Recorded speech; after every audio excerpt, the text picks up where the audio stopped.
go around and ask for updates or first questions for tonight's meeting. Is there anybody that has any questions? Councilor Zadi? No, ma'am. Councilor Hott? No. Mr. Dumont? No. Then reports. Councilor Zadi? Mayor, Oh. I'm sorry, Councilor Normal is also. Oh, Councilor Nermella, sorry. Did you have any questions on tonight's agenda? Just a comment that I could not read some of the edits that are proposed on the Uplands AP. So just a request for next time that we, a little more detail on what those edits are provided in the agenda memo. Some of them were blurry. I don't know if anyone else had that issue, but. Okay.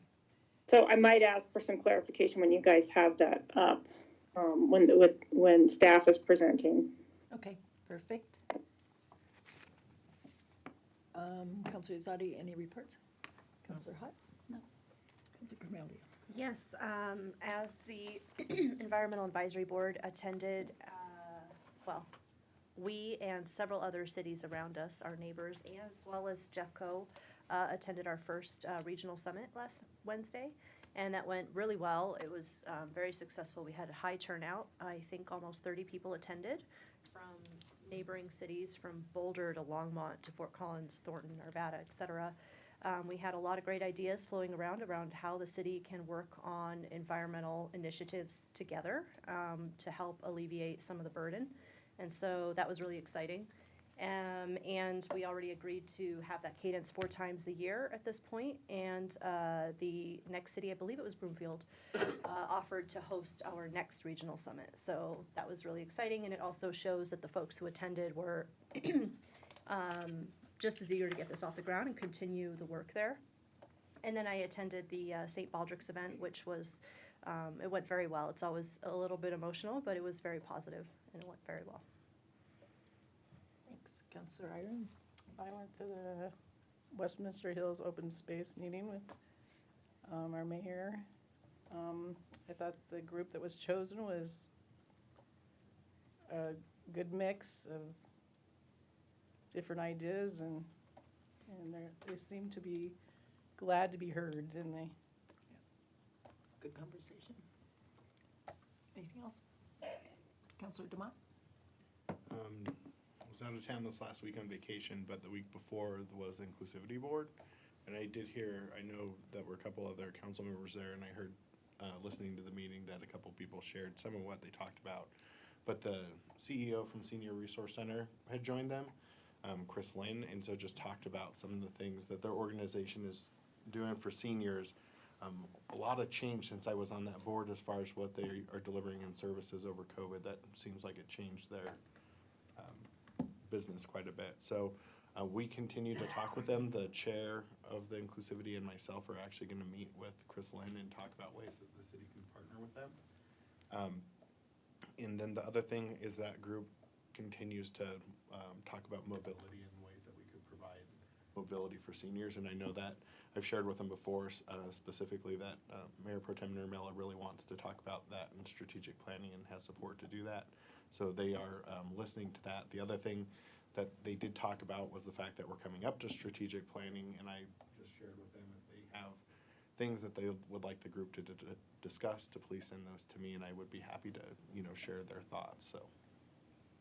Right. Councilor Nermella? Mayor Pro Tem? Thanks. So had a pretty busy week last week. Attended Dr. Cog, and it was mostly some updates on some of our regional planning efforts. We did go over some of the legislative items that I voted for, those that were consistent with our legislative policy, but like the one that we're going to be going over tonight for the Sustainable Communities bill, I abstained on that one because we had, it just was, it has some depth to it and need for discussion. So Looking forward to that later tonight. I also attended a Front Range Passenger Rail Board workshop on Thursday, and that was interesting. They were the district was presenting their overall financial plan, which did show that essentially the project is doable, and there's some room in negotiating what their initial service will be. So that was a lengthy discussion, and no immediate or for sure next steps were taken in that workshop, but it was a good conversation. And also they presented some polling information on just overall community feel for a potential tax for the Front Range passenger rail. So, and in general, it was positive, but again, more conversations need to be had on that. I interestingly also had a conversation with my counterpart, Mayor Pro Tem Schaaf over at Broomfield, and he was definitely interested in learning more about what was going on with Front Range passenger rail. But he also brought up that that Broomfield Council will be voting on the CNR, whether to participate in that on their next council meeting on Tuesday. I know, Mayor, you had mentioned that as well. So I did sort of,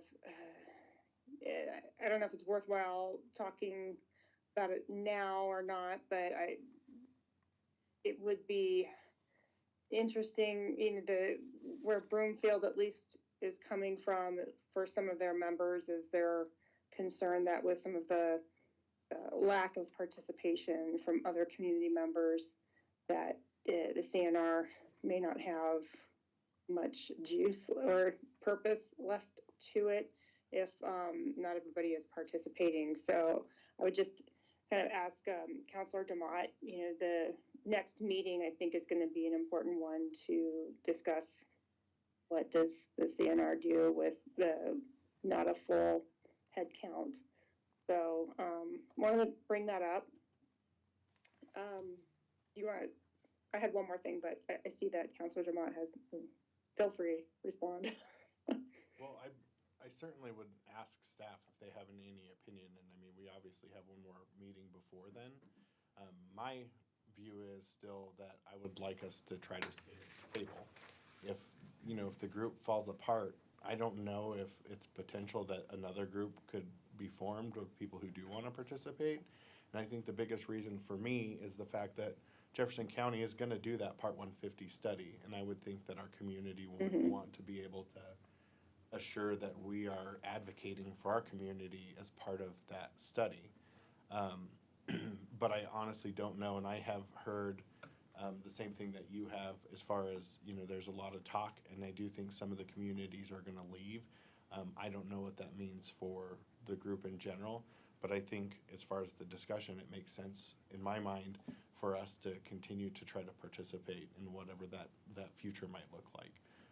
But obviously I'm one voice, but I don't see there being value in us not trying to participate so that we specifically can continue to try to be part of that Part 150. That's going to be a substantial undertaking with substantial dollars to just do the study, let alone the potential for federal dollars to do actual mitigation.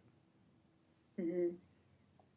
Yeah, and I'm definitely not suggesting that we jump ship now versus, having more conversations of what is the group and who's left and the utility of it. So just wanted to bring that up, that definitely other communities are thinking about it. And I guess I would look forward to, I think it's April 5th is the next meeting, and just kind of hearing how that, the conversation of from that meeting. And then I did have on Saturday. Sarah? Yeah. Councilor Ireland had her hand up. I just. Sorry. A question of thought. Is it any way for us to get together with the mayors from these other cities that are affected? I don't know if it needs to be executive session or just an open session about the lawsuit, where they're at, what it entails for us. I feel like the most we could get from the table is from other mayors that are affected. Well, the CNR is different than the lawsuit.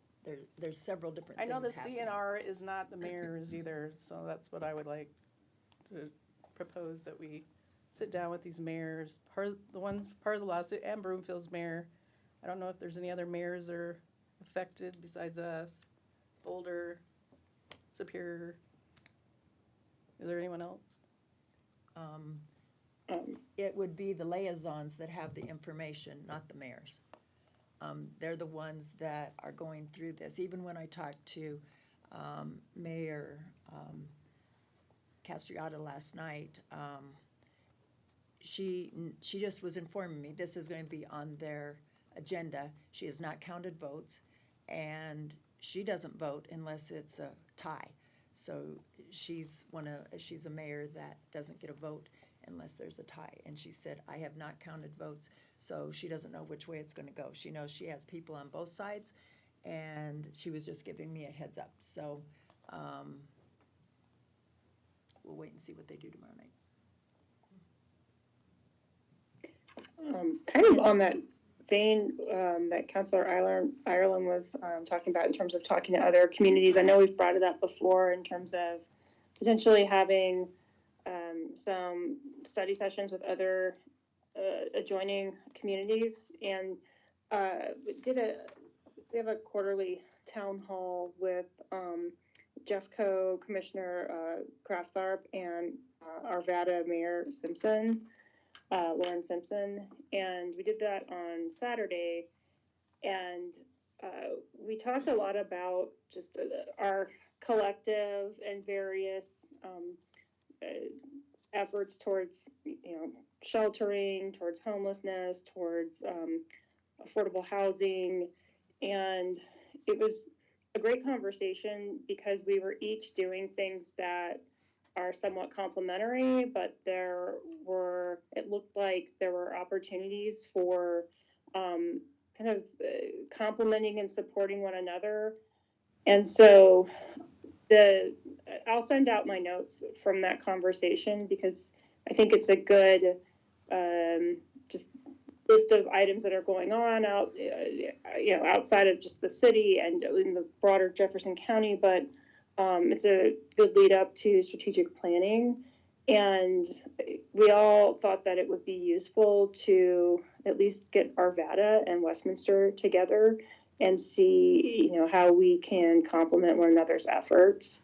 So wanted to lay that out there, and I will share the notes, and maybe, you don't have to comment at the moment if you don't feel like you have enough information, but I thought that there was a lot of opportunity for supporting one another's efforts and finding ways how we could fill some gaps and identify gaps and be a little more strategic with the efforts in the area. So You want to talk about more to come.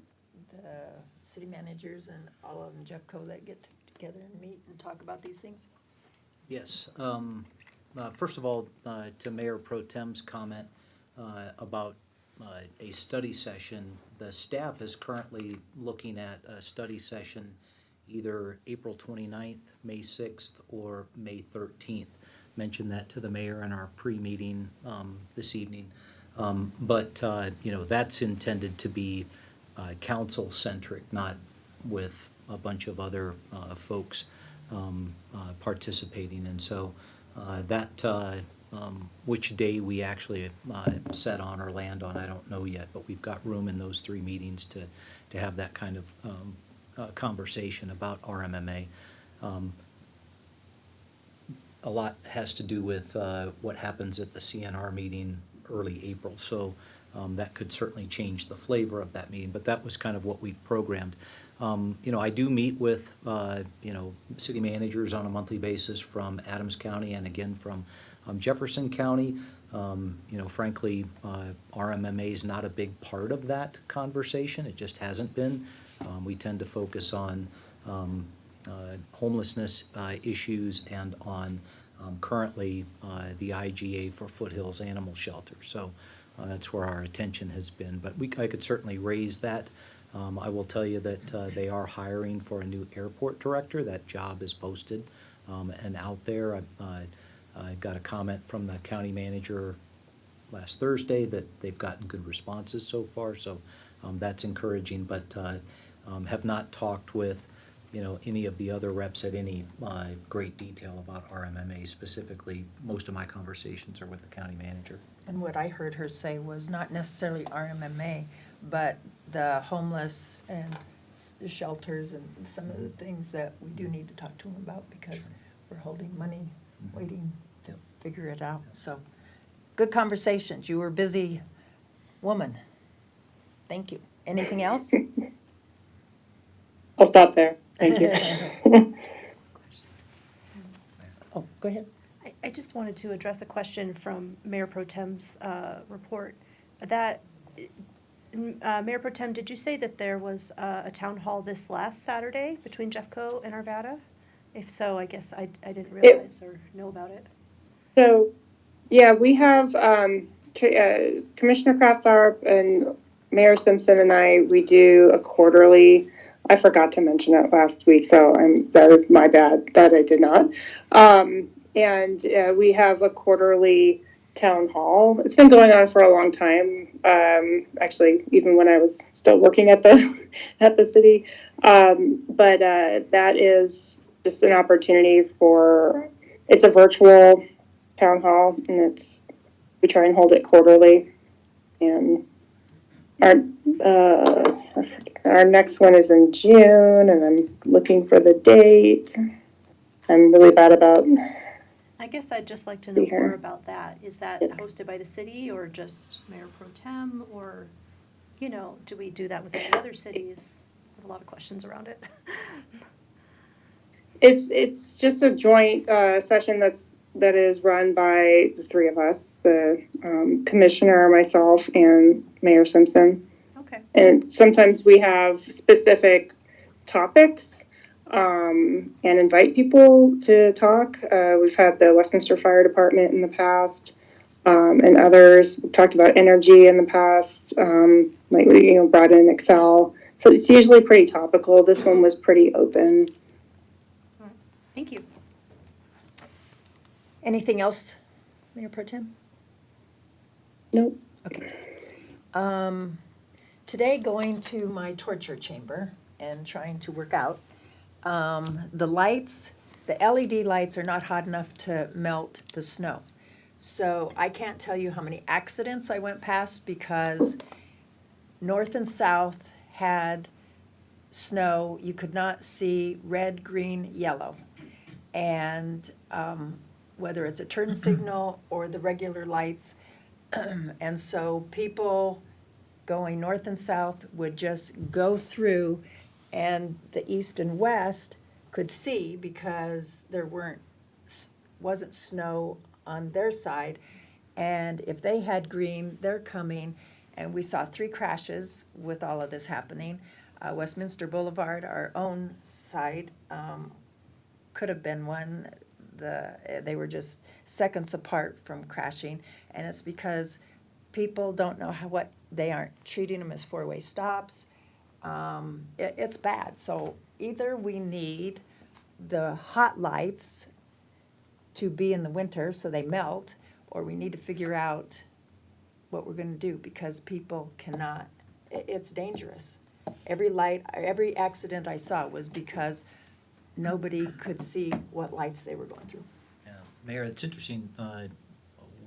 Last week or the week before, I saw a news report out of Denver, specifically where the city of Denver is testing some technology specifically to address this problem set, where there's wiring that's embedded in the lenses so that they do melt when you get those side-blowing snowstorms with freezing snow and whatnot. And so I'll certainly ask our Public Works Director to take a look at that, maybe reach out to Denver, see what they're at. But they're looking right now across the city of Denver of making those replacements, because it is one of those weird things that, it's good to have the LED light, but you don't think about it's not generating any heat, so snow and ice aren't gonna melt, but we'll We had- certainly We had take a two look. officers in Broomfield working a horrible accident. Somebody flew through, and I'm stopped because I could barely see the red arrow was still red. And so I knew his light had to have been red. And he blew through, and then somebody coming this way came and turned, and the officer was at the right place at the right time Yeah. to go and at least inform him or her that you just blew through a light, you couldn't see anything but white. Why didn't you slow down, or whatever the rules are? But Sure. it's the first time I've been out in that mess. I was afraid to make my left turn to get home, but nobody was around, so my husband said, I think we're okay. This weekend, egg hunt was on Saturday. The wind was rough and the weather was cold, but there was fun with everyone, and I helped judge the bonnet contest. St. Baldrick's yesterday was emotional. We have one of our own families in the police department dealing with cancer with their middle child, and she came, and the family was all there to get support, and she ended up having her haircut. So I have little Everly's picture with her haircut and a big smile and mom crying. So it was a good day. We had another young lady that came. She was maybe 12-ish, 11, who had long hair and had her hair cut because 9 months ago her dad died of cancer. And then we had one of our own who started St. Baldrick's from the inside and has done so much and lost a family member last Sunday. So we didn't think he was going to be there, but he made it. So it was great. I went to the dog park meeting for that cat meeting. I know that for the other two meetings, the liaison can vote.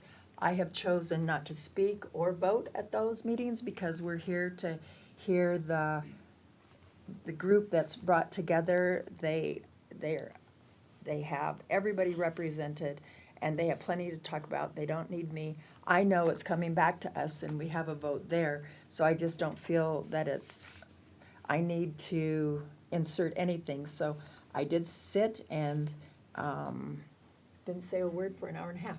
So I'll probably take knitting next time, so I get something done while I'm listening. But I'm waiting for the minutes, and then I'll send them out to you because the facilitator had pages and pages of stuff that she was going to put into the minutes, and it would be much easier than me trying to recreate all that stuff. But it was a very good meeting. Nobody's afraid to speak up. Everybody was polite and listening, and the next meeting, they're going to walk the dog park and the area that they're talking about so that people can see that in, if they haven't been out on it. So, and just hear what the Parks and Rec people had to say about it. So that's all I have.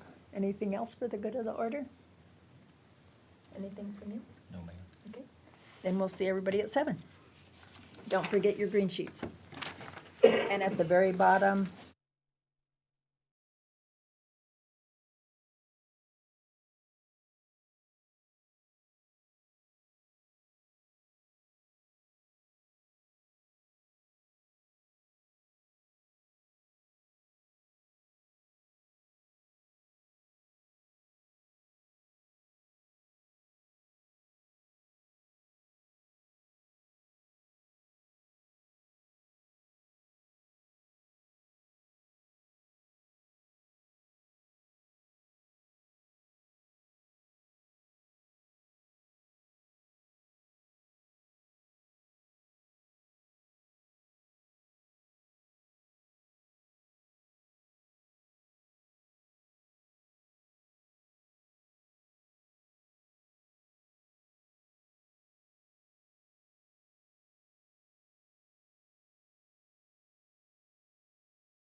Welcome to tonight's meeting of March 25th, 2024. Please stand and join me in the Pledge of Allegiance. I pledge allegiance to the flag of the United States of America and to the republic for which it stands, one nation, under God, indivisible, with liberty and justice for all.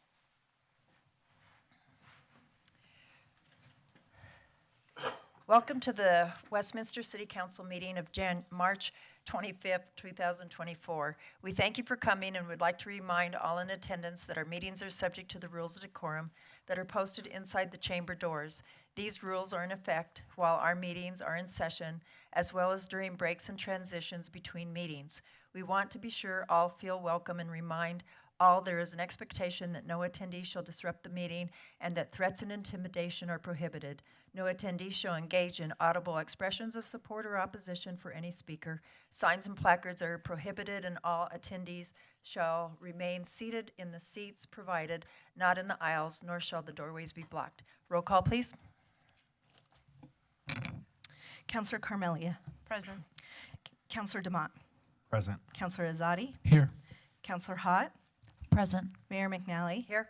Mayor Pro Tem Nurmela. Here. And Councillor Ireland. Here. That brings us to consideration of minutes of the preceding meeting. Mayor, Councillor Demott. Thank you, Mayor. I move to approve the minutes of the March 11th, 2024 meeting as presented.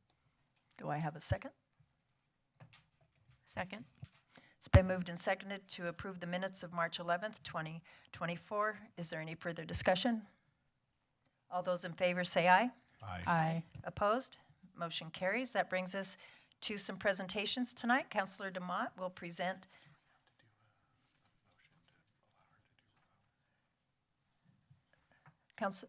City Attorney Frankel.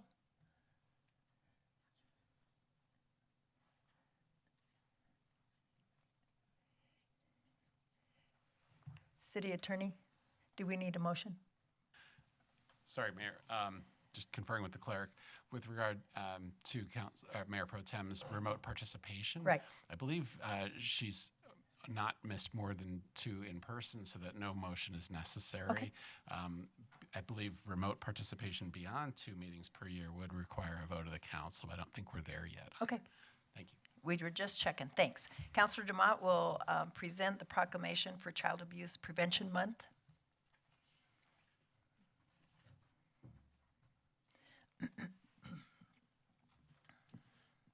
Do I have any folks that are here for the, you want to join me up front? So April is the National Child Abuse Prevention Month, and we observe it to basically bring awareness. You want to join me? So I'm actually going to let you tell us who you are and a little bit about CASA, because I'm sure you could do that a lot better than I can. Thank you so much. Good evening, Mayor, Mayor Pro Tem, City Council members, and the City Manager, and those that are in the audience. My name is Vicki Record. I'm the COO for CASA of Adams and Broomfield counties. I've been with CASA for 16 years, and it's very, very near and dear to my heart, as one of my sons was a CASA kid at one point back in Louisiana. First and foremost, I want to thank you for highlighting this very important month.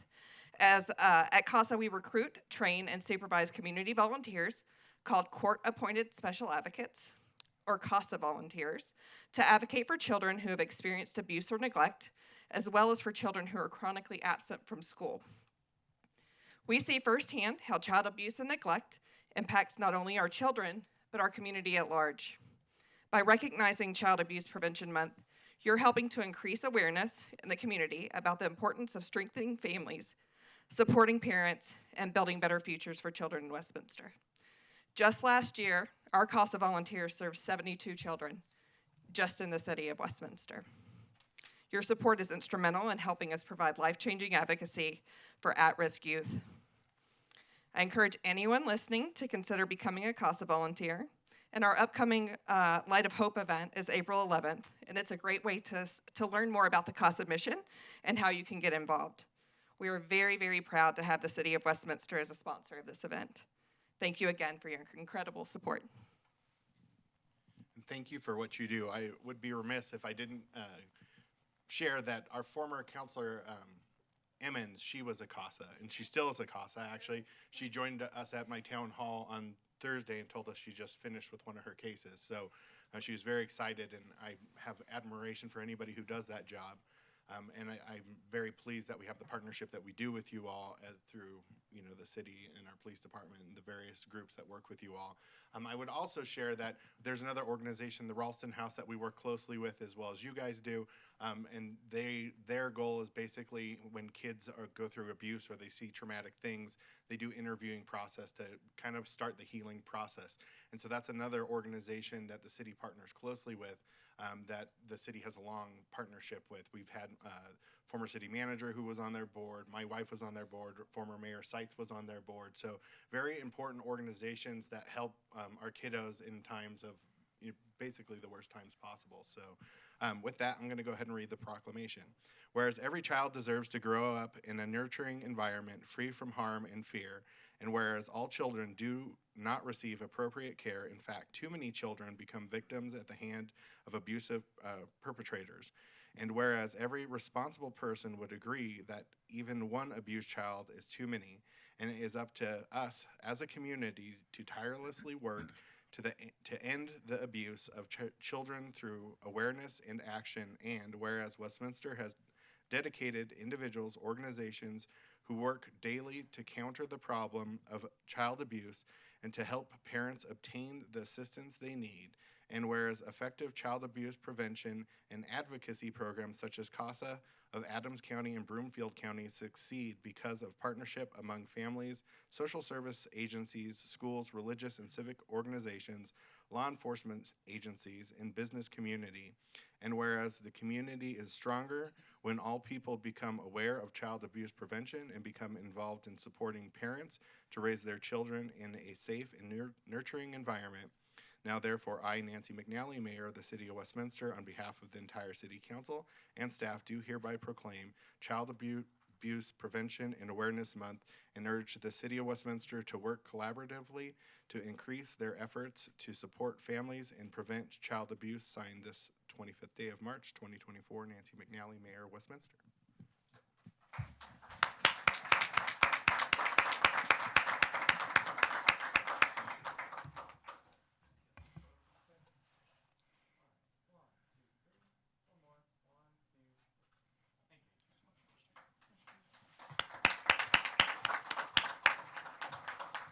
Councillor Azadi will present the next proclamation. Is there anyone here for this one?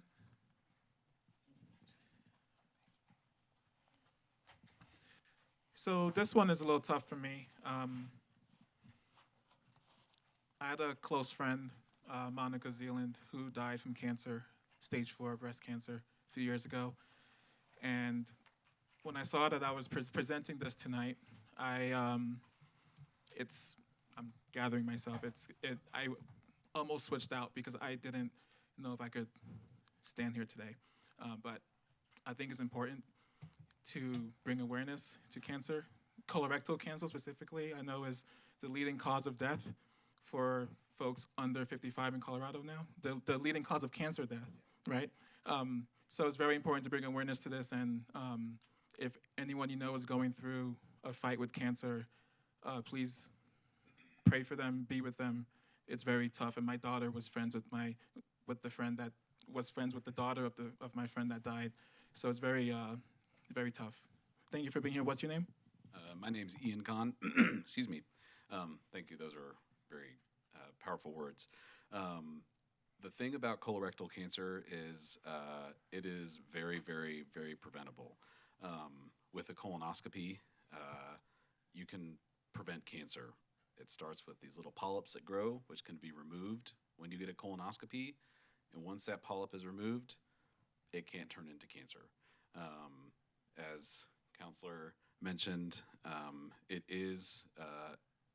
cases are increasing for those under 55 and especially under 50. We've seen those incidents keep rising over the last 20 or so years, whereas over 55, we've seen a pretty steady decline. mainly due to screening. So please talk to your doctor about getting screened starting at age 45. If you're high risk, so if you've had a family member with family history, close relative, or you yourself have had polyps, then you may be at high risk, so you need to start screening earlier. But take-home message is best test is the one that gets done. There are several options, so talk to your doctor. Thank you for that. So I will read you the proclamation. If my voice cracks up, please forgive me.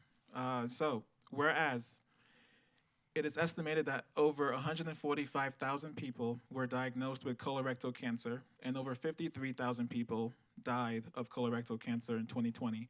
1 in 10 colorectal cancers are diagnosed in individuals under the age of 50. Patients under 50 years of age are 58% more likely than patients to be diagnosed with late-stage disease, stage 3 or 4. The incidence of there's a typo here. The incidence is expected to increase by about 140% by 2030. And whereas 1 in 3 people are not up to date with colorectal cancer screening, but affordable take-home options exist, and 60% of deaths can be prevented with screening. And whereas colorectal cancer incidence and mortality rates are are disproportionately higher among racial and ethnic minorities, Black Americans are about 20% more likely to be diagnosed with colorectal cancer, and 40% are more likely to die. Less than 50% of Asian Americans are up to date with colorectal cancer screening. Indigenous communities have higher rates of colorectal cancer than their white counterparts. And Ashkenazi, Eastern European Jewish populations have one of the highest risks of colorectal cancer of any ethnic group in the world. It is critical that all people of all ages know the signs and symptoms of the disease. And whereas observing Colorectal Cancer Awareness Month during the month of March would provide a special opportunity to offer education on the importance of early detection and screening. And now, therefore, I, Nancy McNally, Mayor of the City of Westminster, on behalf of the entire City Council and staff, do hereby proclaim the month of March as Colorectal Cancer Awareness Month. Signed this 25th day of March.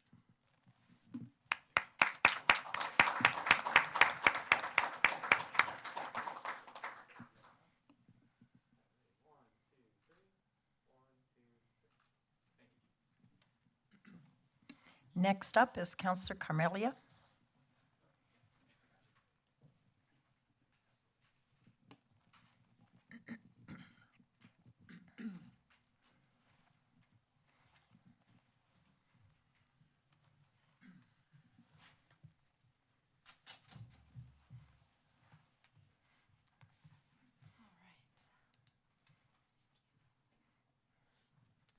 I would like to ask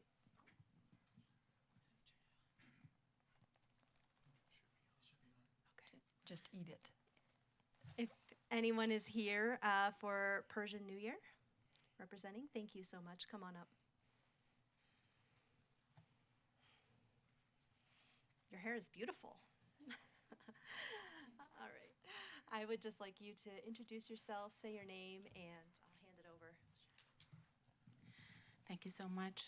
Thank you so much, Mayor McNally and Councilwoman Carmelia.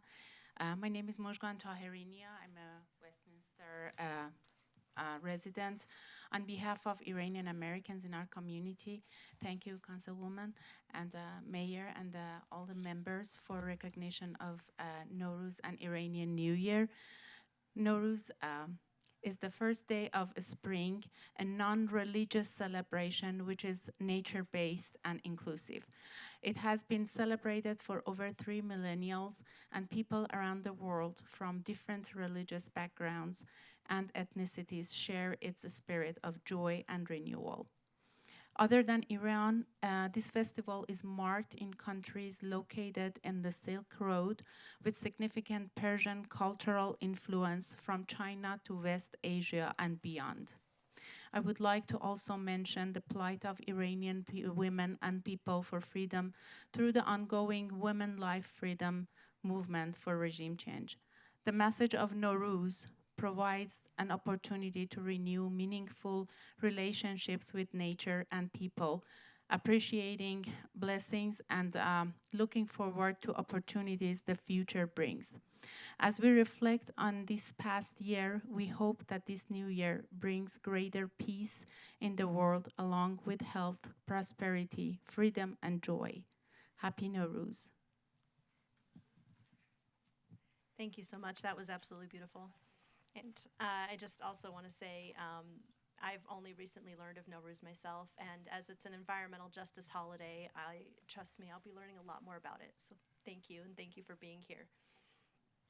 With that, I will say, whereas residents of Westminster, Colorado recognize the celebration of Nowruz, marking the Persian New Year, and whereas the cultural celebration of Nowruz promotes inclusivity and social and environmental justice, as it reminds all people who celebrate to speak, act, and do positive deeds for their community, contributing to the world regardless of ethnicity, ideology, or lifestyle. And whereas on March 19th, 2024, the City of Westminster recognized the Iranian American community in celebration of Nowruz, marking new beginnings for people as nature renews itself, and all set intentions for love, health, abundance, beauty, reflection, growth, and enlightenment, and connect the Iranian community and the community at large. And now, therefore, I, Nancy McNally, Mayor of the City of Westminster, on behalf of the entire council and staff, do hereby proclaim March 19th, 2024, Nowruz Day, and call upon the people of Westminster to join me in recognizing this momentous occasion in the Persian community. Signed this 25th day of March, 2024.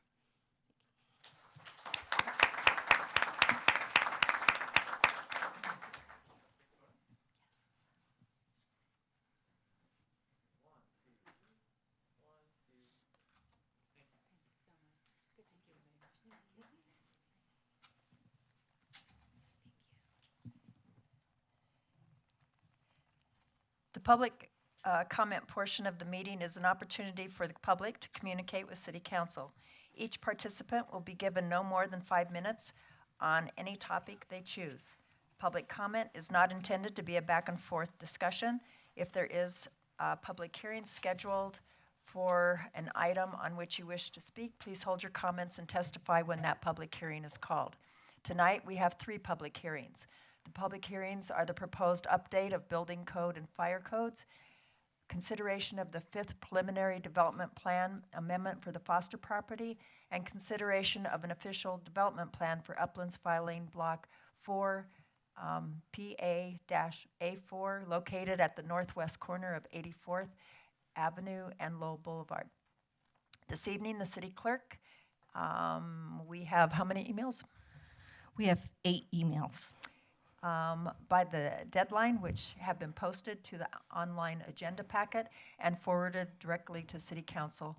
And we have 5 voicemails, which will be played back after our live speakers have concluded their remarks. City Clerk, would you please call our first live speaker?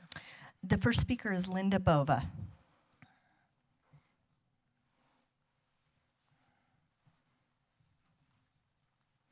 Welcome.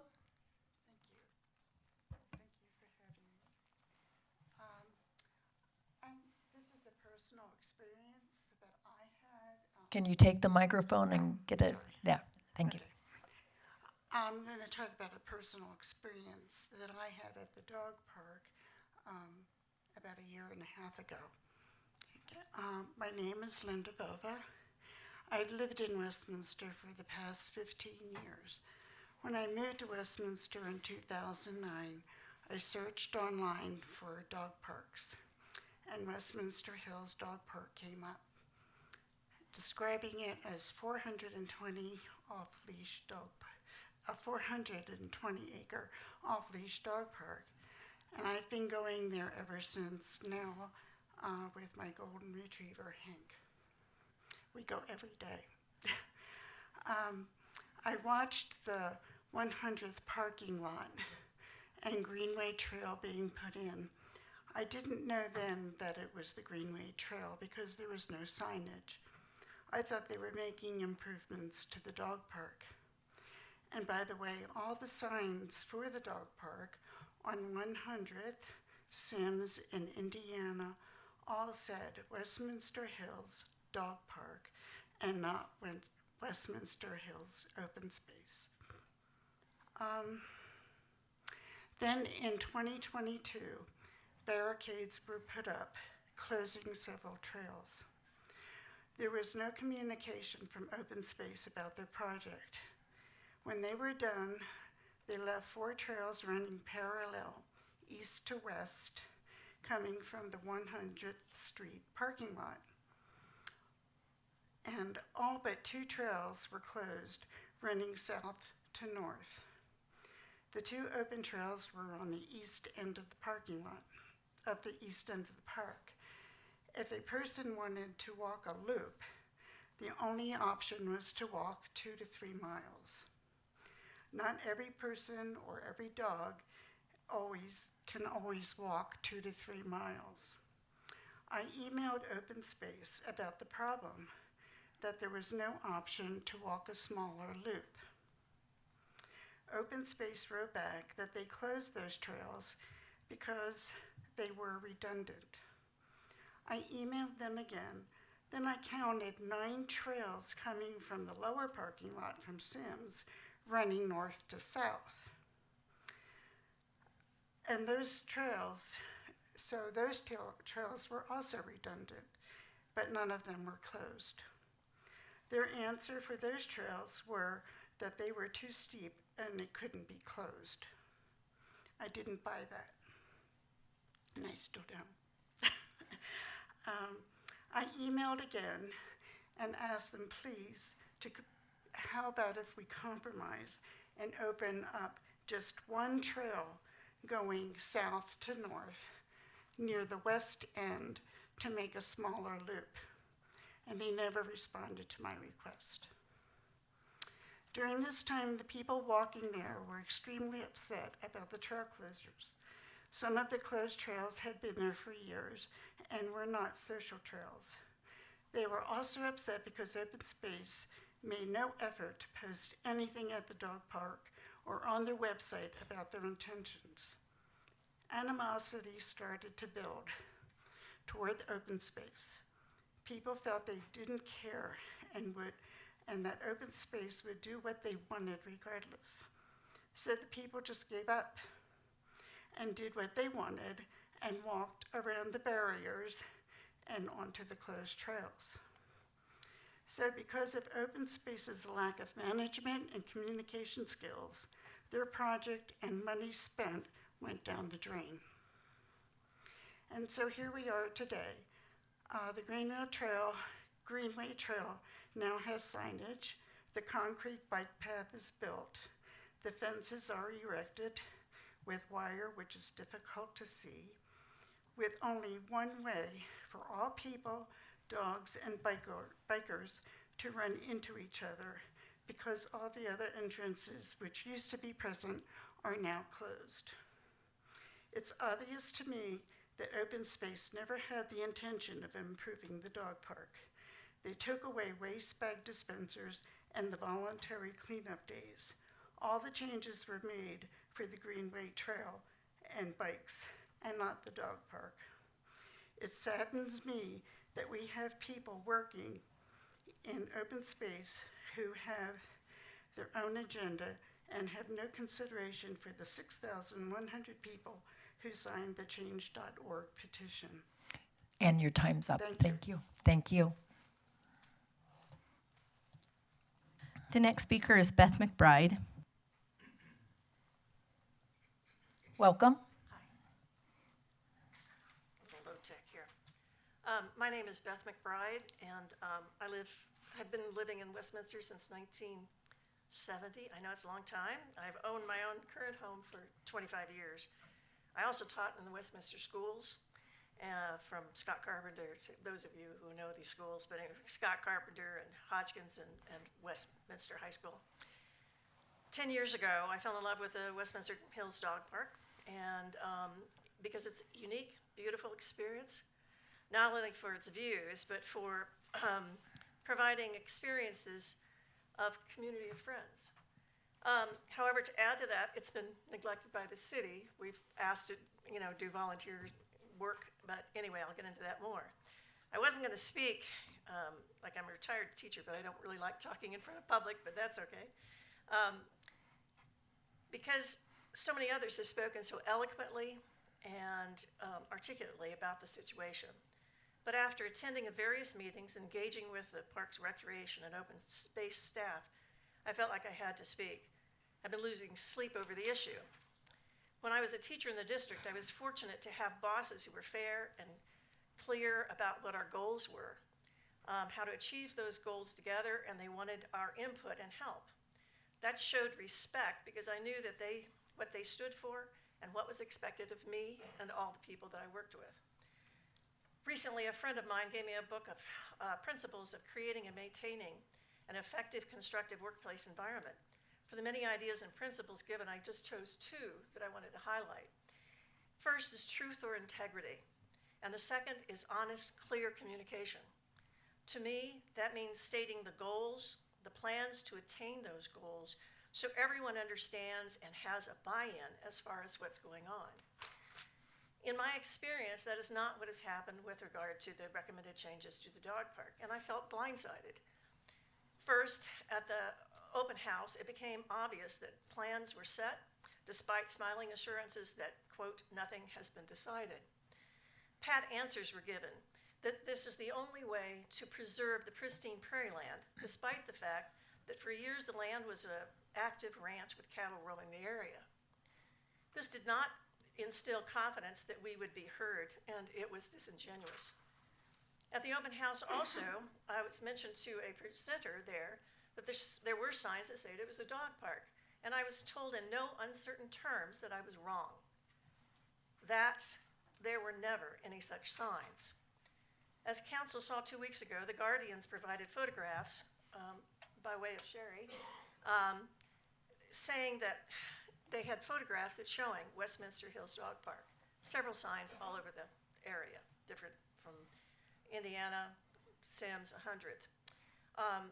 And they existed for years because, you get old, but you think you forget things, but thank goodness I saw these pictures, and that was true. This is what I had seen.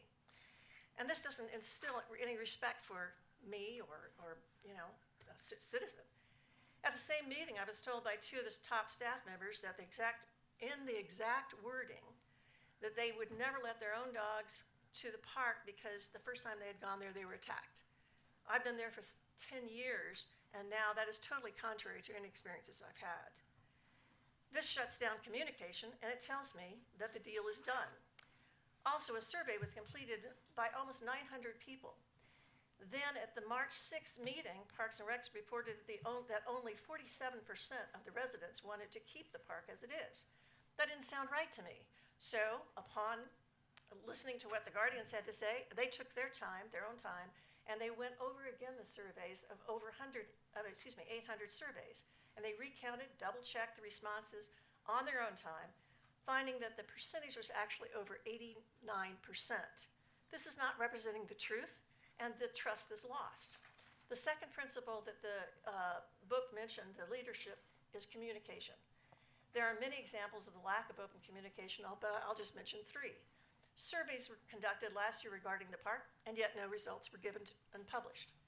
Trails were closed with no explanation notice given. I've done volunteer work in Jefferson County, and they almost always have some individual at the head, when things change, they have a representative of the Parks Recreation out there for a while at the entrance, and they explain to people what's going on. That wasn't there. There's no explanation. Frustration. Finally, a task force has been set up. I have no idea what criteria was used for the membership. I have no idea or knowledge of who those members, who chose those members. And most importantly, there has been no feedback, no minutes, no summaries have been reported out to the community. This is not communication. This breeds frustration and distrust. Thank you. Your time is up. Thank you. The next speaker is Andrew Guthrie. Welcome. Thank you. All right. Good evening, Mayor McNally, esteemed councilors. My name is Andrew Guthrie. I am the sole Westy Dog Park Guardians member of the Westminster Hills Open Space Community Advisory Team, or Who's Cat. As many of you know, the Who's Cat held our first of 4 or 5 meetings last Wednesday. First, I'd like to thank Mayor McNally for being part of the process, and Councilor Ireland for your attendance and positive, actionable solutions you presented. I've committed to keeping City Council informed as the process goes. Since the final decision rests in your hands, it seems appropriate for you to hear incremental reports. So let's start there. Who has the final decision on Westminster Hills Dog Park? In both the March 6th public meeting and the beginning of the Who's Cat meeting, we were verbally told City Council has the final decision.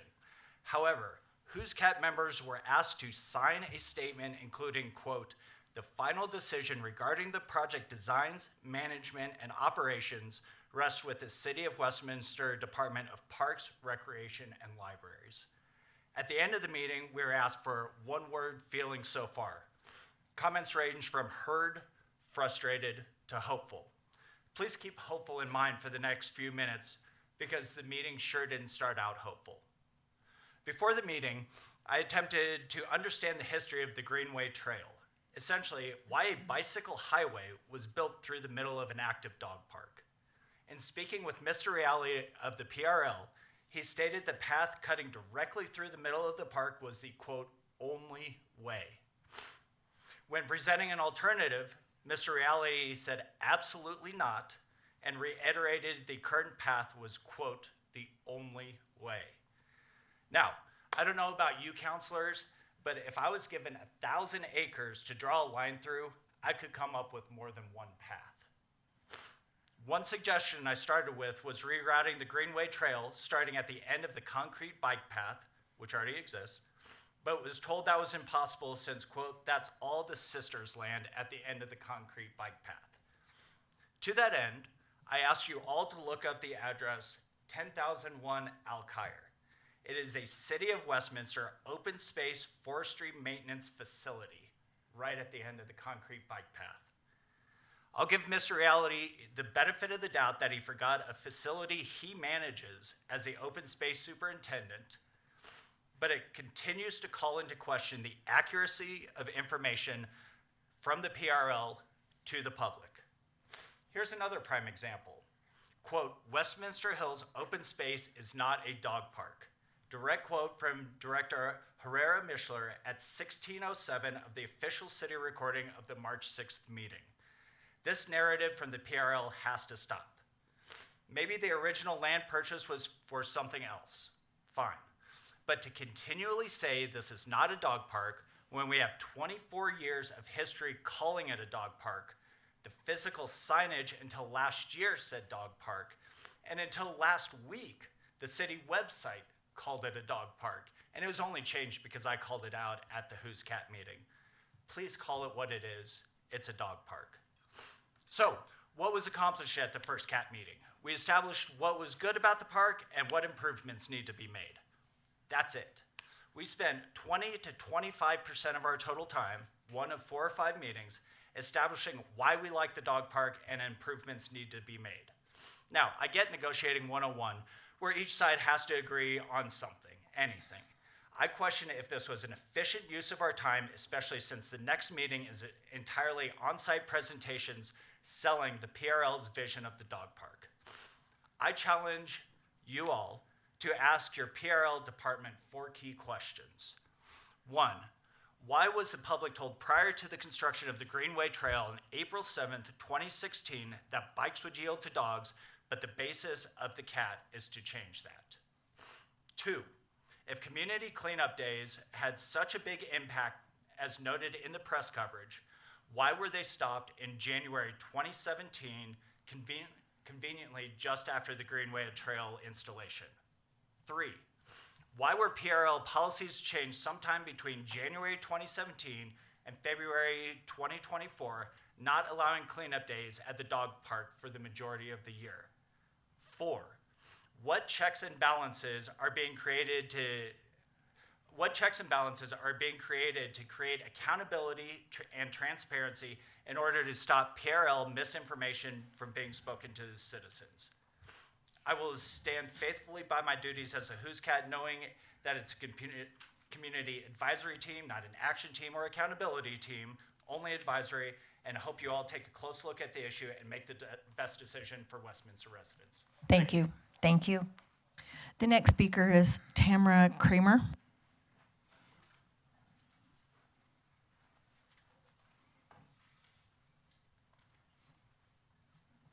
Welcome. Hello. You might need to put the microphone just a bit down. There you go. Thank you. My name is Tammy Kramer, and I'm a member of the Westy Dog Park Guardians. We were established in January of 2024. We bring some concerns to the City Council tonight. Our first concern is the cycling at the Westminster Hills Dog Park. The off-leash dog park has existed at Westminster Hills since 2000, and at its current size since 2009. That is 23 to 24 years of use as an off-leash dog park. For over 2 decades, the Parks, Rec, and Libraries Department has promoted, marketed, developed, and managed the use of at least 2 recreational activities at the Westminster Hills Dog Park, which are off-leash dog use and cycling use. These are not listed as passive activities in the municipal code. The portion of the Rocky Mountain Greenway Trail that subdivides the Westminster Hills Dog Park was completed in 2016. That is 8 years of shared use since then. When PRL developed the Rocky Mountain Greenway Trail right through the middle of the Westminster Hills Dog Park, they did what lawyers call coming to the nuisance. The legal doctrine of coming to the nuisance prevents a party from claiming nuisance when the nuisance was present on the property and the party knew of the nuisance before they came to the property, but they came anyway. In this case, the nuisance that could be claimed by cyclists are off-leash dogs. The PRL knew it was constructing that segment of the Rocky Mountain Greenway Trail right through the middle of the off-leash dog park, and it did so anyway. Cyclists ride the Rocky Mountain Greenway Trail know that it runs right through the middle of the off-leash dog park, and they ride it anyway. The PRL and cyclists are coming to the alleged nuisance, the off-leash dogs, and their owners, who were there for 16 years prior to the trail completion. The PRL recommendation to greatly reduce the Westminster Hills Dog Park appears to be an attempt to convert the off-leash dog park to trails that can be used primarily by the cyclists. If PRL made a mistake in constructing the Rocky Mountain Greenway Trail right through the middle of the off-leash dog park, perhaps they should divert that portion of the Greenway Trail to run north from the new concrete trail on 100th Avenue through the western portion of the open space that is not part of the Westy Hills Dog Park. Our second concern is the actions and the rhetoric of the Parks, Rec, and Library Department. It appears to the citizens that the PRL may have ulterior motives in that PRL stopped cleanup days at the park. They removed some of the poo bag dispensers and trash cans. The park signage changed to remove the dog park designation. The PRL misrepresented the public sentiment data from public survey number 2 at the March 6th public meeting. They claimed that survey 2 showed 47% of the respondents support no change to the dog park. However, in reality, the numbers revealed that 89.8% of respondents support making no change to the size of the Westminster Hills Dog Park. The PRL is trying to scare the council and the public with information from the Environmental Conditions Report, especially the implication that dogs are creating an E. coli problem. A closer examination of that information indicates that E. coli comes into the Westy Hills Dog Park from upstream, likely caused by a combination of waterfowl and adjacent pastured animals. In turn, they have misrepresented this information from the Environmental Conditions Report to the council, the citizens, and to the local news agencies. The PRL has misrepresented the shortgrass prairie ecosystem information to the City Council as well. Thank you for your time. Thank you. The next speaker is Cindy Stout. Welcome. Thank you. Good evening, City Council and Mayor. My name is Cindy Stout. I'm a member of the Westy Dog Park Guardians. Last time I talked to you, I went through 5 minutes of survey data. I promise I'm not going to do that to you again. But since PRL's third survey window has closed and results have been posted on the city's website, I thought it a good opportunity to consolidate all 3 survey results into one easy-to-read document. It has been actually fairly difficult for citizens to keep track of all the survey data. Each survey is a different format, different wording, different types, and sometimes types of results. Sometimes there's no results posted. So let's go over, I think you have a copy of this. Let's jump in. As you can see, survey number 1 results that were presented in PRL's slideshow at the November public meeting showed 70% of respondents wanted to keep the current size of the off-leash dog park. Survey number 2 showed an overwhelming response of 89.8% of citizens wanting no change to the size of the off-leash dog park. The results of this survey were not reported on the city website, but the comments were, so that's how we were able to tabulate the results for you. Now to survey number 3. The results were reported at the end of last week on the city's website. This survey's 4 choices were represented to citizens as equal options at the March 6th meeting. Staff kind of pulled out these 4 ideas from the comments on survey number 2. Kind of a side note, representing the 4 choices as equal is a problem unto itself. As you can see, the results on survey number 2 showed very little support for anything but keeping the off-leash dog park as is. However, PRL pressed ahead with what looked like their latest attempt to sway public opinion. The reported result, 78.25% in favor of keeping the current size of the off-leash dog park, is the number that gives an apples-to-apples comparison with results from the first 2 surveys. So the 3 highlighted, yellow highlighted results are the comparison numbers. I don't know if you saw the full survey results on the city's website, but PRL created a ranking kind of weighting system that gives a really skewed view of the 4 options and is absolutely not a valid representation of actual public opinion. We did go one extra step for you. At the bottom of this page, averaged the opinions from the 3 surveys, resulting in 79.35% of citizens supporting the current size of the off-leash dog park. One last thing at the bottom of the document is the final tally from the change.org petition supporting the dog park as is. Total signatures collected in 60 days was 6,167. Couple of thoughts to wrap up. First, all 3 surveys, over 6,100 signatures on the petition, continue to indicate overwhelming public support to keep the current size of the off-leash dog park. There's also been a lot of support from citizens offering help in determining management options for the area and volunteering their time to achieve those goals. Lastly, at the March 6th meeting, one of the citizens asked the PRL director, "What is your overall goal for this area? What do you want it to look like?" The director did not answer the question that night and still hasn't. The inaccurate data and secrecy by PRL leave us no choice to believe there's an ulterior motive by PRL involving access by bicyclists on the Rocky Mountain Greenway Trail. Nothing else makes sense. So we've asked you a lot of questions tonight. I'll leave you with just one. Are you going to listen to your citizens? Thank you. Thank you. The next speaker is Sherry Griffin.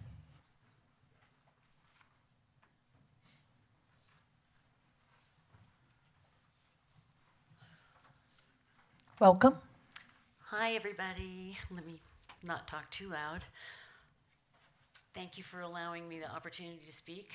Nice to see you guys again. My name is Sherry Griffin. I'm usually with the Dog Park Group, but tonight I'm here because I'm concerned about the proposed expansion of the Greenway Trail and proposed bridge across Indiana that was discussed at last City Council meeting. on March 11th. The packet I present tonight is in the green folders. That is the topic. I attended the meeting last time and watched the executive session discussion online that Councilor Izadi had requested. Councilor Carmelia also addressed the urgency of the Greenway Trail project and potential action. I know all about Rocky Flats and the Wildlife Refuge and the misguided decision to open the refuge to the public in 2018. Because my family's from here, and in the late 1970s, when Rocky Flats was still in operation, I had coworkers that protested demanding its closure. And those of you who have been here a long time are also very familiar with Rocky Flats, but newcomers to Colorado aren't. They don't know the ugly history out there. From a distance, it's beautiful, yeah, but some have said it should be a national sacrifice area. At the last council meeting, Dr. Deborah Segaloff spoke from PSR Colorado.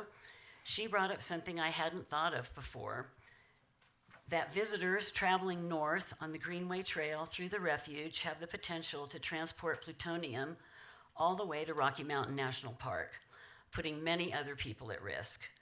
People who are visiting Colorado from other states, people who are even coming from other countries. She didn't say this, but if you think about it, that risk is also possible for visitors traveling south through the refuge and east across Indiana, through Westminster Hills Sensitive Habitat Area, through the Off-Leash Dog Park, and through other communities in the Denver metro area to the Rocky Mountain Arsenal. And while signage warning about the danger and potential risks is a good idea to alert potential visitors, what about the rest of us? When the Greenway Trail was first constructed, it was terminated before reaching Indiana. It ends a quarter of a mile east of Indiana. My understanding at the time was that this was due to concerns about plutonium contamination in the soil, the same reason that the Jefferson Parkway project was never built. In the packet that I present tonight are photographs on the east and west side of Indiana, the dead-end turnaround of the existing Greenway Trail, and Google Maps satellite views of the area. I took these pictures on March the 12th, the day after the council meeting on the 11th. Also included are some legal documents you guys already might have. The lawsuit filed against the U.S. Department of Transportation, the U.S. Federal Highway Administration, and U.S. Fish and Wildlife, the FLAP grant application, and the IGA for the funding of the Rocky Mountain Greenway Trail. The federal government is indeed constructing to the west of Indiana what looks to be a construction access road to the top of the hill where the bridge would span Indiana. And they have continued with grading the proposed Greenway Trail extension. You can't see this from the road, you have to climb the hill. Only the access road is really visible. There was discussion at council meeting on February 12th also requesting that construction on the Greenway be halted. That was, I can't remember their names, from the Rocky Flats group. I had no idea that the project was moving forward, so I went out there and took pictures the day after that meeting on February 13th. But I didn't climb the hill due to snow. Bobcats could be seen in the distance, also survey stakes and flags and newly placed construction entrance track pad rocks on the road. At the last council meeting, it seemed to be a surprise to more than just me that the bridge was already bid, contracted out, and under construction off-site. Superior withdrew from the Greenway project. Broomfield withdrew from the Greenway project. I respectfully ask that Westminster also withdraw. Thank you for your time. Thank you. The next speaker is Chris Kilker.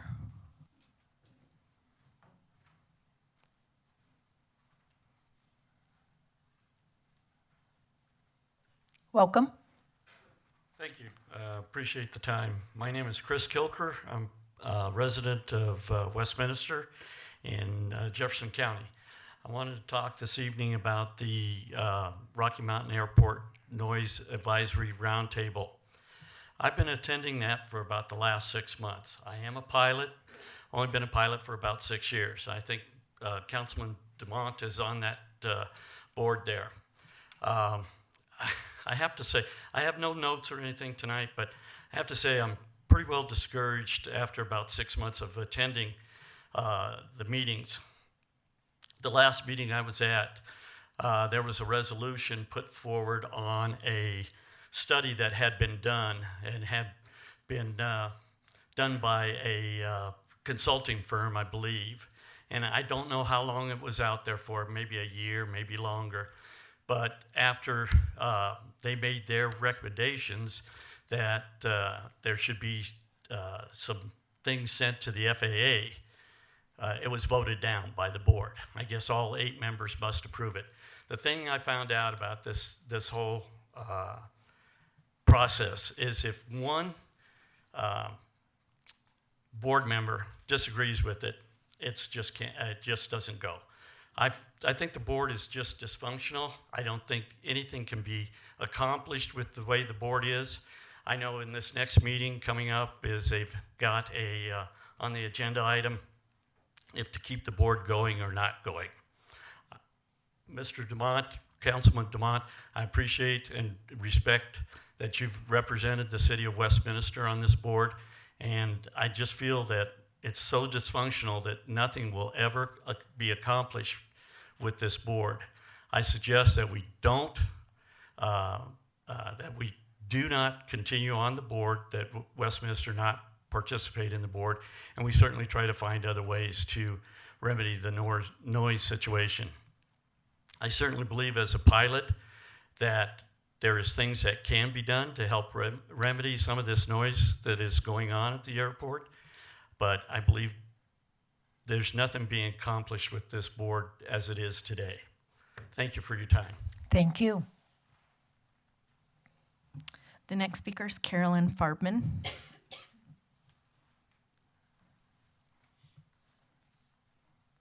Welcome. Thanks for having me. Hello, Council. At this point, you are aware of a lawsuit filed against Jefferson County and Rocky Mountain Metropolitan Airport by the town of Superior and Boulder County. I hope you all took 30 minutes to read the copy of the complaint to gain a thorough and meaningful comprehension of the issue. Within the complaint, significant details emerge regarding data, notably the surge in operations from RMMA.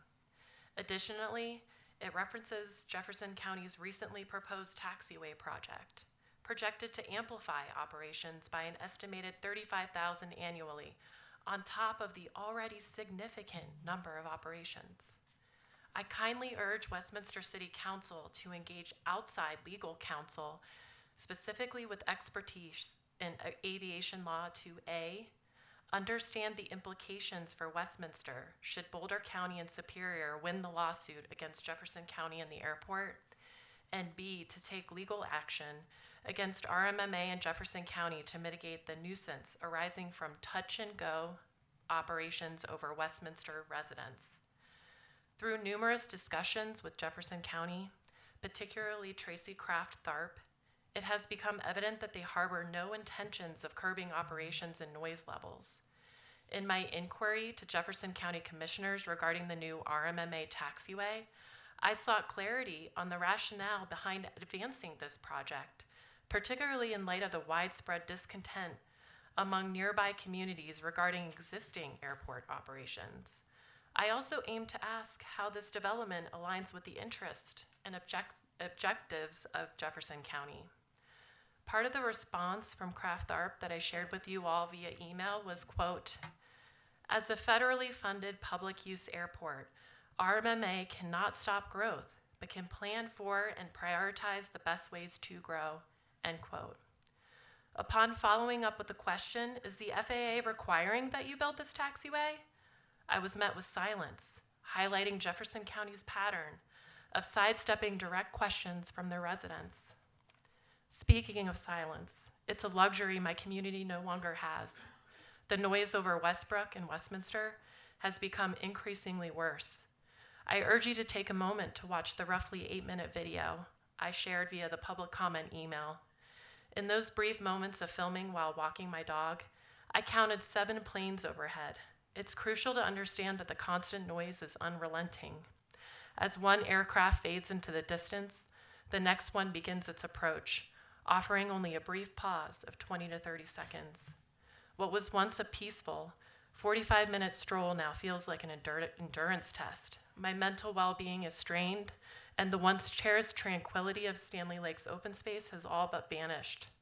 I lie awake at night, troubled by the thought of lead particulates descending on our neighborhood, our playgrounds, and my son's future elementary school. It is taking a toll on me and my family. Several Westminster citizens have expressed concerns to the council regarding the disrupted noise and lead pollution resulting from these touch-and-go operations. Without proactive measures from the council, and in the event that Superior and Boulder County prevail in their lawsuit, these touch-and-go operations could be redirected solely over Westminster.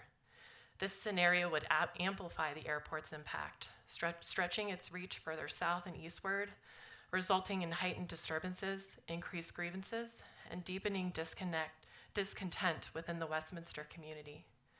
Jefferson County officials are disregarding the voices of their constituents.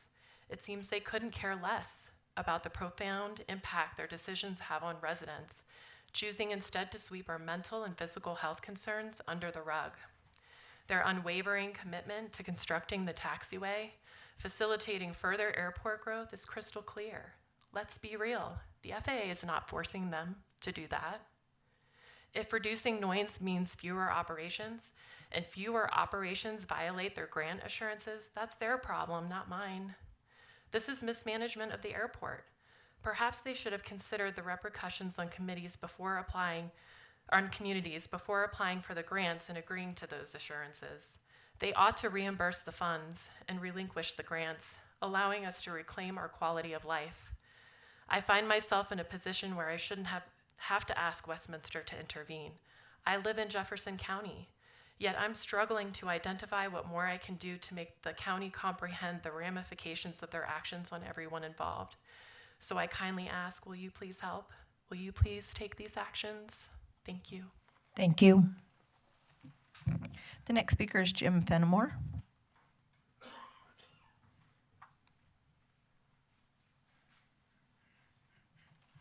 Welcome. Good evening, Mayor, Mayor Pro Tem, council, staff. Thanks for having me back up here to speak to you. Number one, I'd like to bring the attention to the council and staff that recently Federal Heights had a pumper truck down and the ladder truck down, and through the mutual aid, Westminster was serving some of those calls. So mutual aid works great, so keep that in mind whenever you're trying to work with the fire department and the other cities and agencies in the community. Secondly, I have a public safety interest at hand. I've got a friend of mine. She's been a friend for 47 years. She's 77 years old. She just spent 2.5 weeks in ICU. And then she was transferred to the Clear Creek Nursing Home and Rehab on 75th and Knox. The public safety concern is that out in front of the building, the sidewalk at one point has a 3-inch rise where they're trying to unload the people coming in and out as far as out of the ambulances. Even yesterday, I seen someone had passed away, and they had to take the gurney out and lift it up over that curb. Someone's tried grinding on it to try to lower that curb to where it's heaved, but it's right in front of the property. So I don't know if that's a public works situation or whether the police chief might need to go out there and take a look at it. But it is a hazard to the community, especially with the mobility problems that's involved with the seniors there. And then also I've noticed that parking is an issue. It's a premium around there. It's surrounded by a nice residential community. And I noticed that parking's kind of at a premium. I was thinking if possibly, here again, Public Works could go in there as a something for the community and do, mark put actual parking spaces, paint them in.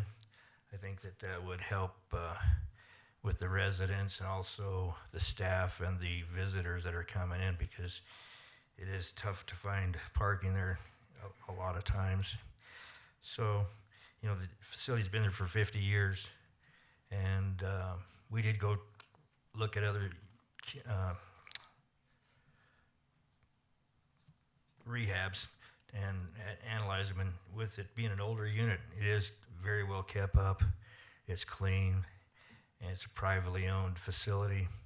So I was just thinking if this city could go in there and fix a little bit of curb and gutter and paint some parking spots on 75th and also Knox going towards Lowell, I think that would help the community quite a bit. Thank you very much. Thank you.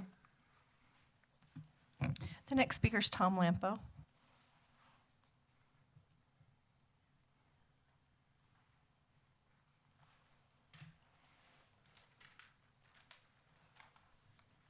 Welcome.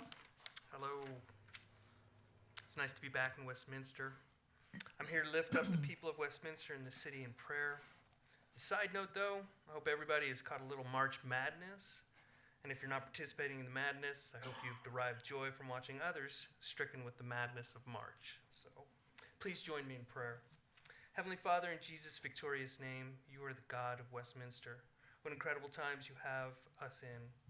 And you are in control of everything. Victory is yours, and nothing can take it from you. In Isaiah 14:24, your word states, "The Lord of hosts has sworn, as I have purposed, so it will be, as I have planned it, so it will happen." There's nothing for us to fear. You're in charge of everything. Darkness and evil will come, but you want us to trust in you and know that nothing is beyond your authority. Lord, I lift up to you all our elected officials at every level of our government. You've placed them in their positions for this time. Help them lead by your word found in Matthew 7:13-14. Enter by the narrow gate, for the gate is wide and the way is easy that leads to destruction, and those who enter by it are many. For the gate is narrow and the way is hard that leads to life, and those who find it are few. As our elected representatives make decisions that affect our lives, help each of them choose the path that leads to life and prosperity for all. Today, we find ourselves in a society where everybody is a publisher. Social media is both a blessing and a curse. We have freedom of speech, but with all freedoms comes great responsibility. Help us to take heart the words written in James 1:19. Know this, my beloved brothers, let every person be quick to hear, slow to speak, slow to anger. Guide us in our responses to situations that touch our lives. Grant us understanding and patience.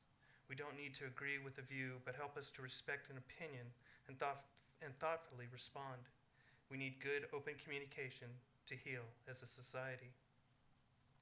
Father, we have fallen short of your glory. Our vision is cloudy, and we are uncertain in many circumstances. As a result, some of our decisions separate us from your love. You state in 1 John 1:9, if we confess our sins, he is faithful and righteous to forgive us our sins and to cleanse us from all unrighteousness. Your grace is immense. Your love for people is greater than we can ever imagine. Forgive us for our wrong and bring us to a greater understanding of you. Grant us your peace. In your victorious name we pray. Amen. Thank you and have a nice night. Thank you. The next speaker is John Palmer.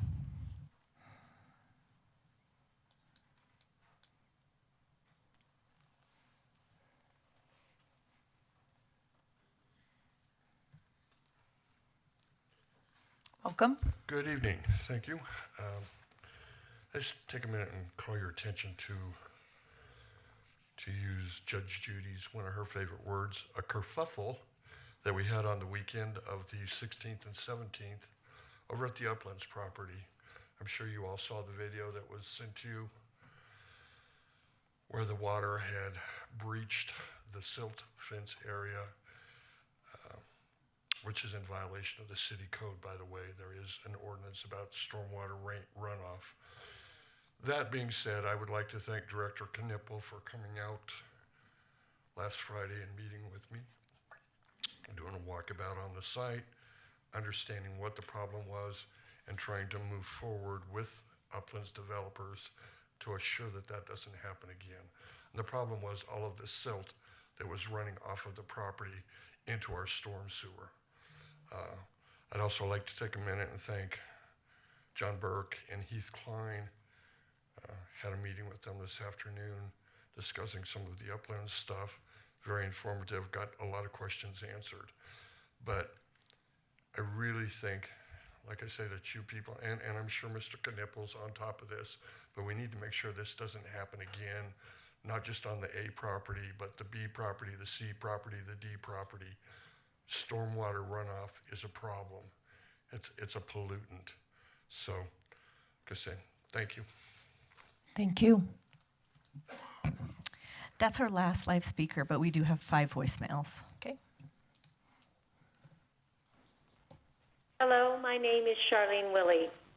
I would like to address the council and put into the public record comments I've already made to you in writing concerning the lawsuit recently filed by the town of Superior in Boulder County against Jefferson County and the flight operations of our MMA. It's important for council members to understand the following. Superior and Boulder County are not asking that Jefferson County and the airport do anything that it is not expressly authorized to do, nor are they seeking monetary damages or trying to close the airport. Superior and Boulder County are requesting that the court require Jefferson County to abate the public nuisance stemming from piston engine aircraft conducting touch-and-go operations. Superior and Boulder County are taking this action only after the failure of years of negotiations with the county about the impact of airport operations on the welfare of their communities. Westminster and other communities also participated in this process, primarily in the form of a community noise roundtable. You have heard repeatedly and almost unanimously from residents a request to you to leave this body, especially after the revelation of a transcript in which the former airport director clearly labeled the body a waste of time and money. I have provided you with a copy of a letter addressed to Jefferson County from Superior's outside counsel laying out the strategy and legal support for their action. FAA regulation for airport authorities on the issues of non-discrimination for different kinds of aviation traffic, as well as those requiring airports to be compatible with surrounding communities, compliance with environmental standards and the like, are complex and have been inadequately represented to Westminster and other communities in CNR meetings. This lawsuit is not to be confused with a civil case brought by Rock Creek HOA in which the HOA prevailed. Council has been provided with ample data from the community on all of these matters. The Westminster community has overwhelmingly asked the council to leave the CNR. Given the outcome of the most recent meeting reported to you during your last meeting, your responsibility is now clear. Please take the following actions. Direct the Westminster CNR representative to vote to leave the CNR at its next meeting on April 4th.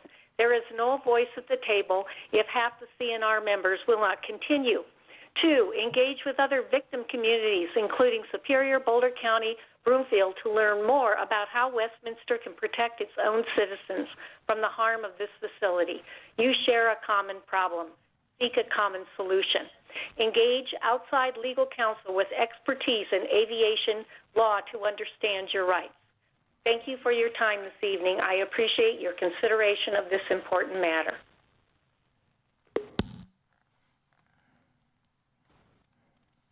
Hello, my name is Carol Gosenheimer. I am a resident of Countryside in Westminster. Our neighborhood is greatly impacted by the touch and go and other activities at the Rocky Mountain Metropolitan Airport. And I am contacting you as a call to action. The City of Westminster needs to take immediate legal action against Rocky Mountain Metropolitan Airport. The City of Westminster and citizens impacted by RMMA are in severe danger of increased traffic due to the recent lawsuit filed against Jefferson County and RMMA by the Town of Superior and Boulder County. In their complaint, the Town of Superior and Boulder County have a potential to double the amount of touch-and-go traffic over Westminster. Their requested injunction specifically prohibits touch-and-go landings and takeoffs from runways 30L and 30R, the ones that affect Superior. That leaves RMMA the option of running all touch-and-go operations, weather and wind permitting, off runway 12R towards the east over green knolls, which directly and negatively impacts Westminster, and in particular green knolls and countryside.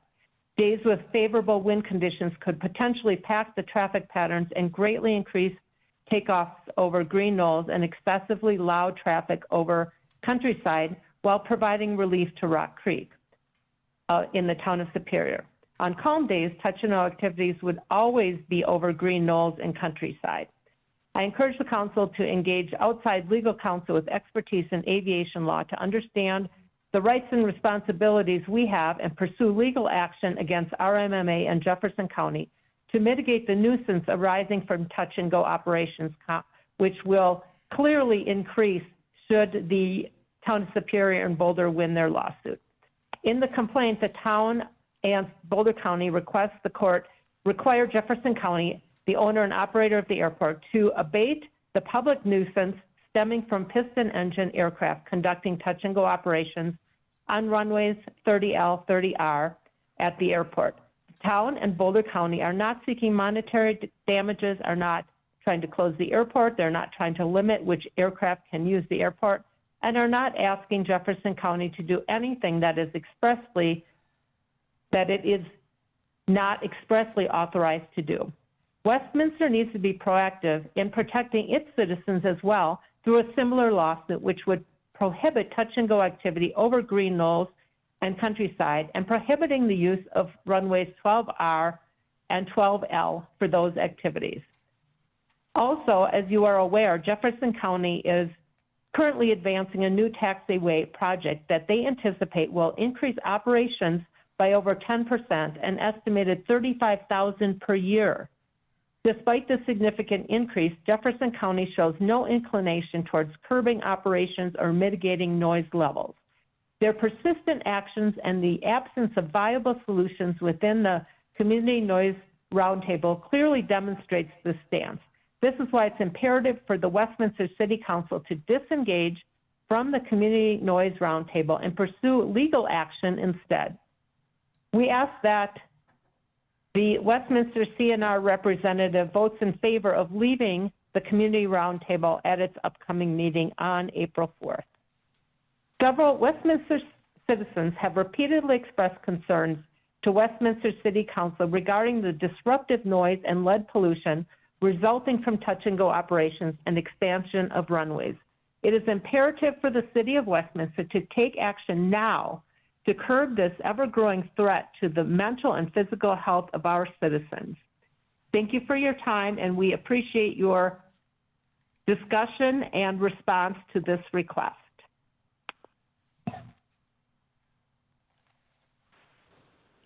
Hi, my name is Jason Farbman, and I have an action for City Council. I would like the City Council to retain outside legal counsel with expertise in aviation law for two reasons. One, to understand the implications for Westminster should Boulder County and Superior win the touch and go lawsuit against Jefferson County. And two, to create our own lawsuit against Jefferson County to protect our Westminster citizens from these constant touch and go operations. Boulder County and Superior's lawsuit only specifies prohibiting touch and goes from runways 30L and 30R. Should this lawsuit succeed, this may mean that all touch and go operations will take off towards Westminster on 12L and 12R. This is something the City of Westminster needs to understand, and that it's necessary to take our own legal action because of it. I have heard from numerous Westminster citizens who have tried reaching out to Jefferson County commissioners, and there has been no progress. The outcome of the consultant from the Community Noise Roundtable was as expected. There were no new viable solutions presented to the group. Jefferson County is working on a new taxiway project that Jefferson County estimates will increase operations by up to 35,000 per year. Jefferson County has no intention of limiting operations or noise. Their ongoing actions and lack of solutions in the Community Noise Roundtable have proven that without a doubt. Many in your city have given public comments about how these touch and goes cause excessive noise and lead pollution. Rocky Mountain Metropolitan Airport's transition to unleaded fuel will take years. We are your citizens, and we are asking for help. These operations already severely impact Walnut Grove, Countryside, Westbrook, Westcliff and Cambridge, Green Knolls, Sunstream, Stanley Lake, Westminster Hills Dog Park, and King Mills. Without action, the new operations will cause the airport's influence to extend further south and further east, meaning more disturbances, more complaints, and more aggravated community members. Soon, City Park, Lake Arbor, and downtown Westminster will be subject to daily extensive touch-and-go operations. Some of these already share this burden on busy days. I live 2.2 miles in the air from the South Runway, and these impact our neighborhood nearly every minute of every day. In the near future, how far will one need to live from RMMA to escape these nonstop excessive operations? The only solution to improving the lives of your citizens is to force RMMA to limit touch-and-go operations. I repeat, the only solution to improving the lives of your citizens is to force RMMA to limit touch-and-go operations. Your community members ask for the airport to act in moderation. We're not asking the airport to close. We're asking for moderation so people can live here and enjoy their surroundings. Thank you. Again, my name is Jason Farbman, and I'm a resident of Westbrook, Westminster.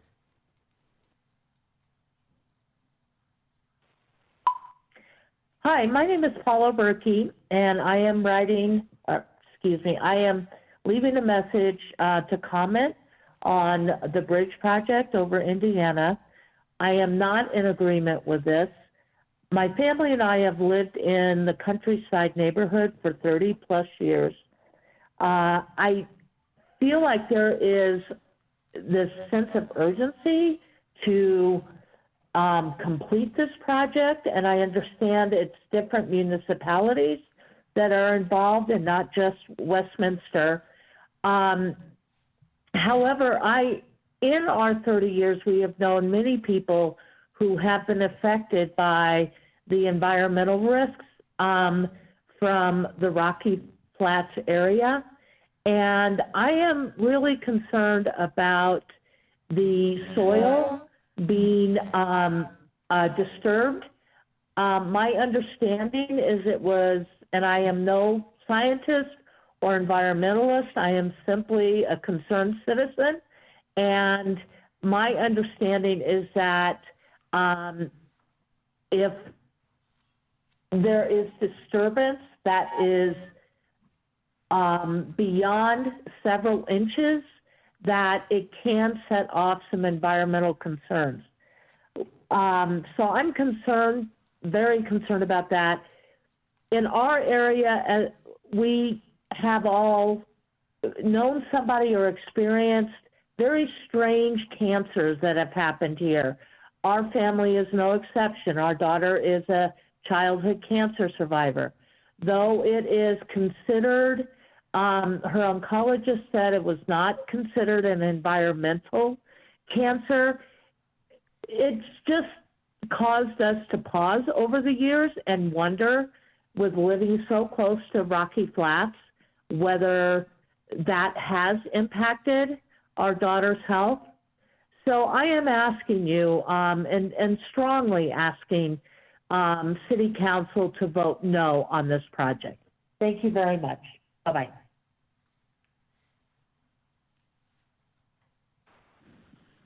Hi, my name is Annie Bergey. I was raised in Westminster, very close to the Westminster Dog Park. I went to Lucas Elementary, Mandalay Middle School, Stanley Lake High School, and my parents still live in Westminster. I am calling about the proposed bridge project surrounding Rocky Flats Wildlife Area. I have done a fair amount of research on the subject, partially because I am a cancer survivor, I was diagnosed with a very rare cancer when I was 14, leiomyosarcoma, which was in 2006. I was the only kid in America to have the cancer that year. We have been told by oncologists that in all likelihood Rocky Flats had nothing to do with my cancer.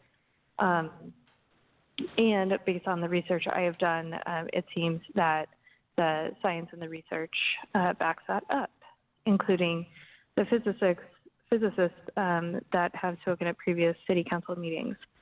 My point in bringing all that up is that I understand what it feels like to have cancer and the horror of having cancer.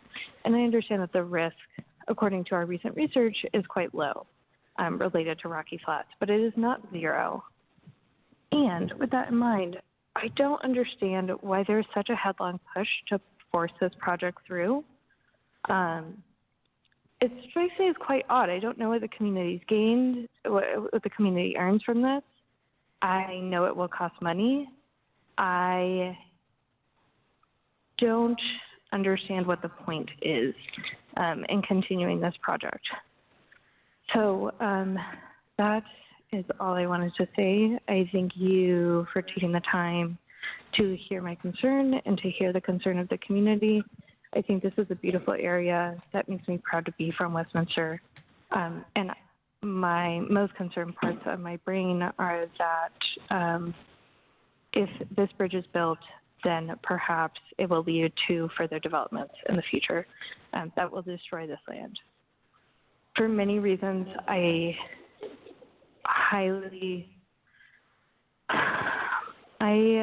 strongly ask community members and the powers that be to ask what is being lost and what is being gained here. What is the point of this? What is this all for? Why don't we protect our land and avoid any risks that we have, protect the nature that lives there? Yeah, I guess that's my big question is what is this all for? Thank you so much. That's the last one. Thank you. City Manager's report. Good evening, Mayor, Mayor Pro Tem, councilors, ladies and gentlemen that are in attendance, anybody who might be watching online. We'll run through a few updates from the city's perspective. Next slide. So in the spirit of March Madness, the Parks Rec Library team have come up with a new program for the city, and that is Park Madness. This will be a similar bracket-style competition for residents to vote on their favorite parks and open spaces. There will be 4 rounds, and that will be managed through our social media accounts through early April. I encourage folks to check out the website that's listed at the bottom. There are prizes for those who move through the bracket, and we encourage folks to have a little bit of fun in the spirit of March Madness. Next slide. Also coming up here in early April, specifically the week of April 8th through the 11th, the city will execute our very first ever Pothole Palooza. And so if you know of a pothole out there on a city street and it needs to be repaired, we want you to contact us, let us know, because our mission is to fill in as many potholes across our city footprint as we can. Again, that's the week of April 8th through 11th, and the intent is simply to fill those potholes and spruce up our city. We can only repair potholes that are on city-owned and maintained streets. And so if it's parking lots or it's CDOT-maintained roads, so portions of Sheridan Boulevard, Wadsworth Parkway, Federal Boulevard, US 36, those aren't ones that we have jurisdiction over. But if it's a city street, neighborhood, or one of those side connecting streets, please let us know. If you do submit a pothole for repair, that will be entered into a raffle to win a personalized street sign prize. And again, you can go to our Pothole Palooza website at the link below. Next slide. Just want to talk a little bit about one of the programs that the city does, and I'd consider it a Westie win, and that is that the city issues, not issues, but simply processes applications for passports. And so in the city, or correction, in 2023, the city passport agents accepted 1,349 passport applications on behalf of the State Department, so about 112 per month. We do charge $35 acceptance fee per passport, and that's a standard fee that is charged by all entities that perform this service, but it does allow the city to collect about $47,000 in passport revenue this past year, and that fee then offsets the personnel costs to execute this function. If anybody does need to apply for a passport, you can certainly do so. You can call the number there, 303-658-2400, and set up an appointment. It's available for anyone. You don't have to be a Westminster resident to take advantage of this service, but it's one that we're very, very proud to offer our community and those in the communities around us. But certainly a Westie win. Next slide. And then just an update, we got some great news that our City Hall landscape transformation grant was approved, and that will provide a grant of $225,000 from the Colorado Water Conservation Board to transform the north lawn here at City Hall. And that grant is in addition to $500,000 that was set aside in former ARPA funding by the City Council prior to this project getting underway. And so we're excited about what that will look like. There's a rendering there on the screen, but essentially taking a lot of that very, very heavy use bluegrass that's on scene, transforming that to some natural grass, to some xeric landscaping, to green it up with some trees and make it more accessible. Right now there's very, very limited walkability of the site. And so we're very, very excited about the grant award and certainly about the project getting worked on and completed here this spring, summer, and fall. I would point out that the landscape transformation and the irrigation system replacement will save about 1.6 million gallons of water per year, which is a more than 50% reduction of what we currently use to irrigate that green space. And so great news for our community, and looking forward to seeing that project get underway here soon. Next slide. Some things to know. Tomorrow night, Planning Commission meeting canceled. That would normally be at 7 to 10 p.m., but again canceled. Environmental Advisory Board meeting Wednesday, March 27th, 6:30 to 8 p.m. In the CMO conference room upstairs. We have a partner event with Highland Hills Easter Egg Hunt, and that is co-hosted with our partners at Highland Hills Recreation District, but that's Saturday, this Saturday, March 30th, 9 a.m. at Carol Butts Park. And as a reminder, next Monday night, is a City Council study session beginning at 6:30 p.m. right here in Council Chambers. Next slide. Information-only items. As follow-up to a council request just prior to Christmas and the New Year period, the council asked us to come back to research and come back to them with information on recycling and compost ordinances that are resident in Denver and Boulder specifically. We also found some good information at Fort Collins, so that's available for information purposes. And then our Policy and Budget Office documented and timed out what our 2025 budget process will look like as it moves from now through the end of October. And so just wanted to make sure that everybody takes a look at that if they're interested. Happy to answer any questions on those two items. Next slide. And as always, we want to remain accessible, responsive, transparent, and accountable to the community. If you have any questions, you're more than welcome to call me at our city manager's office. That's the phone number is 303-658-2006. You can email me directly at mfreitag@westminsterco.gov. And then lots of great information out there. If you can't find it on our website, you can certainly check us out on social media. You can like us on Facebook, follow us on X. You can check us out on Instagram or ring our bell at Nextdoor. Pending any questions, that's all I have this evening. Any questions, Councilor Azadi. Thank you, Mayor. I just wanted to say thank you to the staff who pulled together this recycling and compost ordinance. Angelica McMahon and Marissa, thank you for your work there. I think it's very thorough on these recently passed ordinances in Denver, Boulder, and Fort Collins. Thanks. Councilor Nirmela, since I can't see you, do you have anything? No, thank you. Thanks, and don't hesitate as we go through the agenda. Since I can't see you, just speak up so I know to call on you. No problem. That brings us to City Council comments. Councilor Nirmela, I'll let you go first. Anything? No, sorry, I get a feedback when I talk, so I apologize. The only question that I have for the city manager with respect to the comments that were made, was just wondering when we would get some information on I'm sorry, the feedback is so bad.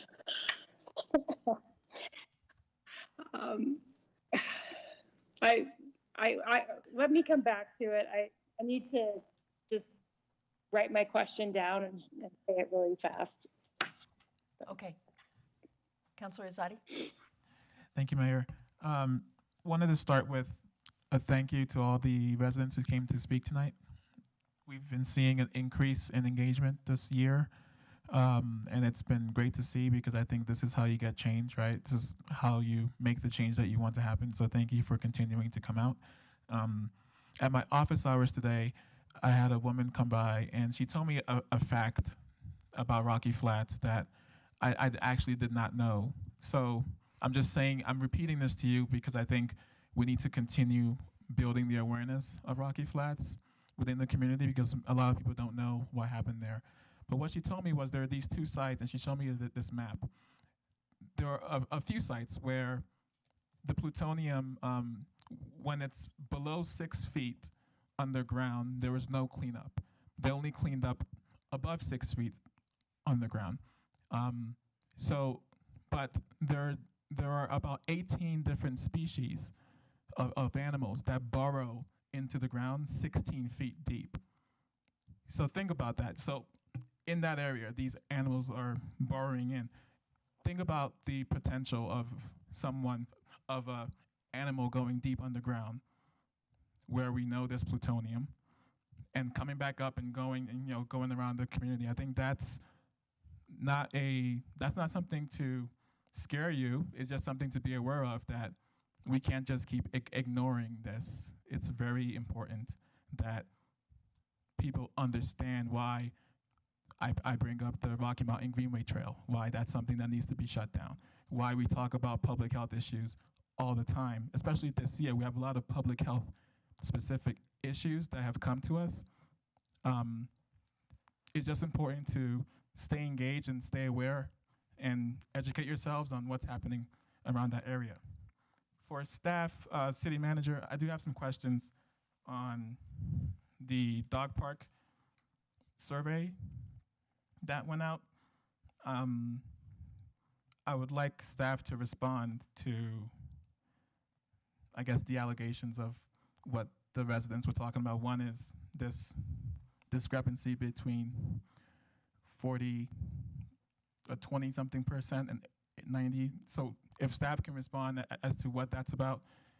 Two, the statement that the CAT team was asked to sign that said that the staff is going to be the final say versus the council, when we've been told it. So I believe it's us because we've been told that many times, but can you just clarify for the public what's actually going to happen there? We do get the final say, or the vote will come to us in June, to my understanding.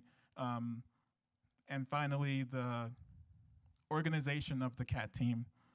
So Mayor, maybe you can give us more insight into this, but I'm curious about this. So a resident said that the next meeting will be mostly presentations. It will be on site at the dog park. Okay. Well, I'm more hopeful that these CAT meetings are much more interactive and, soliciting ideas from the community and not just one way. So I'm curious if you can clarify that too, City Manager. Yes, Council. I'll start out with the last question and then ask Park Recs and Libraries Director to come up and talk about the survey and whatever the statement was that folks signed. But the Westminster Hills Open Space Community Advisory Team is a PRNL Director organization, entity advisory committee that has been created, as I've shared with the council previously and the community, to advise him on what's the best way forward to move forward with the issues at hand. And so he can speak to the makeup, but I know that a lot of time, energy, and effort went into finding, folks that provided the various perspectives so that we did have, the best information provided, and then the ability to make a good recommendation to him about where we take it from here. I would point out that, and I think that this is important, is that, we want these community advisory teams to be able to have frank, honest, open conversation amongst themselves so that they don't, feel like they're under the spotlight if they go one way or the other on a particular issue. And so for the municipal court, for the drinking water facility, and for the Westminster Hills Open Space, those are a select committee. They get together, they have conversations, they use the information that's been provided through surveys and through 3 open houses, and oh, by the way, a lot of feedback from the community as gathered here in public comment over the last several months. And so very, very excited to see what this group comes up with, because there are a lot of competing interests. There's folks that have environmental concerns. There are folks that are neighbors and they're, live in this each and every day. There are folks that are dog advocates. There are folks that are bicyclist advocates. There are folks that want to be able to go out and just hike and do their thing. So lots of different competing pieces to this. I would point out to the group, because I think that this, gets lost a lot of times, and that is, that there are lots of options for what this in-state might look like. Some of those options can be handled simply administratively. Others will be handled by the council. For example, if this group determines that 400 acres needs to remain a dog park, an area where dogs can run off leash or whatever, that's going to require a change to the land use designation for that particular chunk of ground. I don't have the authority to do that. That's something that the council would have to approve, and we'd have to take open space land and redesignate it as park space. And so there are pieces that are part of the council's purview. There are other things, more garbage cans, more fencing, things like that. We can do those sorts of things administratively. But if there are ordinance changes, if there are land use changes, that's absolutely something that the council will have to make a decision on. But we've got a community advisory team that's been put together to bring all of these different views or viewpoints, and to provide a recommendation back to the Parks Rec Library Director that he can run through me back to the council as appropriate. So I hope that answers that piece. But if Parks Rec Library Director Herrera Mischler could come up and answer the first 2, that would be helpful. Mayor Pro Tem and councilors, thank you. I'm Tomas Herrera Mischler, Director of Parks, Recreation, and Libraries. So I wanted to just add one other comment, is that we are working with a neutral party facilitator for our CAT meetings. It's a facilitator from the Rocky Mountain Partnership, and so she's helping to make sure that everyone's voice is heard and that everyone gets an opportunity to speak to the issues that are concerned to them. I really enjoyed the dynamic and a lot of information sharing, and look forward to more conversations and gathering wisdom from these folks. And then I'll be taking those recommendations to Mark and then to City Manager Mark Freitag, and then he will forward them to you as appropriate. With regard to the survey and the discrepancy, it's probably completely my fault.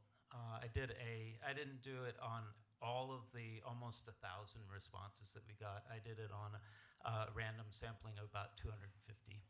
So I probably just got it wrong. I have been really impressed with the Guardian's statistician. I'm not a statistician by any stretch of the imagination, so I guess that is a good lesson for me to be careful in the future how I count things like this. The surveys are not statistically valid surveys. They're not. They were just an attempt to try and gather more input from the community to help us really frame the conversation. So it was not intended to be one of those really statistically valid surveys like the one we just got for the vision plan. So, and you had another question. The second question, so thank you for that and for the transparency there. The second question is on the statement that the CAT team had to sign. What's that about? So a resident said they signed a statement that stated the staff is going to be the final say. No, that's not what it states. It Okay. says that City Council has the final say. I will forward that to you tomorrow, but that's not staff. That's the council. You guys, you get to make the final decision on this. You've got a book behind you. There's a book behind you. Yeah, so I was just trying to make it really clear that the CAT is advisory. It's community advisory team. And that was the whole intent. It wasn't to squash them by any means. It's the opposite. We want and need their input. And it's a marvelously diverse group of people with a lot of different opinions. So I think it's important to state that I'm sure my colleagues would agree that we don't want to impede on staff's authority here, typically, right? The only reason why this particular issue, why I'm bringing this up on even the non-ordinance related thing, is because it's a highly, it's a very hot topic right now. I get stopped in the street on, hey, what's going on with the dog park? And I think for some issues, very rarely, it's, we hear a lot from the community. You hear a lot from the community, but you also have your operational priorities to balance out. I think it would make a lot of sense if council did get the final say on the set of recommendations. That's just my opinion. I'm one of 7, but that's just, it's just such an important project that we want to make sure that we hear everything staff has to say and then we become the final say. That's just my thoughts. But thank you for that. And I think that's all I had. Oh, and the airport, another public health issue, right, that we've talked about this year. It's very concerning to me to hear about the expansion plans from that they want to expand their operations. That's very disturbing, and I'm hoping it's not true. I don't know what the facts are, but I have seen this many times now. As we know, CNR is, I don't know what to call it anymore, but it's something that I would like Westminster to get out of. It's not functional for us. We need to move on and figure out more creative solutions to this issue.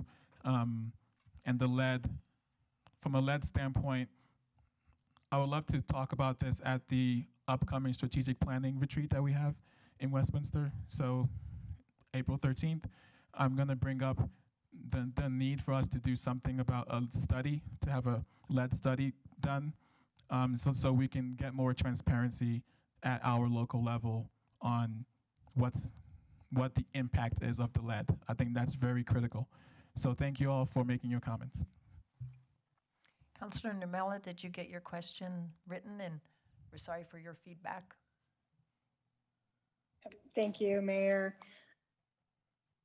So I was going to make a comment. Councilor Azadi, you mentioned you get stopped in the street regarding the dog park just over the weekend, my brother who lives in Missouri actually somehow heard about our dog park and was letting me know that we should be working to work with the community to maintain that use. So that was an interesting experience. So I do also look forward to and hope that the cat that we have established is something where the community is actually able to build trust with our park staff. And I think it's important for the community to give staff grace and to also have that same feeling going back to the community. And I know that there are community members that feel strongly about the impacts from the dog park, as well as those who use it on a daily basis. So thanks to everybody who commented on that.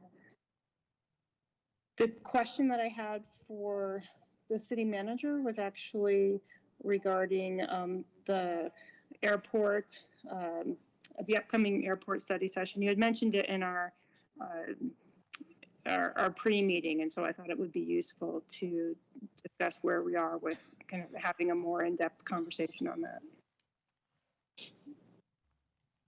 Yes, thanks, Mayor Pro Tem, and for information again for the council and for the community that may be in attendance or listening. The council has asked for a study session item to address and discuss RMMA and all things RMMA. And so we've identified 3 potential meetings where that could occur. We've got some coordination to figure out, but we'll work on that. Those meetings would be either April 29th, May 6th, or May 13th. And so that's what we're targeting right now for that discussion. Talked with the mayor and the attorney, in the meeting, in our pre-meeting this evening. And, if there are legal considerations, maybe there's some opportunity for the council to ask legal advice from the attorney. That would have to be done in executive session, but we could certainly have that open session about where the council's at, where the council wants to go. I'm tracking, noise is certainly an issue in our presence on the CNR. Lead is certainly an issue. A runway removal, and what does that mean for the community? The expansion of the airport, and the list goes on. And so currently targeting 3 meetings for that meeting. And as soon as we've pinned that down, we'll be able to publish it on our 6-month council agenda. So if folks aren't aware, we do have on our website under council meetings, there's a 6-month agenda projection that's there to keep people informed 6 months out what we're trying to coordinate. I hope that answers the question. Councilor Ireland? Yes, thank you very much. Couple things. So the Greenway Trail, learning that it goes through the dog park, I want to know why also, and why we ever did this trail to begin with. I want the answers of why and the history of that. As far as the airport goes, you know that I am for leaving the CNR, Councilor Rosati and I, and we're just waiting for others to get on board. I hope that we have a meeting on the airport sooner than later, and that's all I have to. And I want to tell you all thank you for coming out and speaking, because that's how you're heard and that's how I know what you want. Thank you so much for coming. Councilor Camelia? Yes, I'll echo that sentiment.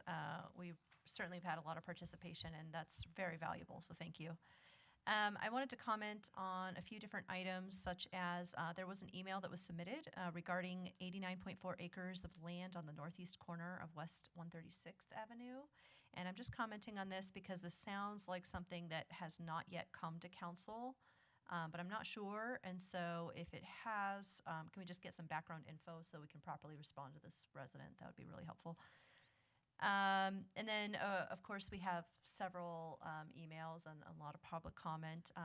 calling us to take action on the RMMA, and I believe we all know up here that I did submit an email earlier asking for an executive session to ask our attorney's advice concerning this issue. I do think at this point, I'm hoping we can do a vote on doing an executive session to really get some clear advice on our options going forward on that item. But I also want to say that I'm very grateful that there are several study sessions planned because, as you mentioned earlier, Manager, there are different issues with the RMMA to consider, and so thank you for breaking that up. And I just wanted folks to know for the Greenway Trail, our council we dove real deep into this the last time we spoke on this issue, and Councilor Zadi reminded me of this, that we do have an upcoming study session on this topic on the Rocky Mountain Greenway Trail, and that will be in July. And we were guaranteed that there will be no further work until that study session takes place. So I just want the public to know that this is something that's high top of mind for us, and we will have that take place, and we will be having a balanced presentation. We have asked for that. And I also wanted to mention to the gentleman who at our last council meeting on this topic, who brought the books for us, Doom with a View. I meant to mention this then, but there was a lot to comment on in that meeting. Just thank you. Thank you for bringing that. I have read it, and I strongly encourage everyone who lives on the Front Range to do so as well. This is a really important topic, and again, we appreciate you bringing this to our attention because we need you. Thank you. Thank you. Councilor DeMott?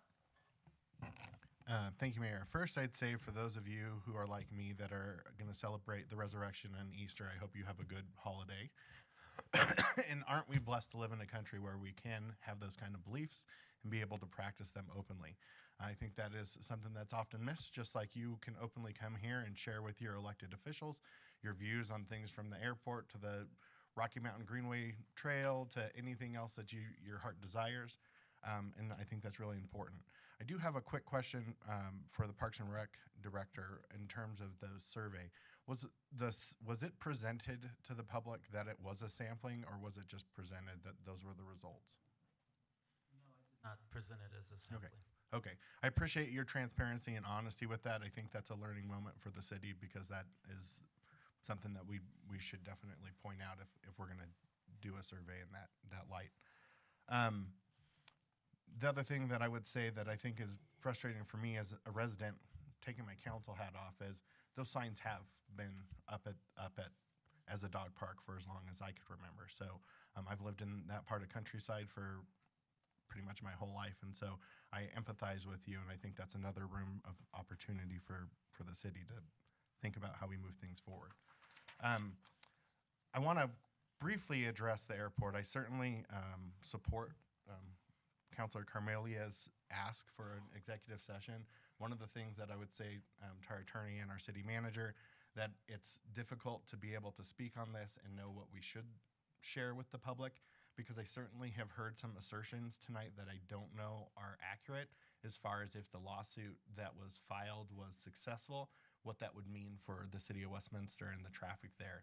And my understanding of it is much different than what I heard tonight. So I don't know the proper way for us to make sure that we can, be all on the same page and be able to share the appropriate information with the public, I guess is the best way to put it.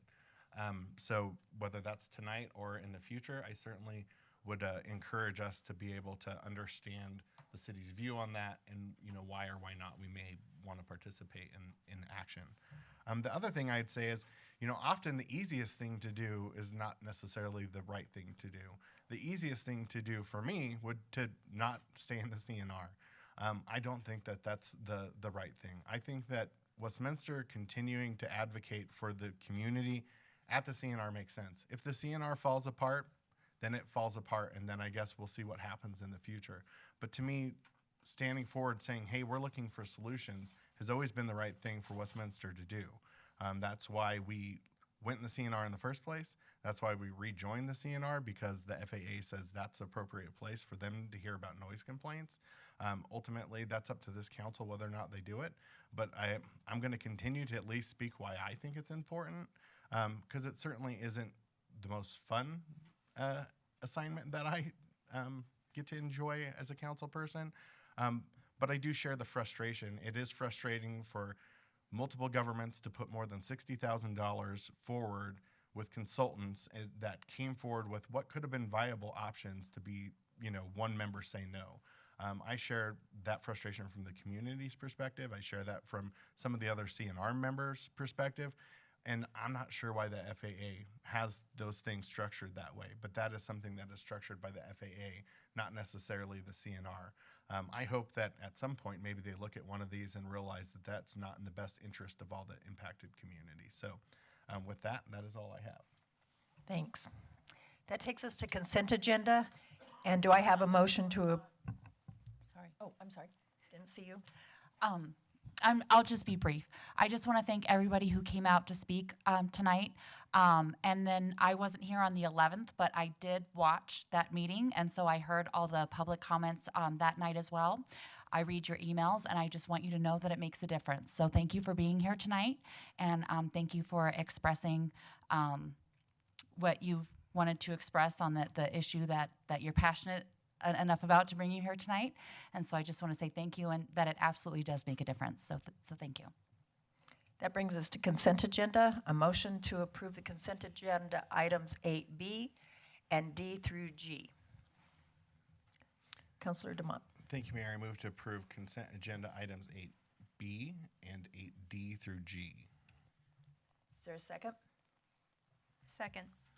It's been moved in second to approve agenda items 8B and 8D through G. Is there any further discussion? Roll call, please.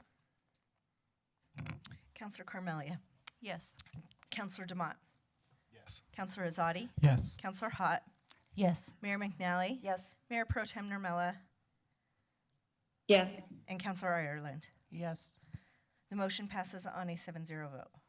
That brings us to item 8A. Is there a motion, Councilor DeMott? Nope. Is there a motion? Councilor Camerlia? I move to approve item 8A. Is there a second? I moved a second.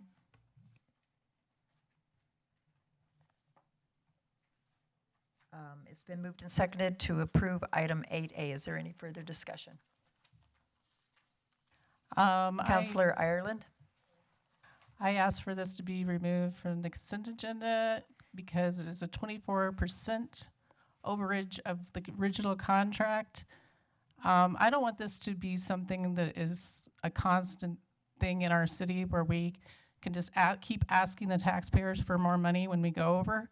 We need to stay on budget, and I'm a steward of your money, and that is why I took it to the consent agenda, off the consent agenda.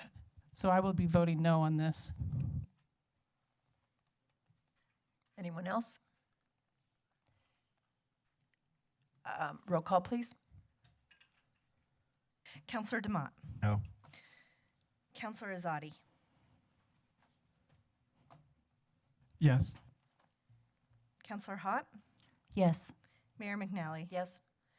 Councillor Nurmela. I'm sorry, Mayor Pro Tem Nurmela. Yes. Councillor Ireland. No. And Councillor Carmelia. Yes. The motion passes on a 5-2 vote. That brings us to item 8C. Councilor Camerlia? I move based on the recommendation of the city manager to determine that for the public interest is best served by authorizing city manager to execute amendment number 2 for a guaranteed maximum price contract with ECI Construction, Inc. for a construction management at risk, including the construction phase services, increasing contract from $236,520,000 to an authorized maximum total cost of $10,170,000. Councilor Hott? I second the motion. It's been moved and seconded to approve item 8C. Is there any further discussion? Councilor Ireland? I also asked for this to be taken off the consent agenda. Over $10 million for a park is the most expensive park we've ever approved in the city, and it was on the consent agenda. This is $90 per person for this park, just to let you know. And I am against it. I don't think I will use it. My family will not use it that much. and I don't think many of you will either. So I will be voting no. Councillor Azadi? I just want to agree with Councillor Ireland that a $10 million project should be off the consent agenda generally. I approve of this specific project, but the philosophy of having the big money items should be separate items.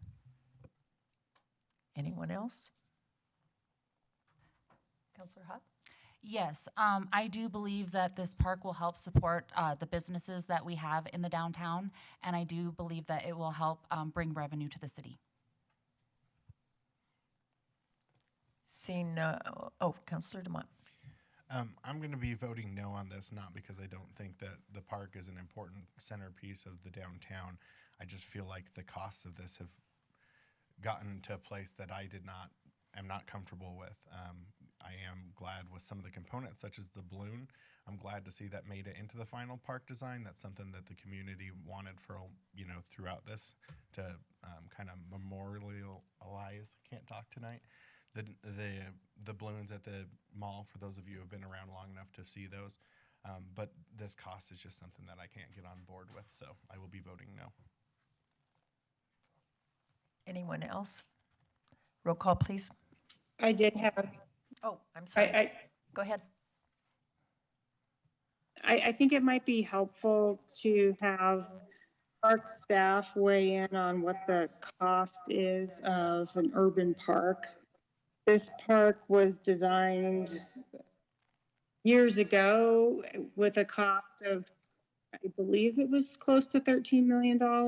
If you think about the rise in construction costs, the reduction in overall costs that the staff has been able to achieve to create a great park is pretty impressive. And I think it would, again, if staff could weigh in on the typical cost per square foot of this type of very active, dense park versus other types of park spaces, that might be helpful for some perspective. Thanks.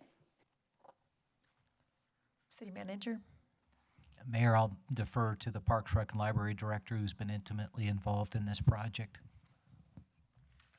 Mayor Pro Tem is correct that the original park design was estimated in 2014 at $13 million. My understanding is that over the last few years, we've had about 10% increase every year in the cost of construction for projects that we've been bringing before you. We don't have exact comparables for this park. It is pretty unique, certainly unique in our park system as kind of the center point or the center focus of downtown. But just to give you a little bit of a sense of what things have been costing lately, the Nature Playground, which is our latest major addition to the park system, cost about $7 million for 1.5 acres. The park downtown is 3 acres. The design for that was about 12.8%, so about $873,000. This park project, the design fee that you approved tonight, is only 8% of the construction cost of the park. So it's really quite a really good deal, because usually we expect between 12 and 15% of the project cost is going to get eaten up by the design fee. So I agree with Councillor Nermella that staff has done an amazing job with the consultants to really deliver a great park. This is going to be an amazing park for a good value.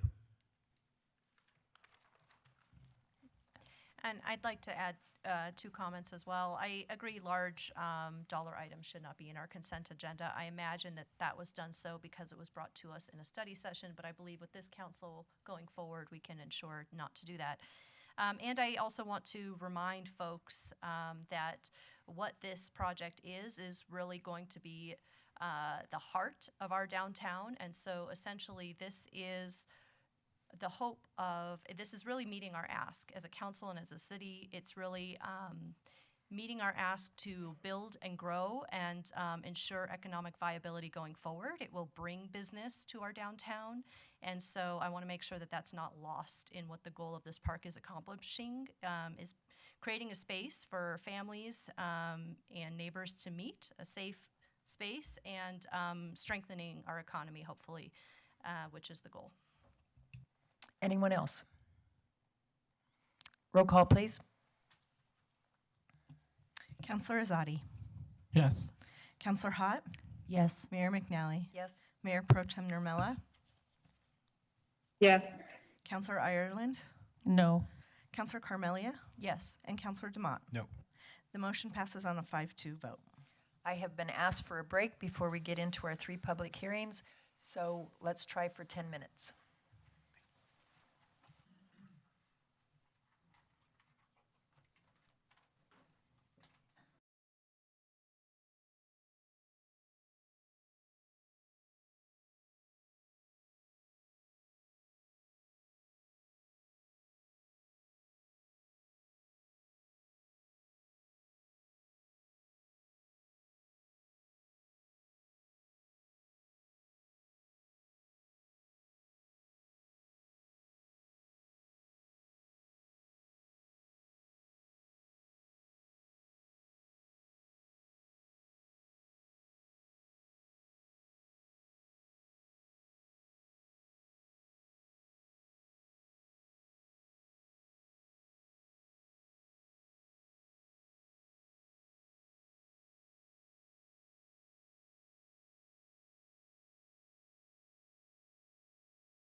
Where's Azadi?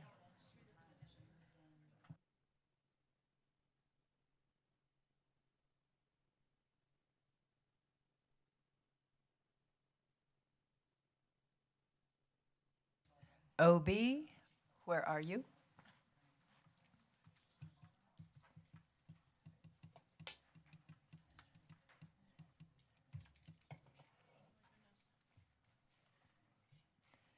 The missing counselor.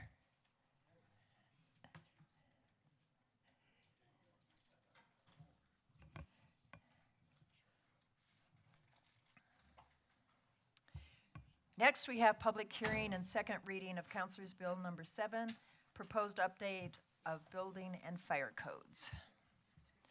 I will open the public hearing, and I hear that there is no staff or applicant present for this item. So, does council have any questions, or do we have a motion?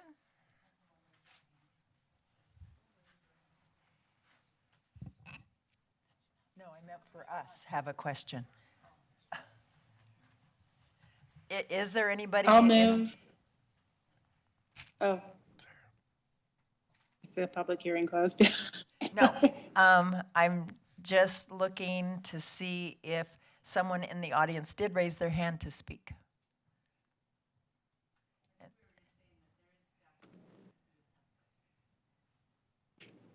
If we have questions, we have staff here to answer. But my notes say, well, it says there's no staff or applicant, so that's interesting. I don't know why. I just read what's on my paper. So, open the public hearing. Is there anyone that is signed up or wants to speak? There's nobody signed up for this item. Okay. Does staff want to talk about anything? No? Councilor Ireland? I believe this is an item we've already voted on that costs like $3,800 more per house to build. Is that true? This is second reading on that item. The first reading, I believe, was a 6-1 or 5-1 vote on that night. Yeah, it was me.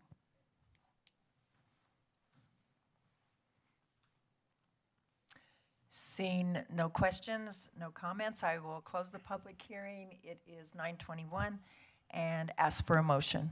Councilor DeMott. Thank you, Mayor. I move to pass Councilor Bill number 7 on second reading to adopt the 2021 International Building and Fire Codes and update of the National Electric Code and the State of Colorado Model Electric Ready and Solar Ready Code as updates to the current construction codes for the city. Is there a second? I second. It's been moved and seconded to approve item A2. Is there any further discussion? Councilor Nermella, did you have something? I mean, Mayor Pro Tem? Okay. Anyone else? Roll call, please. Councilor Hott. Yes. Councilor Carmelia. Yes. Councilor Ireland. No. Mayor McNally. Yes. Councilor DeMott. Yes. Councilor Azadi. Yes. And Mayor Pro Tem Nermella. Yes. The motion passes on a 6-1 vote. That brings us to item B, public hearing and consideration for the 5th preliminary development plan amendment for the Foster property. We will hold a public hearing, and I understand staff has something to present. Thank you, Mayor. Welcome. Thank you, Mayor Pro Tem, City Councilors. This is John McConnell, Interim Planning Manager, here to provide you with the staff's presentation and introduction to the Foster Property PDP amendment. Next slide, please. A staff agenda memo has been created, and tonight's public hearing has been properly noticed. The agenda memo, its associated PowerPoint presentation, the public notices published in the Westminster window, the mailed notices and the posted notices are hereby entered into the record at this time. The notices of the public hearing were mailed to 458 property owners, addresses, and 2 HOAs within 1,000 feet of the parcel under consideration tonight. The city has also posted the hearing date and time on its website. Next slide, please. Here's a vicinity map of the Foster property. The vacant parcels that are subject of the PDP amendment are outlined in red. The parcels are located at the northeast corner of West 136th Avenue and Huron Street. Next slide, please. The PDP generally aligns the allowed uses with the current 2040 comprehensive plan designations. The PDP also creates new public use parcels that will be owned by the Business Improvement District, or BID. Revised legal descriptions have been included, and additionally, the applicant is requesting the removal of a use restriction that was included on the original PDP. And no access points are being changed with this amendment. Next slide, please. Section 11.5.14 of the Westminster Municipal Code contains 10 criteria that are to be considered when reviewing preliminary development plans and amendments. Staff finds that the PDP plan amendment generally meets these criteria, and that's outlined in the agenda memo in more detail. Next slide, please. Staff recommends that the City Council hold a public hearing and approve the PDP amendment as presented. Next slide, please. The Planning Commission reviewed this application on February 27th, 2024. Planning Commission voted unanimously in favor of recommendation for approval by a vote of 7-0. Next slide, please. Staff finds that the approval of this application would meet the city's strategic plan priority of quality of life, and that is met by facilitating new development and providing for future infrastructure improvements. The applicant's with us tonight and has a presentation to provide to the City Council. And as always, staff will be here to answer any questions that you might have. Perfect. Thank you. Welcome. Thank you. It's good to see you again. Mayor, Mayor Pro Tem, Council. My name is Eric Checkle. I'm with Shuck Chapman. We're the developer of Novera, or the Foster property.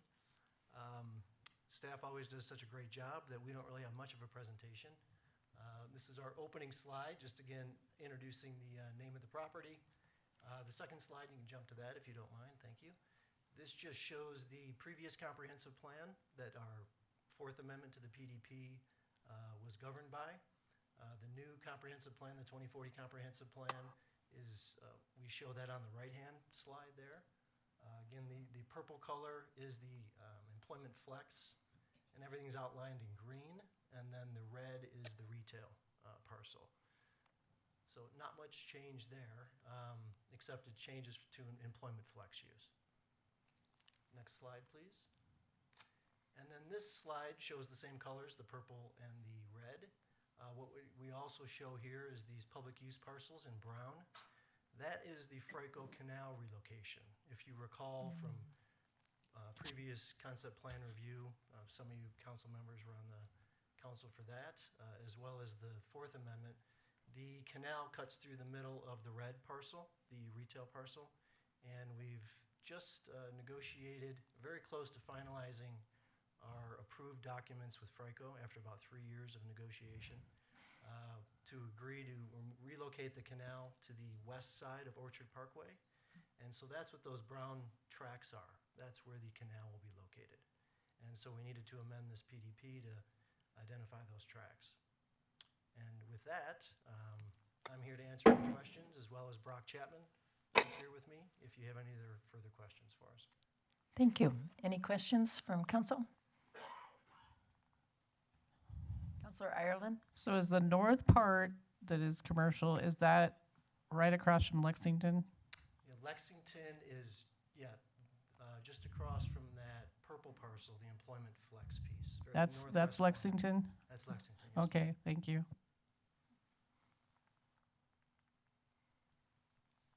I don't see any other questions at this time. Do we have people signed up to talk? No? Anything for staff that anybody wants? Everybody good? It is 9:28. I will close the public hearing and ask for a vote. Councilor Demott? Thank you, Mayor. I move to approve the fifth preliminary development plan amendment for the Foster property. This recommendation is based on the finding that the preliminary development plan generally complies with the criteria in section 11-5-14 of the Westminster Municipal Code. A second? I second. Thank you. Is there any further discussion? Roll call, please. Mayor McNally. Yes. Mayor Pro Tem Nurmela. Yes. Councillor Ireland. Yes. Councillor Carmelia. Yes. Councillor Demott. Yes. Councillor Azadi. Yes. And Councillor Hott. Yes. The motion passes on a 7-0 vote. Thank you. That brings us to our second public hearing and consideration of an official development plan for Uplands Filing 1, Block 4, PA-A4, located on the northeast corner of West 84th Avenue and Lowell Boulevard. Welcome again. Thank you again. John McConnell, Interim Planning Manager again. This presentation will be staff's introduction to the Uplands Filing 1, Block 4, Planning Area A4, Official Development Plan. Next slide, please.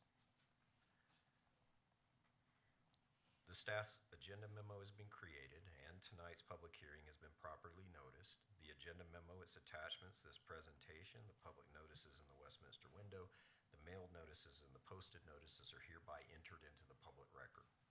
The notices of the public hearing were mailed to 1,021 property owners and occupants addressed within 1,000 feet of the parcel under consideration tonight. The city has also posted the hearing date and time on its website. Next slide, please. This map shows the location of the subject property outlined in red. It's located on the northeast corner of Lowell Boulevard and 84th Avenue. Next slide, please. The subject property is zoned Planned Unit Development, or PUD, and it's designated as mixed-use neighborhood in the comprehensive plan. The applicant proposes 28 single-family detached homes and 97 single-family attached homes, including paired homes and townhomes on a 13.99-acre parcel. The applicant also proposes a 1-acre park, including a shade structure and play area. Next slide, please. Section 11.5.15 of the Westminster Municipal Code contains 17 criteria that are to be considered when reviewing official development plans. Staff finds that the ODP will generally meet these criteria with the recommended conditions of approval as outlined in the agenda memo and attachments. Next slide, please. Staff recommends that City Council hold a public hearing and approve the ODP subject to those additional conditions listed in the summary of staff recommendation in the agenda memo. Next slide, please. The Planning Commission reviewed this application on February 13th, 2024, and voted unanimously in favor of recommendation for approval by a vote of 4-0. Next slide, please. Staff finds that the conditional approval of this application would meet the city's strategic plan priority of quality of life by facilitating innovative housing options and providing a publicly accessible park space within this development. And this concludes the staff's introductory presentation. The applicant's here with us tonight to provide you with the applicant's presentation, and we'll be here if you have any questions for us as well. Oops, thank you. Welcome. Thank you, Mayor, Mayor Pro Tem, councilors. Thank you very much for this opportunity. My name is Marcus Pockner. I'm part of the Uplands team that is here. I will, just to note that you all know we give kind of a thorough background. Sorry, it sounded like my mic went away. Still hearing me okay? I'm going to try to go through those slides a little faster tonight on the background and the overall to get through to the A4 presentation. So next slide, please. This is our team. Bonnie and I will lead the presentation, and then we have a full team of experts here to answer any questions that may come up about A4 and our ODP application. Next slide. This is our agenda, our roadmap for our discussion. We will focus for sure on the exceptions and the neighborhood plan. Always important to show the neighborhood amenities that we are proposing for A4. Next slide. This is the site, as I heard the mayor say earlier, on the northeast corner there of 84th and Lowell, really at that intersection, just under 14 acres. Next slide. Dreamfinders is the builder of this site. Matt Childers is here tonight and would be happy to answer any questions and provide any background information. But Dreamfinders is our partner and developer on this site. Next slide. As was mentioned, we mailed this to about 1,021 neighbors. We have had 4 public discussions on this neighborhood. Next slide. Here's this overall Uplands update that we shared in concept review and that we recently discussed. If you go to the next slide, I want to thank staff again, particularly Mayor, the city manager, for suggesting the quarterly meetings. We had one in February. We have another one in May. It has really been a terrific dialogue with all of the neighbors to go through the overall Uplands schedule and talk about infrastructure. Next slide. This is that infrastructure that you are seeing on the site now. You see the sanitary sewer, the water, and the storm drainage improvements that are happening down Shaw Boulevard. Starting to see a lot of overlot grading on the site today. Next slide. Folks, this is our roadmap where we show the 2 neighborhoods that have already been approved, A2 and B1. It shows tonight's presentation, which did have a unanimous recommendation from City Council. All of the purple are neighborhoods that have gone through concept review. So you're starting to see a lot of the overall community and neighborhoods in each one of the parcels are moving forward at this point. Next slide. We always talk about continued public engagement, how important that is. We appreciate all our neighbors, and these are some of the organizations that we report to regularly with updates on the plan. Next slide. Folks, we will continue and we'll always have just over 40 acres of public PLD on this site, combination of PLD and view corridors. I'll talk in relation to A4, but it gives you an overall map of those 40+ acres. Next slide. This shows our bike and pedestrian connectivity. I noticed a couple of comments from neighbors how important we are making connectivity on this site. It really goes from a right triangle site, the old Shaw Boulevard cut through there, and really making this a very pedestrian oriented. We can go through this in any detail to show the connections into overall Uplands and this neighborhood. Next slide. This is how we are specifically showing kind of the overall infrastructure. I will note that on both Lowell and 84th, we are adding bike lanes and a 10-foot multi-use trail adjacent to this site, adding infrastructure that's not there today. And then stormwater runoff today is sheet runoff that goes to the north, goes across land over to Shaw Boulevard. We will be moving all of that to a detention basin and water quality on A3, just to the north of this site, and certainly will be detaining it longer than is happening today. So certainly an improvement on surrounding infrastructure. Next slide. This shows our compliance spreadsheet. It's always important to look at what we brought to you in the PDP. As you can see, we're at 125 homes instead of 129. We are also providing more publicly accessible private parks. We're increasing those private parks, and we're still meeting the same perimeter setbacks and styles of homes. So this is a very clean application, really reflects that what was in the PDP as well. Next slide, please. Just a couple of things. We always show this, just focusing again, when we ask for exceptions, they are interior to our site, not on the perimeter of the site. The peach color shows here all of the guidance that we are following, and where we do ask for exceptions, it's really on the single-family detached home product to have actually a more sustainable product, particularly alley loaded. So just showing you that's when we come to you to ask for exceptions where that is based in, is in the single-family detached product. Next slide. A couple of things as we transition here to the neighborhood plan. We are in full conformance. If you go to the next slide. First, the 2013 slide had this as T-MUND. We then, you all passed the 24 comp plan shown on the next slide, which now is a neighborhood mixed use, just adding in the live work, but all the same densities and same uses on this slide. Next please. Just as everybody kind of thinks about this site because of Shaw Boulevard, but this is exactly our guiding principle, right? What we're bringing to life on this site. You are seeing a max of 129 units. We are doing 125.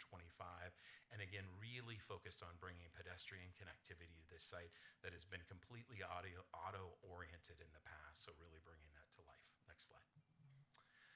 This just shows the 3 kind of feedback that we've heard from the community throughout this process to engage Lowell, to show landscaping engagement, the bike path, the 10-foot multi-use trail, to really show like community connectivity, the sidewalks throughout the site, number 2, that you see all through it, and then to find those found moments, those parks, those internal, privately accessible public parks that are there, just over an acre of additional parks. If you transition to the next slide, you actually see this site in context. You are a block away from an 11-acre park and 2 blocks away from a 10-acre park. Really remarkable open space and connectivity, getting people from the existing neighborhood from Shaw Heights over to Lowell, and then really to these oases of kind of open space that really will make these connections. Next slide.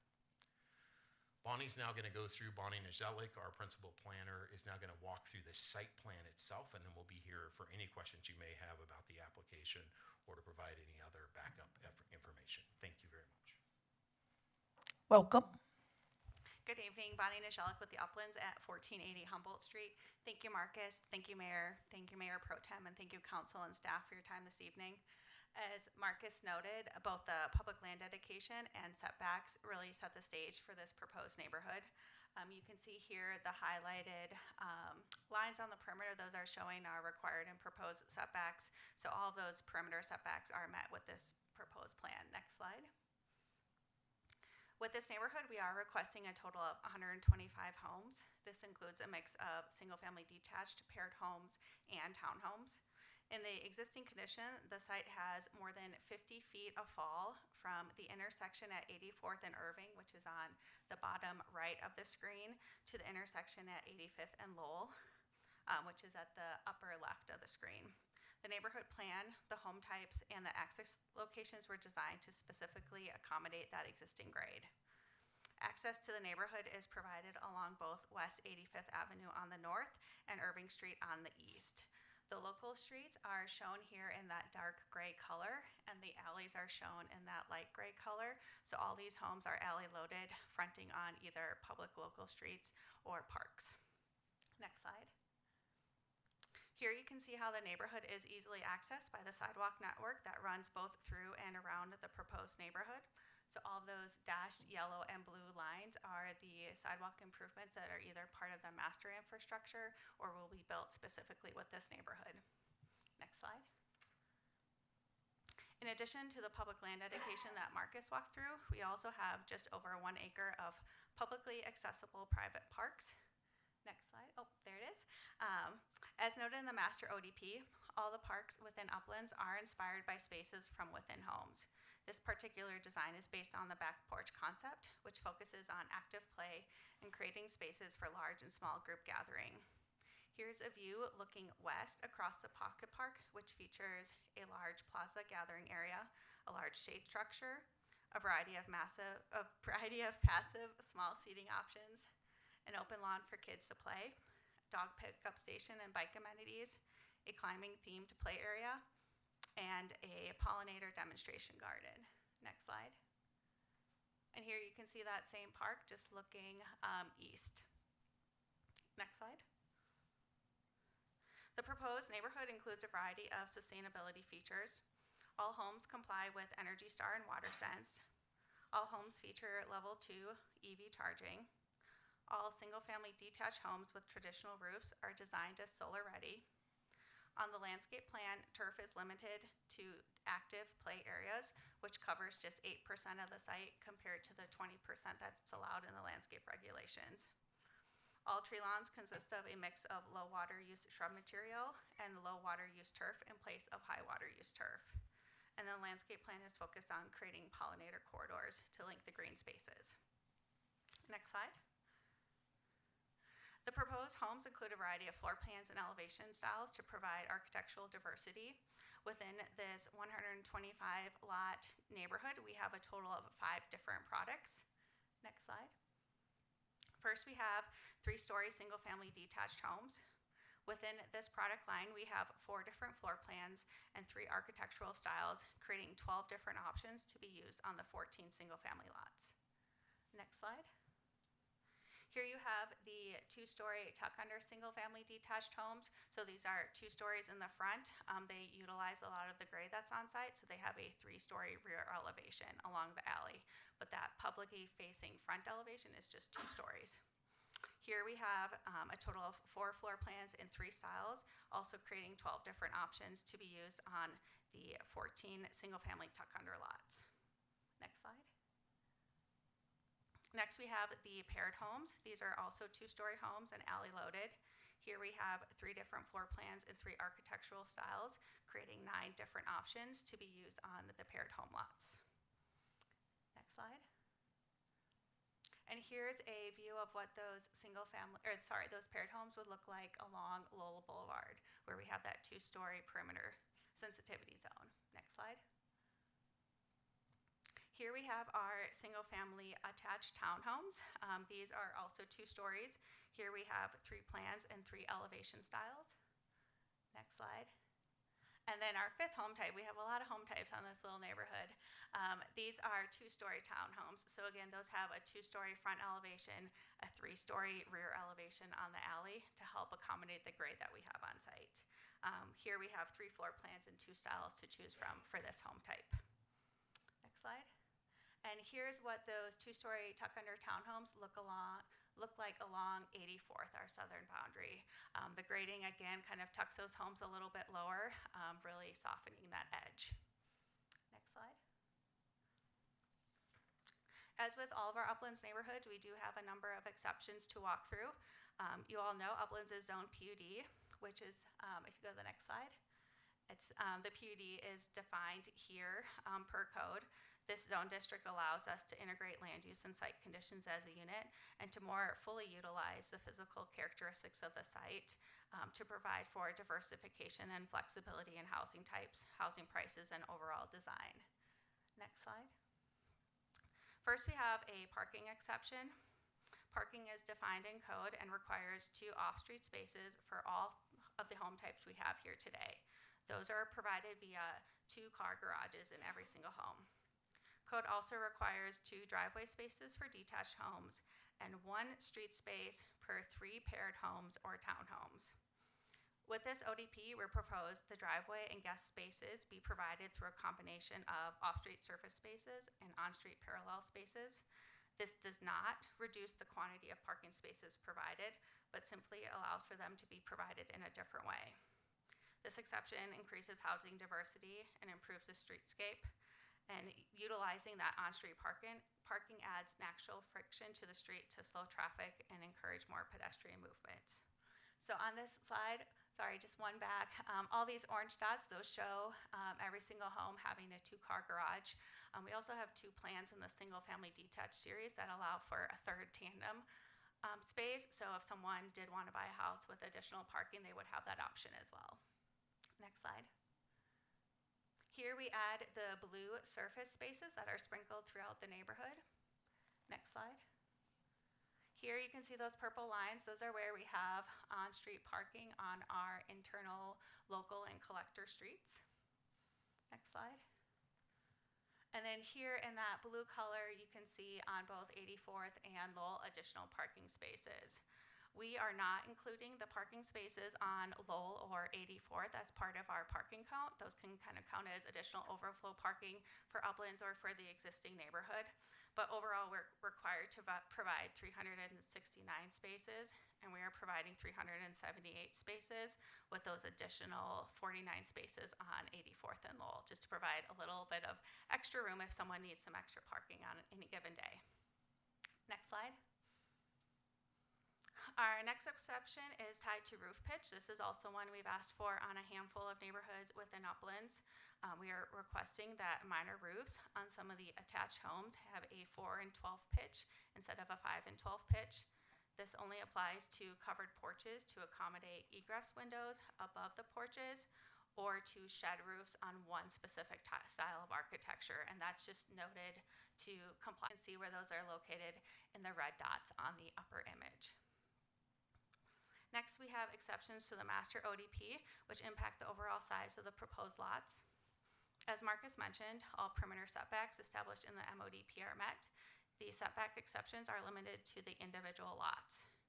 In place of rear decks and private yard areas, we propose a mix of porches, patios, decks, and side or front yards to meet that same intent through a different application. These more compact alley-loaded homes activate the streets through pedestrian-friendly features that engage the streets and adjacent public spaces with front-facing outdoor space that promotes community interaction. We were back on the last slide. Those setback exceptions comply with the design standards that were included in the MODP and also the design principles that are part of TMUND. Also, that exception aligns with citywide goals and policies related to water and housing. Those reduced lot sizes reduce the potential irrigation needed for the lots, and these more compact homes on smaller lots help provide additional housing options at a lower relative cost. Next slide. Finally, we have two exceptions tied to landscape. The upper image is tied to the single-family detached and paired home requirements, and the bottom slide or image is tied to the single-family attached townhomes. But both of them are very similar, and they're related to landscape area. So again, the upper image for single-family detached and paired homes. With this exception, we're requesting a minimum landscape percentage of 45% for the single-family detached homes and 34% for the paired homes. Similar to the lot size exceptions, this helps promote responsible water use and those more compact homes on smaller lots while still providing a very thoughtful landscape approach. In place of those on-lot landscape areas, residents will have great access to the trail and park system with uplands. And then the bottom image, which ties to our townhomes, we are providing an overall landscape area of approximately 28%. Again, encouraging that interaction with the street, the lower water use, and the more compact home types. With that, Marcus will come up and wrap up our presentation. Terrific. Next slide, please. And Mayor, councilors, again, if we'll go to the next, please. We're just being diligent to work through all the slides tonight. Standards for approval. We were remiss in not thanking staff. Staff did a terrific job, and in the staff report, it details goes through all the approval criteria and how we believe we are in full conformance with all of those. Again, looking at innovative planning methods. I will say the challenge of this site is absorbing a 50-foot grade from Irving to Lowell, and we've really absorbed that in our planning and the way we've done the landscaping and really worked to make sure that all the connectivity and the street connections and meeting the approval criteria. Next slide shows again just that overall chart, what we brought to you in 2021 in the PDP and how we are meeting and matching those requirements to bring this neighborhood forward.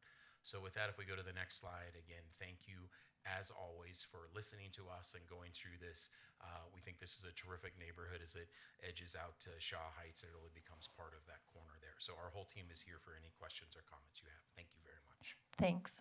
Questions, comments? Councilor Numela, I'm going to make sure I ask you first if you have anything to say. Yes, I do. Thank you, Mayor. One of the questions I have is more to understand the conditions that are attached to this ODP. And I'm wondering if staff can talk a little bit about the timing of this ODP in relation to the conditions that are still out there. It seems like there are some corrections that need to be made, and that these probably needed, I don't know if these needed to be made when you took it to Planning Commission, or if these were just edits that were found between Planning Commission and Council. Thank you, John McConnell, Interim Planning Manager. The conditions that are being requested by the applicant are due to the stage of the review that we're in. We're very, very close to completing the review. Honoring the applicant's request to advance this to public hearing with some outstanding comments and corrections that need to be made. Nothing truly substantive that would affect the design or what you're considering tonight, but with many of the applications that the Uplands has presented to you in the past and you've approved, they're all tied to some outstanding corrections that need to be made with a final review. And they aren't conditions that were arrived at between the Planning Commission and the City Council. What the City Council's hearing tonight and seeing tonight is the same as what was presented at the Planning Commission. Okay, that's helpful. What I was trying to understand was the specific condition tied to the parking analysis. Can you just provide a little more light on that? Because it seems like more parking is being provided, but yeah. With council's permission, I would like to ask the project manager to come up and talk about that in more detail. Yep, I can answer that. Bonnie Nijelik again. The specific comments on the parking study were making sure that the final parking study tied exactly matching to the parking charts in the ODP. So there is some kind of formatting comments on the parking charts in the ODP. So just making sure that the two final versions of the documents matched exactly. Okay, and it wasn't a case of not having adequate parking, it was more just updating the charts. Yes, exactly. Really just a formatting correction on both of those, but nothing has changed from a site plan or needs to change from a site plan perspective. All the information, layout, numbers are correct. We just want to make sure the two documents match exactly. Okay, thank you very much.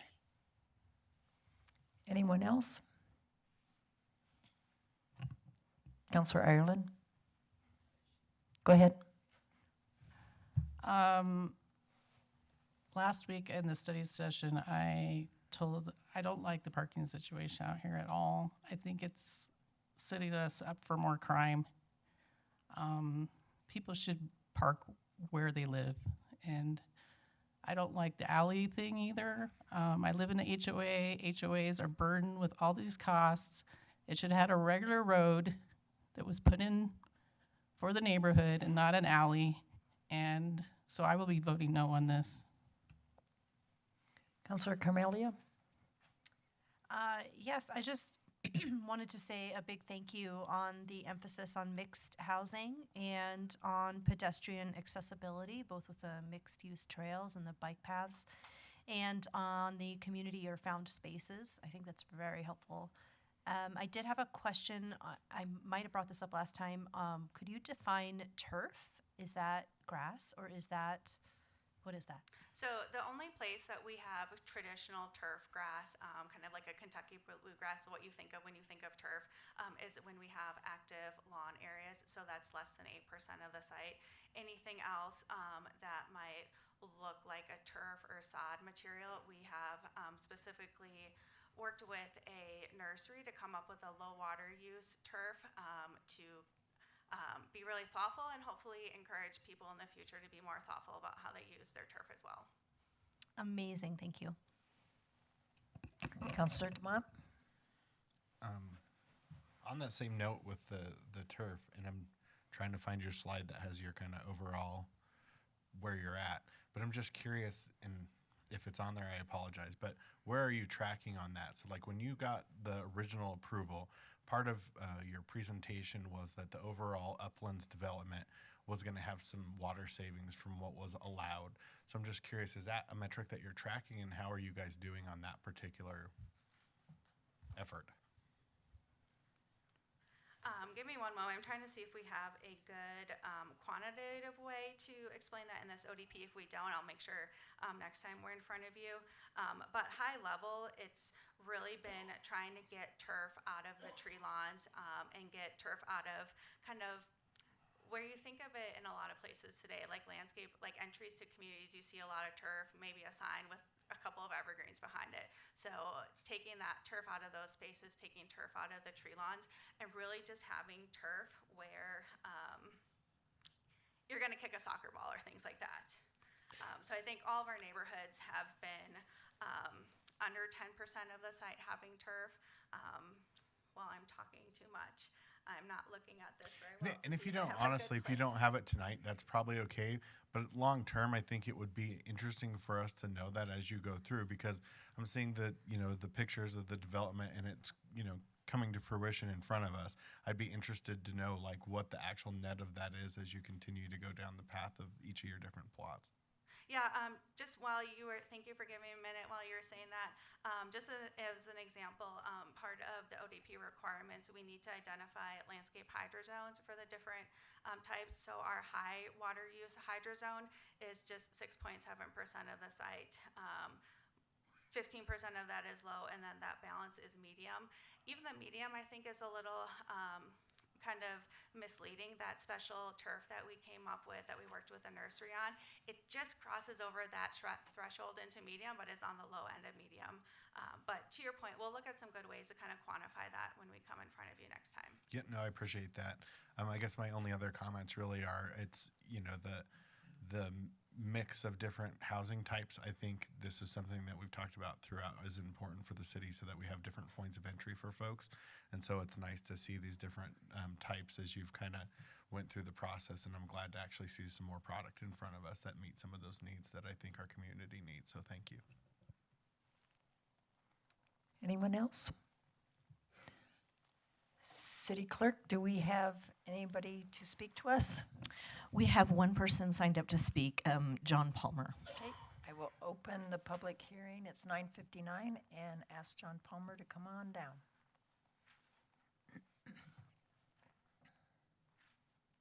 Welcome. Thank you and good evening again. I ask that you either put this project on pause or reject it. Again, parking is a big issue. I know we use some book that says 1.5 cars per resident. That doesn't work. Look in your neighborhoods. People that have 2-car garages, how many of them utilize them for both of their cars? Don't have other jet skis, bikes, boats in the garage. Creates a parking problem. And like Councilor Ireland says, it invites crime into the neighborhood. Now, I recall here recently, the mayor talked about the same problem up at St. Mark's with people parking on the street up on 97th. Am I correct there? Mm-hmm. Okay.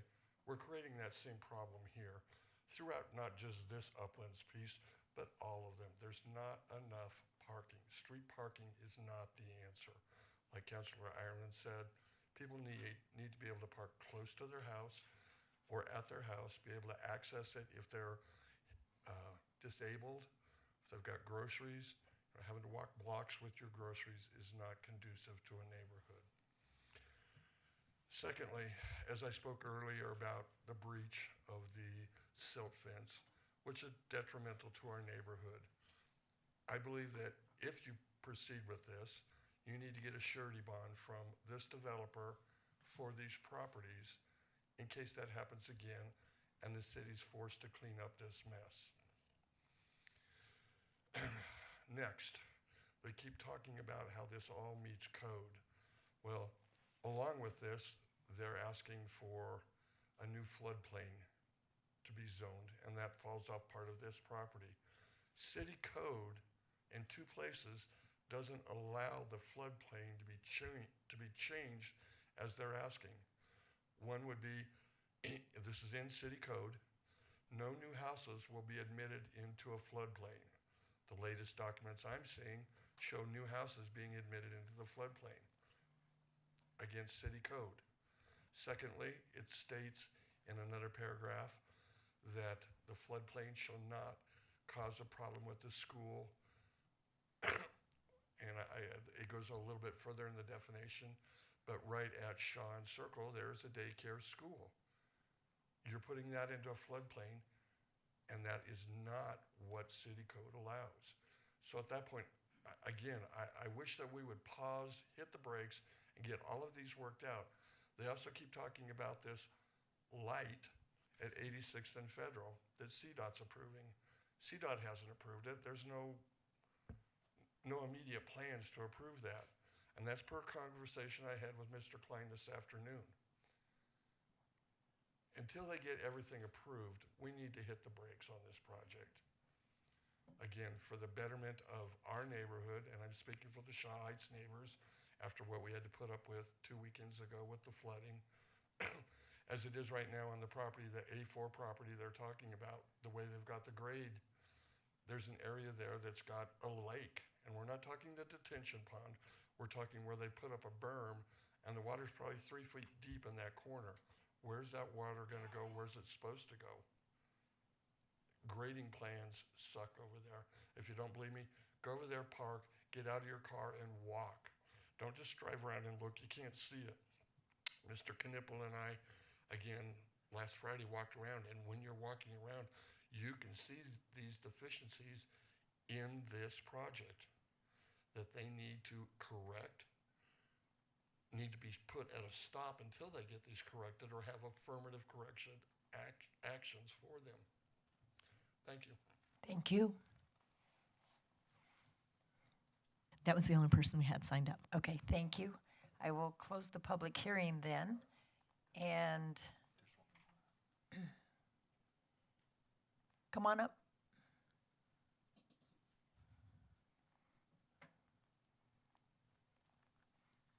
Good evening, Council.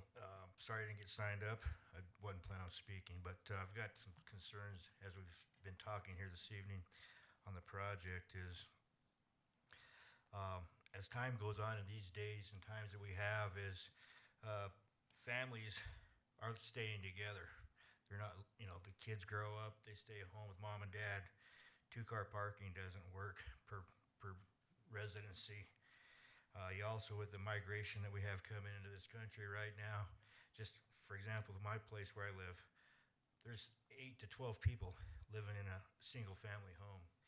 They're spread out like it's all over the Denver metro area.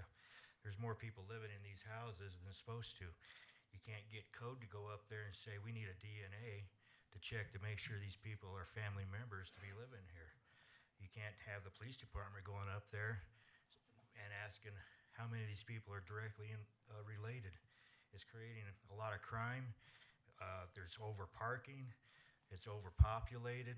These numbers that are being used are not legitimate numbers that they anticipate living in these homes, because the fact is there's more people living in the houses nowadays and apartments than were originally approved of. Traffic's going to be somewhere around 6,000 cars in this complete development, and that doesn't include any vehicles coming in there on the retail basis. So these intersections at Lowell and 84th, they need to be improved, and they need to be improved now, not later on. The intersection of 88th and Lowell, that needs to be improved. Right on down the line, are you guys going to be making 84th a 2-lane to where it can tie in to 84th on the east side of Federal? There's a tremendous amount of traffic that's coming across there. You're talking about putting parking out on 84th Street. That's ridiculous. You're talking about putting parking on Lowell. That's ridiculous. There needs to be parking garages or something made available for the excess parking. Two parking spaces per home does not work in this day and time. You got kids growing up. They're getting cars when they're 16 years old. They don't leave. They stay there living with mom and dad until they're, who knows, 30 years old. And then you got family members come in to visit. The parking's not adequate, and nor are the streets that are going to be subjected to these, whether it be Federal, 88th, 84th, Lowell. You're going south on Lowell, down the hill there to 80th. You got that 80th hill, or the Lowell Hill. The traffic's going to be tremendous in this area, and it's not being planned for. It's going to increase the police department to where there's going to be additional police services required. You're going to have to add staff, police officers, equipment, all kinds of things that you're not even ready to be confronted with. So these things need to be looked at strongly, especially on this traffic situation. Thank you very much. Thank you. Sir, can I have you state your name for the record, please? Oh, I'm sorry. Jim Fenimore. Thank you. Come on down. Please state your name. Welcome. Hi, my name's Victor Bedford. Honestly, this is the first city council meeting I've ever been to. The reason I was brought here was because of the postings around Shaw Boulevard. I'm a resident of Shaw Heights, and we have definitely seen increased traffic. I've never met any of the people speaking here today. I just want to echo their sentiments of what's being said. It has added at least 5 minutes to my commute every day. Just as things currently stand, I am very concerned about the flooding as well. That's what caused me to come here to see things today. So, yeah, that's all I wanted to say. And thank you. Thank you. Seeing no one else, I will close the public hearing. It is, my timer went off here. Does somebody have a time? 10:08. 10:08. And does any staff or the applicant want to address any of the questions that were asked by the public, especially about the flooding? Mayor, we'll be happy to provide a couple of comments back on that. I do want to be sure, actually all three, thanks to all three neighbors for commenting. They all actually highlighted the process that we're actually going through. The reason we do the quarterly meetings is because we have a master utility plan, a master drainage plan, and a master traffic plan. All of those are going through the process and are almost at final approval. The reason Councilor Mayor Pro Tem Normella asked the question about the conditions that are in place, the conditions are we cannot start construction until all of those things are approved. So everything that the three folks just testified to is true and correct, and that is the process we are undergoing.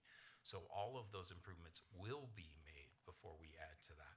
So I think we're fully in line with that. I will also say that when we talk about supply issues of housing, we have to build housing to address supply challenges, right? People don't have housing today, so we're providing that housing. Lastly, and Bonnie will address the parking, Mayor, I do want to be sure and address, we are going through a very regimented process with the city. The city has been terrific. We had a silt fence, that's like an erosion control fence, that got washed away the other day because of the snow melt. Pretty remarkable snow melt all at one time. We went through it, the city reported it, it was cleaned up in full accordance under the time period. It worked. It's certainly unfortunate that it happened. We're all gonna try to make sure that it doesn't happen. But the neighbors were terrific. They reported the problem. The city cited us and we fixed the problem. So that's the process we're gonna go through. We're gonna work extra hard to hope that doesn't happen again. Again, hope we don't have snow melt like that quickly, right? But we'll do it, we'll address it. I will say that the improvements we're making are to add infrastructure to take that water off-site, right? To pipe it underground, to not go over lot. Those are temporary detention basins that are on site today. We don't have approval. We don't have the detention basin in A3. A3 has not come before this body yet. So we're going through that process again, very regulated. I do want to be sure Mayor will address the parking issue particularly. I will say, as the gentleman asked, there are substantial improvements coming on Lowell and 84th and the intersection and all the way on 84th as we head eastbound even past Federal to the D parcels. So we are making improvements on all of those roadways, and we think that's really important for that existing traffic there. Bonnie.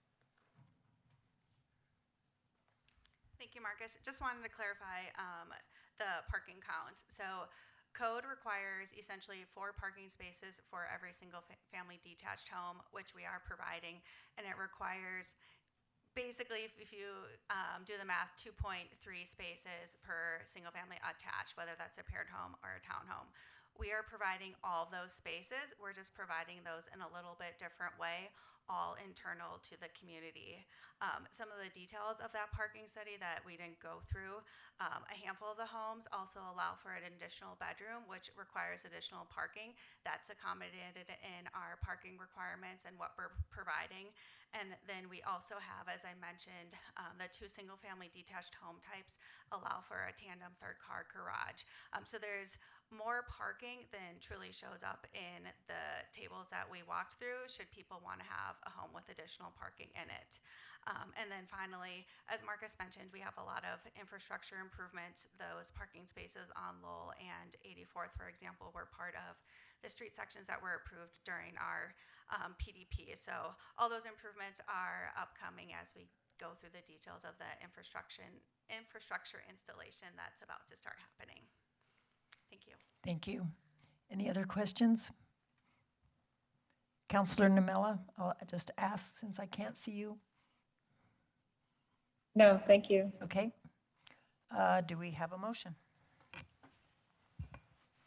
Councilor DeMott?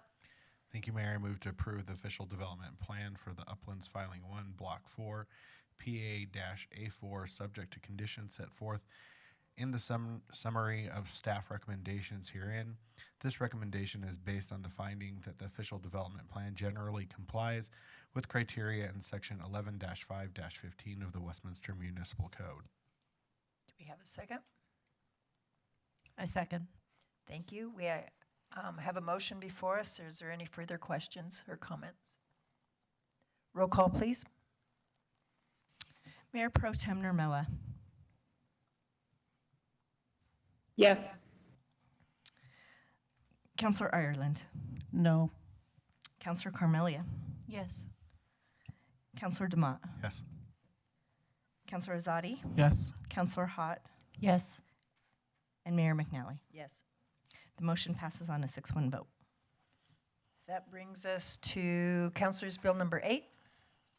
Councilor DeMont. Thank you, Mayor. I move to pass Councilor Bill number 8 on first reading, implementing water and sewer tap fee updates by amending Section 8-7 and 8-8 of the Westminster Municipal Code.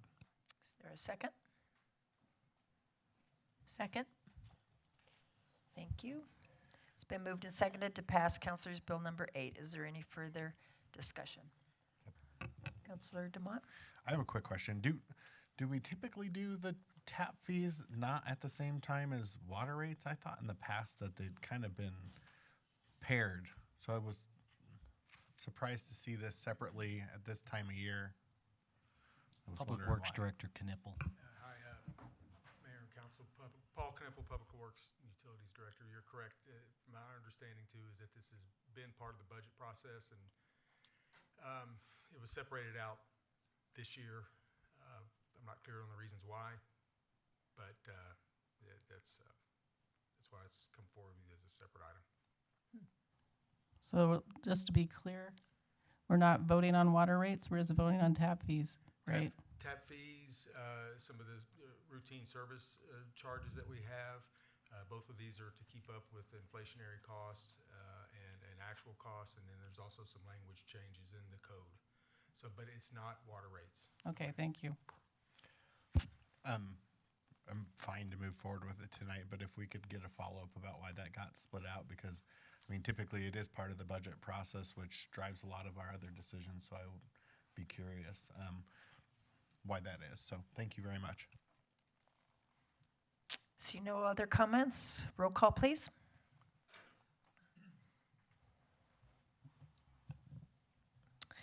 Councillor Ireland. Yes. Councillor Carmelia.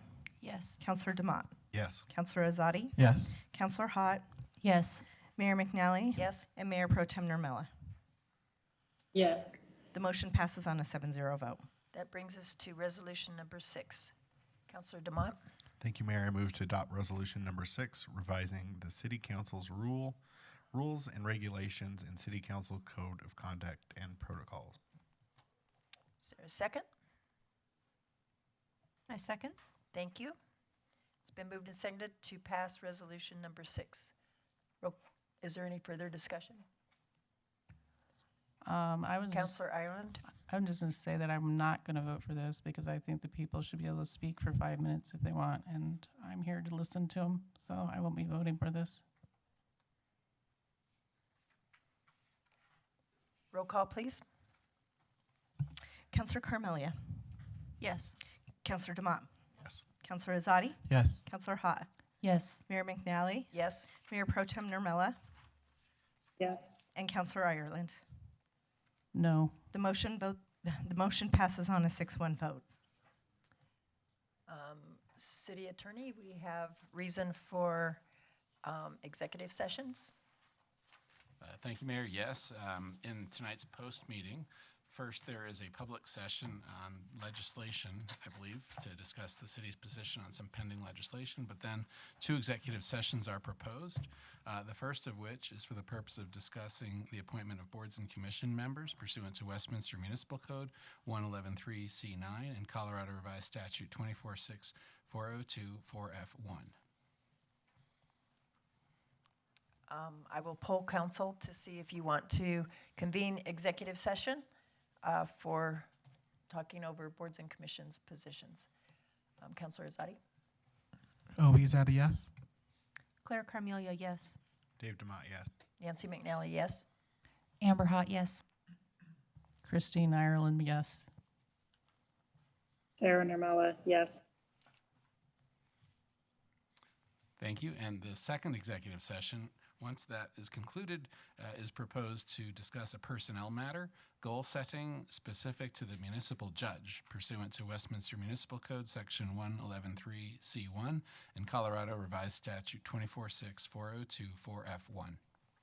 I will poll the council to see if you want to convene the executive session for the personnel matter of going over our Q1 goals with our judge.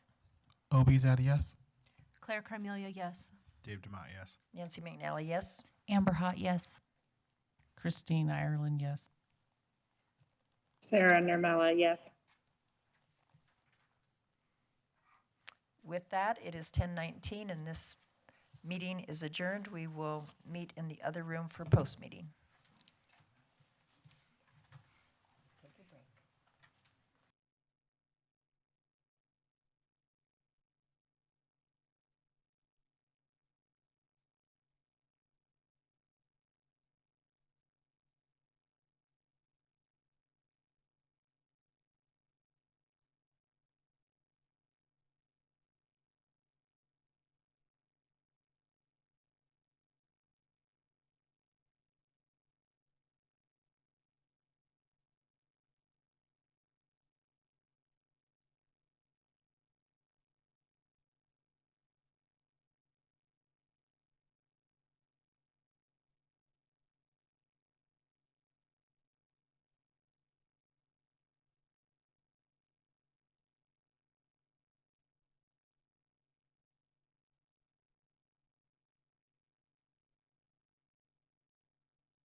Can you try to speak now? Can't say anything. Hold on one second.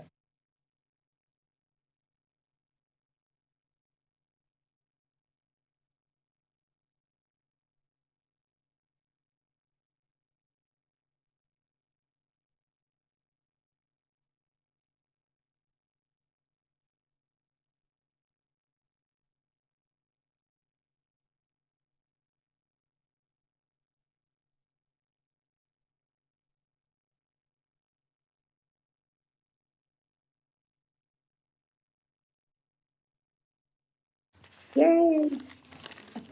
Sorry about that, guys. That's okay. Okay, we're here for post-meeting. Yes, Mayor, Mayor Pro Tem, councilors, post-meeting presentation is a legislative discussion about some pending legislation, and will be led today through that discussion by our Policy and Budget Office Administrator, Erin Ferreter, and she'll be dutifully supported by Police Chief Hobart. So, Erin, please go ahead. Thank you. Good evening, Mayor Pro Tem and councilors. At the time of the writing of this memo, about 606 bills had been introduced, and staff, in conjunction with our state's lobbyist, Amy Atwood, had reviewed 107 bills. This evening, we bring before you 5 bills that we're recommending formal city council positions. Our first bill is House Bill 24-1372, regulating law enforcement use of prone restraint. I'm going to turn it over to Chief Hulbert to go into a bit more detail. At this time, staff is recommending an official position of oppose. Mayor, Mayor Pro Tem, councilors, Norm Hobart, Police Chief. Pleasure to be here with you tonight. And our recommendation as a city, recommendation to you would be to oppose this bill. Ultimately, this bill, as succinct as it is, would not allow the police officers to use physical or mechanical restraint to anybody in a prone position. Physical restraint means just what it sounds like, the physical maneuvering, using body weight to push any person that's on the ground, or to use a mechanical restraint being handcuffs to anybody that's on the ground. So where that really limits us as a police organization, just to give you some perspective, last year, total number of arrests was 3,334 arrests that we made last year, as we responded to 77,000 calls for service. Out of those 3,334 arrests, 2,180 of them were actually custodial arrests, where the handcuffs are put on them. We take them to the police department to be booked, or we take them to jail. Out of those 2,180 calls, 97 of them, we had to use physical force to take them into custody. And we had to use that response to resistance based off of the suspect's actions. I would argue that out of those 97, because of leverage being something that we use as an advantage to us when we're taking somebody into custody that is physically fighting with us, those 97 either were secured with a wall or were taken to the ground to help aid us in arresting them.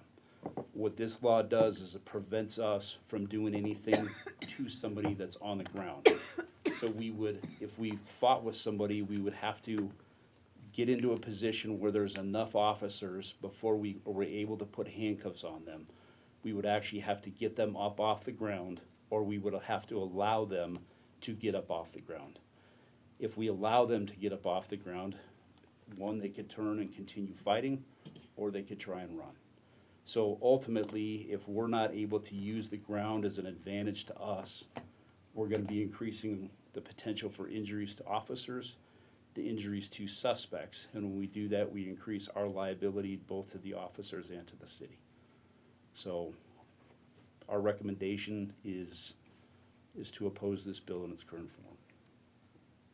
Comments? I agree, I oppose it. I have a couple questions.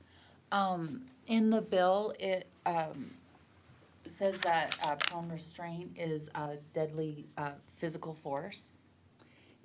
If I'm, I brought my favorite legal advisor here in case I need to translate something, but the way we're reading that is we would only be able to use deadly physical force if they're in the prone restraint, that would be the only time we would be able to use physical force, is if it was deadly physical force. So if somebody was on the ground and they came up with a gun, we would be able to defend ourselves or to use deadly physical force against that action. It says that there's a risk of positional asphyxia, like, so. Positional asphyxiation, generally speaking, is found. There's a lot of factors that go into that, but generally speaking, a person is on their front with their face down, could be turned to the side, but their upper torso is face down, and they're not allowed to breathe on their own. Generally speaking, it's when you have multiple people on somebody's back. What we train, and we've trained in upwards of at least 15, probably 20 years in our agency and really across the state, that as soon as somebody that's on the ground is taken into custody, the handcuffs are applied, and whether they're still continuing to resist by kicking and doing other things, our number one priority at that point in time, because that has been pushed into us for so many years, is we roll them onto their side or roll them onto their butt and then secure them with their arms and their head and the handcuffs from the backside to allow them to breathe, so we're not dealing with positional asphyxiation. I think the root of this bill comes from a study from one of the local media outlets here that did I'll say a case study of little over 100 deaths that were in custody from positional asphyxiation over the course of about 15 years across the United States. And that's kind of the premise of where this bill comes from. For the, how many did you say over the last year you had to use? So in 97 of the incidents that we were involved with, where we had to use less than deadly force physically, there were 97 incidents. And in those 97 incidents, were there any, was anybody harmed to the point where they would need hospitalization, or did any of them suffer? I don't believe there were any that were actually hospitalized. And by hospitalized, meaning that due to the injuries that were sustained during the altercation with us, that they were admitted to the hospital. Now, we do on a regular basis, if somebody is complaining of injury, or we can see, hey, they have a cut, that type of thing. If there was a dog bite, if there was a taser deployment, we call fire rescue, and they come and do an evaluation on that patient at that time, and then determine with the patient what needs to be done with them. Do you know of any of those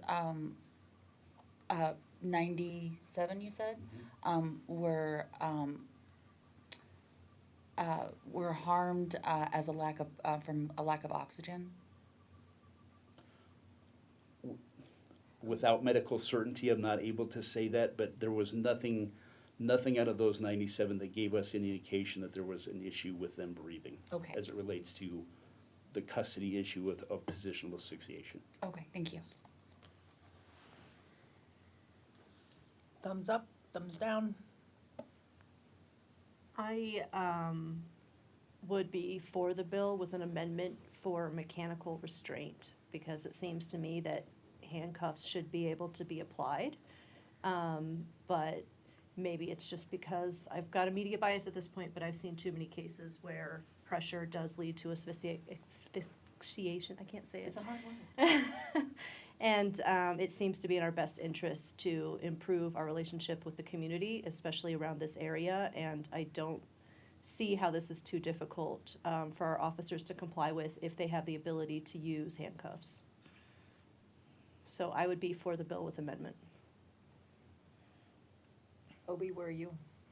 I support the bill, and the main reason why is because, I've told my story many times. So when I was 10 years old, I was walking to school, not here, of course, it wasn't this police department, but this is literally what I went through, right, where I was in prone position, 2 cops, one put me down on the ground, and my trauma from that experience was that the one officer kept moving my head around as he was on top of me, and my face was bloody. So it was less about the breathing, it was more about just the position of the positional power of overwhelming, a tiny kid, scrawny kid. I wasn't violent, I wasn't a criminal. It comes down to trust. I think there are ways, you know more than me, of course, but I assume that there are ways to get around that if this did become a bill, law. There has to be ways of handling the situation differently. And I don't think the police department, right, in Westminster, we have a great police department relative to many others in this state. I don't think we misuse that force, but this isn't about us. This is a statewide bill. And I think there are certain cities in this state that could use this because they are misusing their power. So don't take this as a hit on our PD. It's more about the other cities, and they could use the help. So I support the bill. Councilor Nurmela, Mayor Pro Tem Nurmela.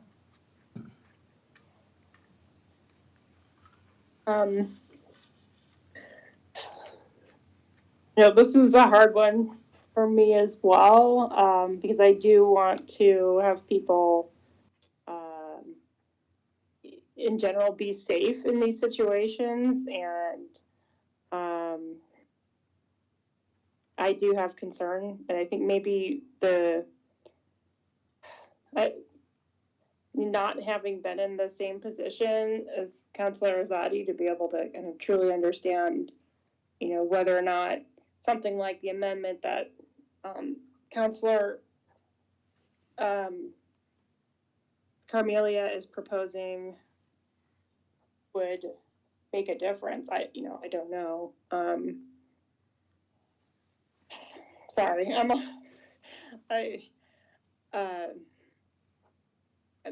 I think maybe an amendment might be helpful, but I don't know if that's helpful at all to our police department.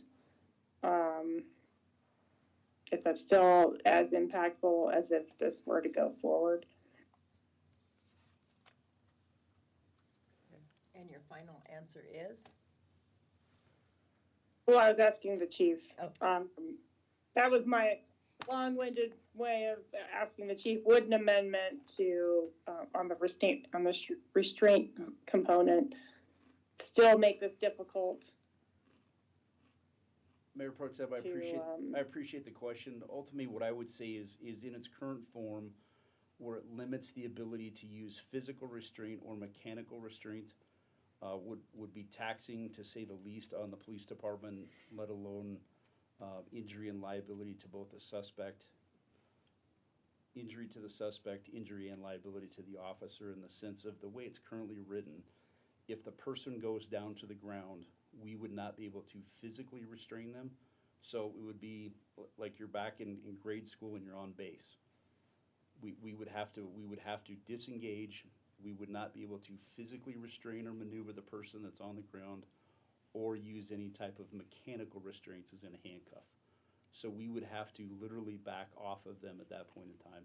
And really what I would say, in Councilor Azadi, there's no way that I would ever be able to have walked in your shoes and to understood what you went through in that sense. What I would say as it relates to our police department, and I appreciate your support of our department, and what I would say specifically for this is with Senate Bill, the Senate Bill in 2020, and then the cleanup language in 21, we are mandated to come forward and to intervene when somebody's using excessive force. And with that law in the books now, with body-worn cameras and all those types of things, there's nothing that's ever and always. There's no absolute by any means. But with those things in place, the idea of that happening now, the idea of that happening then hurts. The idea of that happening now is less of an issue. Again, it could happen. But then those officers would be held accountable for their actions. It would be on video, and obviously if it wasn't on video, the way the law is written, that already casts doubt to their version of that account if it's not on video. So really, even in its current form, if there's not the ability to use mechanical restraints, handcuffs, or to physically maneuver somebody when they're on the ground, if they were to go to the ground, literally the way this is written is we would have to back off unless there was a deadly force situation. It really then it gets into, do we want the person to get up then, and we're back into a fight where they're both standing up and now they may have an advantage. I had the advantage being the size that I was for some. I was at a disadvantage for others. But obviously you have officers that are smaller in stature, and so the ground is ultimately the ground and that leverage is their friend to be able to do some of those maneuvers, get them in custody. And like I said, the first thing that we do, knowing what a danger positional asphyxiation is getting them into custody, rolling them onto their side. Once they're secure, putting them on their butts, and then if we have to restrain their feet, we have it's called a rip restraint, and that goes around their feet, and it's no less than 24 inches from their handcuffs to their feet, with that strap to allow them to sit up and to be able to breathe without while restraining their feet. Kind of a long-winded answer, Mayor Pro Tem, sorry. Counselor Hott?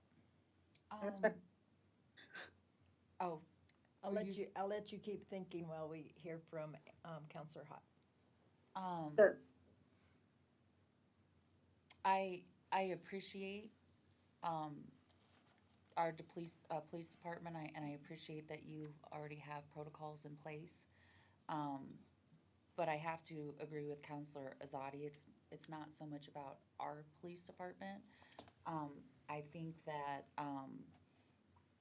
without having a personal experience, I think a lot of us have secondhand trauma from all the videos we've seen over the last few years. And so that I just want you to know this is not directed at you. I just definitely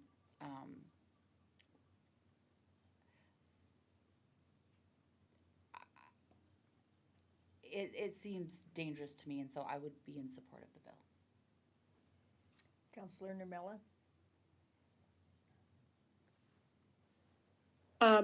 Yeah,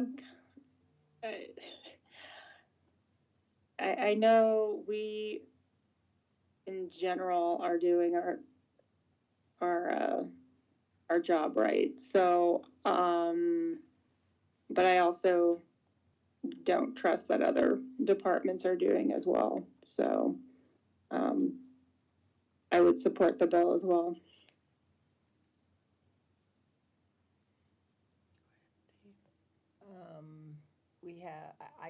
I oppose the bill, and would encourage those that haven't gone to our Citizen Academy to do so that they truly can walk in as close to your shoes as possible and know the milliseconds, microseconds you have between your life and somebody else's.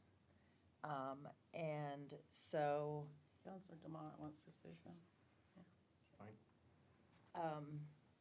we needed to hear from everybody one time first. So anyway, we are 3-3 and 1. So, Councilor Demott. What I would say, just, my perspective is, and I understand, and we have a lot of stop gaps in Colorado, and I think that you spelled them out wisely. I think that my concern is it just is going to take one bad guy who is going to understand that they can use that as leverage against our officers.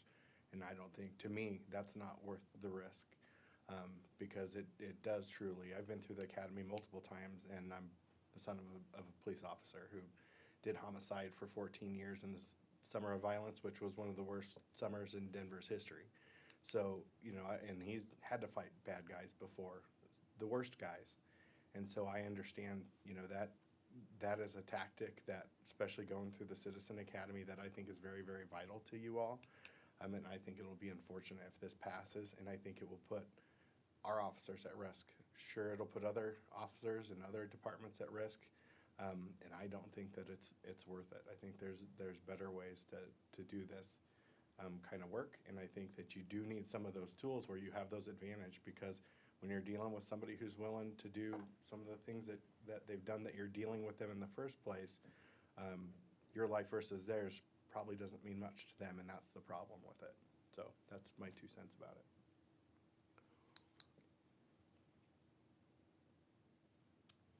Anything else? I would just like to say, this isn't against youth. I feel like I have to vote my values. Councilor Hutt, I appreciate that. The only other thing that I would throw out there just for consideration in talking about understanding where everybody's coming from in other departments. We obviously are well aware of the incident that occurred in St. Paul and Minneapolis with George Floyd in 2020. Minnesota had a law in the books very similar to this last year.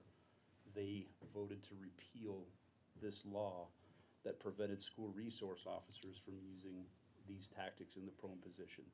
They repealed it in February at a vote of 124 to 8 through their legislature because they found it to be ineffective and not accomplish what they wanted to.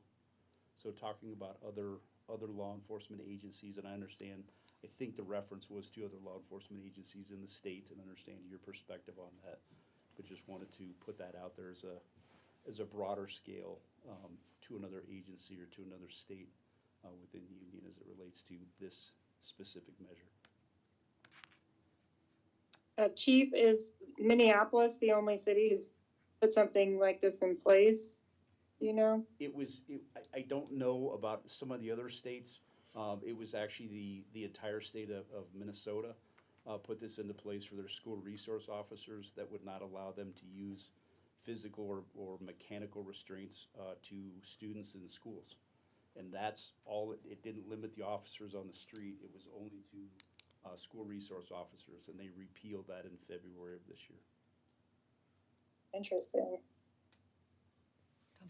Go ahead. I mean, I do always want to take stock of what, you know, if somebody's found that, you know, this isn't working as they thought. So that does give me some pause on, you know, I'd like to better understand why, but that does make me less excited to, you know, support it if there was a clear need to move it backward. But again, yeah. I don't know if we need to take like a, you know, solid oppose or support stance on it. Just because I feel like I would want to know more information then. When is this going to be heard and how quickly? April 2nd in the Judiciary Committee. So not tomorrow, but next Tuesday. Councilor Ireland? I just want to say I oppose it because our police department is doing a good job. I represent the citizens of Westminster and their safety, and I don't represent the state, so that's why I'm opposing it.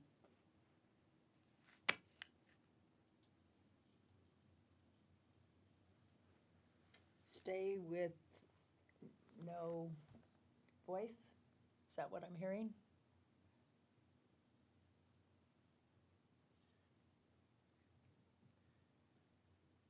It's 3-3-1 now. Yep. So no action? No action. Take no action. Sorry.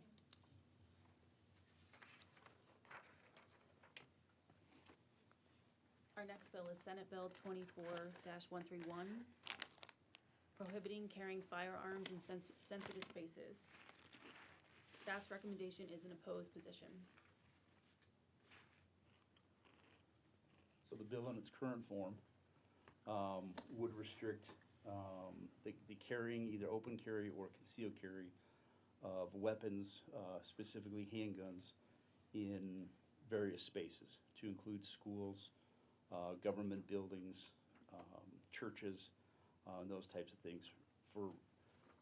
without understanding my role as the police chief and not getting into different discussions about Second Amendments and some of those other pieces, for us specifically, this law creates, I think, two issues for us as a community. One, there is no carve-out for off-duty law enforcement. So the bill only allows on-duty personnel to carry weapons in any spaces outside of their work. Now, off-duty couldn't carry in a church, couldn't carry in public, couldn't carry in these other facilities. I don't know if anybody has ever seen the pastor down in Houston, Joel Olstein, very prominent public pastor, had a shooting at his church 3 weeks ago. There were 2 off-duty officers carrying in his church that stopped that shooting. So that's an example of where that shooting would have continued had they not allowed off-duty officers to carry. So there's no carve-out for off-duty officers, but I also think it really sets up it sets up law-abiding people that have a CCW from carrying, and it doesn't define some of the areas. It talks about gathering in public. So you have somebody that has a CCW permit and rounds the corner, and there is a public gathering. The bill does not define what a public gathering is. So is it 2 people on the street corner talking about the March Madness where Mr. Mack's team won or lost? You know, that type of thing, or is it 500 people? The bill in its current form doesn't define what a public gathering is. So now you have a situation where that law-abiding citizen now has to make the decision, do I cut through the park to escape this public gathering, but I can't carry in a public park? Do I go over to this other area where it looks like a public gathering and try to avoid that? It potentially sets up that law-abiding citizen to violate the law. So if we were to get called on this and knowing, you know, I know person X has a CCW, or I as an officer working the street know that this person has that, now I have a duty to intervene because I took an oath to uphold the law. So now I have to engage this individual who's now armed, who may or may not believe that they are doing anything right or wrong, and it sets us up for confrontation. Regardless of what that confrontation is, if the contact goes smoothly or that doesn't go smoothly, the way the law is written, I can't take that person into custody, I can't remove the weapon, and I can't force them to leave. They get a summons. So you're setting up potentially a very high-stakes game for somebody that is legally there and trying to avoid certain situations. It puts the officer in a precarious situation and potentially puts that law-abiding citizen in a potentially precarious situation. So those are the 2 reasons that our opinion is that this is not a good legislation for the city.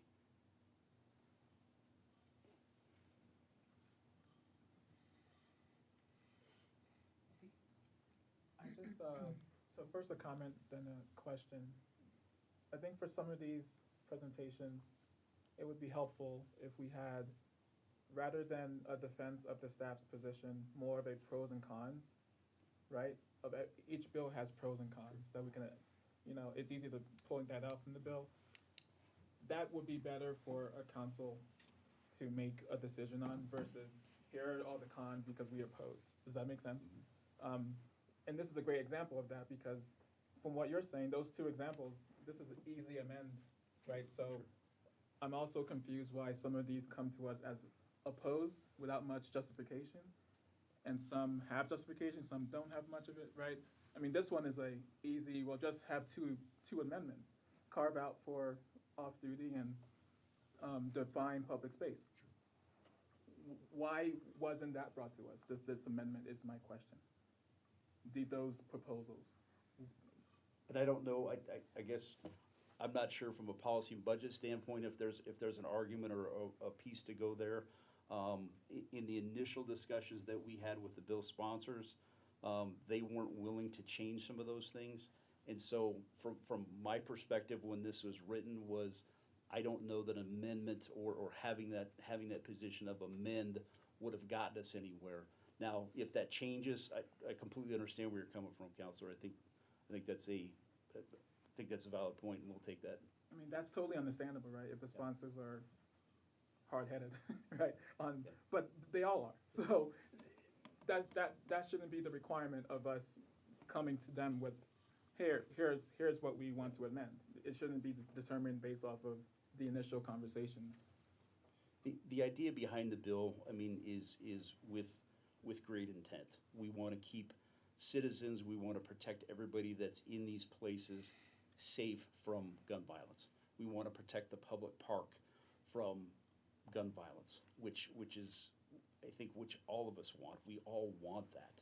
And so this measure goes to that point of trying to protect that. I guess my argument with this is this law isn't going to prevent somebody from, if their intent is to do harm in a public park, I don't know that this law is going to prevent that. But Counselor, I understand where you're coming from, and we'll make those adjustments the next time I'm here. And Counselor, I didn't get down, did you oppose it or support it? I want the amend for those two carve-outs, to define public space and carve out for off-duty. Counselor Hott. I was going to say the same thing. I support with those two amendments. I support the bill without amendment.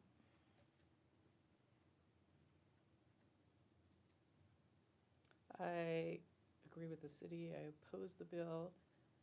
The problem is criminals don't follow rules. I go to a church, I don't have police officers at my church. If there's not someone like Dave there who has a concealed carry, we're all at risk. And that goes on in lots of public places anymore. Criminals do not follow rules. They're not gonna follow this rule. They'll carry a gun if they want a gun, and they will shoot if they want to shoot, and there won't be the good people to take them out. So I oppose it. Sir Dumont. I'm just curious, before I answer from my colleague's perspective, because the statistics over the last couple of years have shown there's 230,000 licensed permit holders in the state of Colorado, give or take. Out of those permit holders, it's 1 in 936 permit holders get arrested versus 1 in 25 people who don't have a permit who get arrested.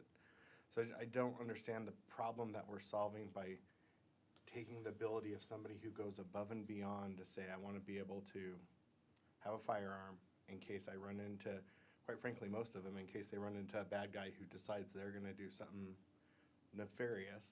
And I just don't understand the problem we're solving, because what you have to do in order to get a concealed carry permit, which it sounds like Colorado might make it even more difficult now, you have to take a class, then you have to get fully background checked, you have to get fingerprinted as though you're a criminal. I know why you do it, but that's the reality. My fingerprints, because I do have a CCW since that was said, and I don't care who knows it. I'm very big on my Second Amendment, and I followed the rules to do that. And so the idea of a person who goes through the trouble to do that we're going to take their right to defend themselves and potentially other people, I just don't understand it. If you could help me understand it, I'd love to, because I just don't. I understand wanting to stop gun violence. I mean, it's part of the reason why at some point I decided in my life that the world is too dangerous not to carry. It's part of the reason why I spent 7 years on a church security team saying I'd be willing to throw myself in front of gunfire if that came to it. Because we live in a dangerous world. So I don't understand how this fixes the problem of gun violence. All it does is take the ability to protect yourself out of the hands of somebody who legally is trying to carry a firearm. The other thing that I would have you think about, especially in light of the police officers, something else that wasn't mentioned, I know from, again, my dad being a police officer, he's put a lot of people away for bad stuff, for murder, and some of them are not still in jail. A lot of them actually at this point are not still in jail. And sometimes he runs into those people on the street, and I know that our officers also do.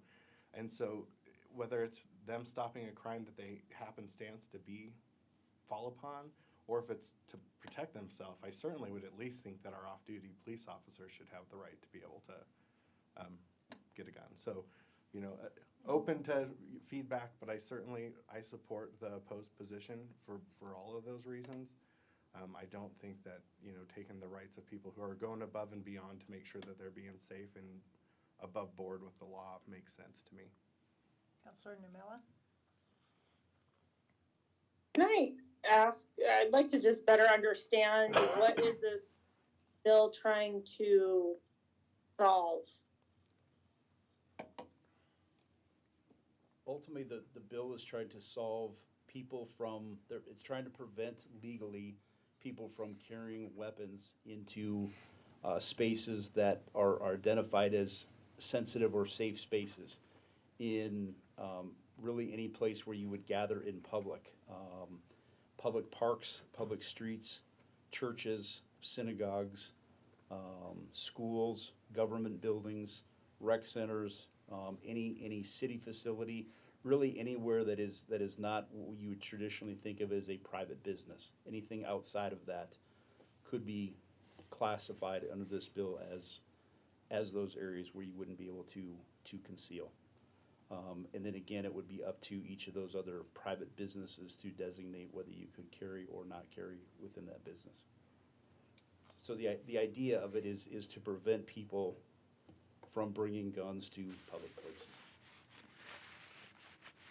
And to your point, like a private business can say, yeah, you can't conceal carry in here, but I mean, we've had the discussion as well within town, City Hall, like we can also, like a public, like a city or school could also state that? Under this bill, Do they have schools and government facilities would not be able to, it would take away the ability to make decisions as a home rule community, and it would be a statewide decision as to you could not carry in these facilities. But currently they have the ability they have the discretion to say, like a school can say you cannot conceal carry. Yes. In the school. Yes.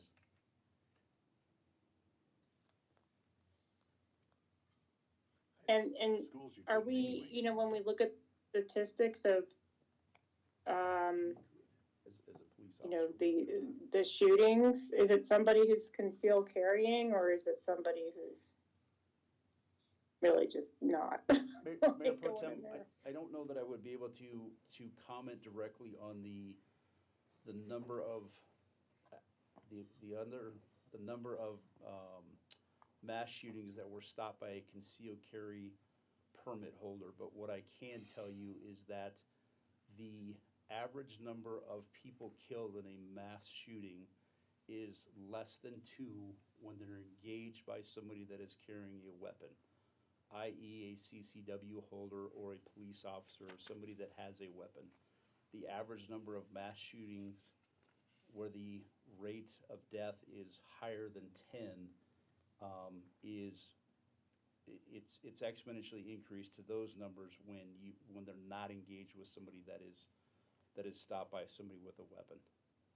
So if you have that potential ability of somebody that is carrying a concealed weapon to stop the incident, those incidents end much quicker, obviously, than the other ones, and so the rate of death is significantly less. The other issue that I see, on a bigger scale is when you look at public venues, and Mile High Stadium is a great example. By NFL policy, nobody is allowed into that stadium with a weapon outside of the Denver Police Department or Colorado State Patrol during football games. As an NFL policy, they don't allow that for any venue that's occurring or any incident that's occurring inside that stadium. So I, as a bad guy, understand that there's 75,000 people in that stadium that are unarmed. And the opportunity for crimes to happen outside as people are leaving, I can guarantee that I'm not going to have any issues if I want to do damage or harm to somebody that's leaving that venue. I have 75,000 people that I know are leaving that stadium that are unarmed. So it creates other problems when you limit the ability for somebody to defend themselves in a legal manner.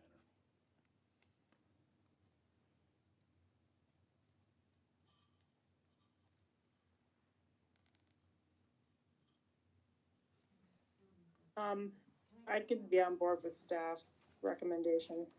I just wanted to, Jenna Roth with the City Attorney's Office, sorry to interrupt. No, I just you're good. wanted to clarify one thing with the home rule. Okay. There is a provision in here that does allow for a local government to enact an ordinance with regard at least to spaces where meetings occur, where you could permit someone to bring in concealed carry. So I just wanted to No, point that out. appreciate that. It's only applies specifically to local governments where meetings are held, but there is that carve out.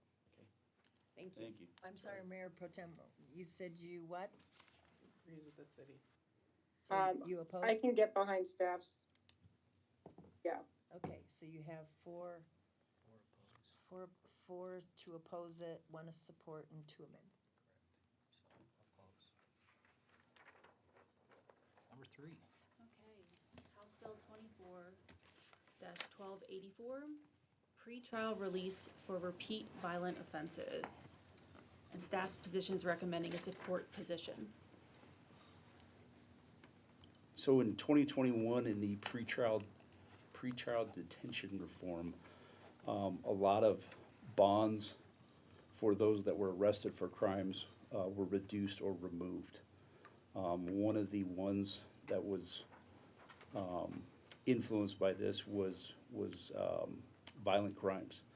And so what this bill does is asking there to be a monetary condition for repeat violent offenders of at least $7,500, which is a nominal amount in the one sense, but it's still, it puts a monetary piece back into the equation when you're talking about bonds. An example that I can give you on this is last year that we had a gentleman that was on bond for 6 armed robberies of banks around the metro area. When he was being booked in the jail and was being spoken with the detective interviewing him, when he said, well, what are you gonna do when you get out? And he says, why would I do anything else? He says, there's no bond to hold me. You guys can't hold me. He says, what is there to do until I'm sentenced? So his intent was to go out. That detective who works for the FBI task force was able to file the charges federally. It's the only way we were able to keep him in jail. And so what this is designed for is for those violent crimes, people that are out there doing multiples or have been convicted in recent times, not looking to hem up the person that made a mistake. This is not for property crimes. This is for violent people crimes, robbery, domestic violent assaults, second-degree assaults where people are being abused, bones are being broken, those types of things. So it's for those bills, or for those offenses when they're arrested. So the position for us is seeing what we have seen the last couple of years of just that revolving door of people just going out and not being held accountable or not being slowed down until they have that opportunity to see a judge and to be in court and to be found innocent or guilty. So just asking for that pause, if you will. And you said support position is your position? Yes. Are we? Yeah. And what are the pros of the bill? That is really the con? the pro of the bill. The con is really the other side of somebody not being able to afford the bond to get out, and if it is their first offense and it's a violent crime of somebody, the argument is that somebody could be held without the opportunity to get bail until they go to trial. So you have somebody, ultimately it's the socioeconomic piece of it. If somebody can't afford that and they don't have the means and now they're being quote unquote punished because they can't post the bond until they see the judge to go to court. And how are they defining repeat? Repeat is 2 pending criminal charges against the person in a crime of violence. It doesn't say within the same year, so I think they have to have 2 pending charges or they have to have a conviction of a crime of violence within the last 2 years. And can I add one other thing? I'm so Please. sorry. Just to add on, if the district attorney consents, so basically there is the opportunity to get a PR bond in these situations, but the district attorney has to agree to it. So it's not an all or nothing. So there is the opportunity for someone who meets these two requirements, or one of these two requirements, to get a PR bond with the consent of the district attorney. And other than that, most times the DA doesn't usually the judge, there's already a bond schedule set, so if it's 3 a.m, the judge looks at his bond sheet, says, here's what the bond is, sets it, and then moves on. Usually the DA is not involved in most of those decisions. So this would be a caveat to that argument of petitioning the DA to say, hey, this is one of these ones where we need to make an exception for this individual because of whatever those circumstances are. I don't know yet. Counselor Hott? I support the bill. I think I'm confused, real quick, on what we just said as to whether exceptions go to the DA. Which way are the exceptions? I'm sorry. So are we petitioning for them to not have this or to have this? So it's probably my fault, so don't apologize. Probably didn't explain it real well. What this would do ultimately is set a cash bond or set a bond for somebody for $7,500. If there is that opportunity for an individual where they may not have the socioeconomic means to get themselves out, it's those one-offs where, hey, we didn't really account for this, then we would be able to petition the DA to say, you need to be involved in setting this or to waive this and have a PR bond, and then the DA would have that decision ultimately and be able to petition the judge to change that. Right. Okay, thank you so much. I have to, I'm gonna wait to go around and really think about it. In general, I'm very much against, using economy against citizens. And, I've been to enough work sessions, on how cash bond doesn't work at preventing crime to know that this is not a means that we should be using to control the population. We did put the caveat in there that this is for violent crime offenders, and so I'm just trying to think it through. Thank you. Counselor Ireland? So do they specify what a violent crime is? Is it murder, robbery, armed robbery? What are the violent crimes? Violent crimes tend to be the crimes against people. So to your point, it would be homicide, it would be domestic violence, it would be an assault. It would not be auto theft, it would not be shoplift, it would not be anything property related. Breaking into somebody's house is not a violent crime unless there is a people crime associated with it. So if somebody breaks into your house stealing property, that would not be covered under this bill. Maybe covered under other legislation, but it wouldn't be specifically covered under this bill. So they don't go through and list every crime that would be considered violent, but any first-degree assault, second-degree assault, third-degree assault, harassment, homicide, sexual assault, all those, when you think of things being done to another individual, would generally speaking classify as violent. And they have to have two. You have to have two, you have to have one conviction within the prior 2 years or 2 pending charges. Okay, I support it. So this would be really the third strike, if you will, in your. Okay, 3 strikes, you're Yes. up. I support staff recommendation. We've got 4, if you want to cut to the chase to the next one. Thank you. Thank you, Chief. We're Thank gonna you. trade for a second. Our fourth bill of the night is House Bill 24-1304, minimum parking requirements. I'm gonna ask John McConnell, our interim planning manager, to join me. Oh, Can we also You can- accommodate Mr. Otzelberger as well? have my seat. Get 2 ball guys for 1. Staff is recommending an opposed position. I'll turn it over to our SMEs to walk us through. So I can give you a perspective from the land use regulatory side, and of course, Mr. Otzelberger and his team manage parking management, so there's also an enforcement side of this that we can discuss as well. The bill is pretty simple. It just prohibits a municipality from imposing minimum off-street parking requirements. And that's a typical zoning requirement, just like other zoning requirements that establish minimums and maximums for development of private property. It doesn't include parking on public rights of ways and other areas. So, if the bill's passed, The city would not be able to impose minimum parking standards at all on any type of development. There's no language in here that distinguishes this from a commercial, industrial, or residential development. We would be forced to just wipe the parking requirements out of the code. Tonight you had a public hearing with the Uplands where you established a reasonable exception to the parking requirements.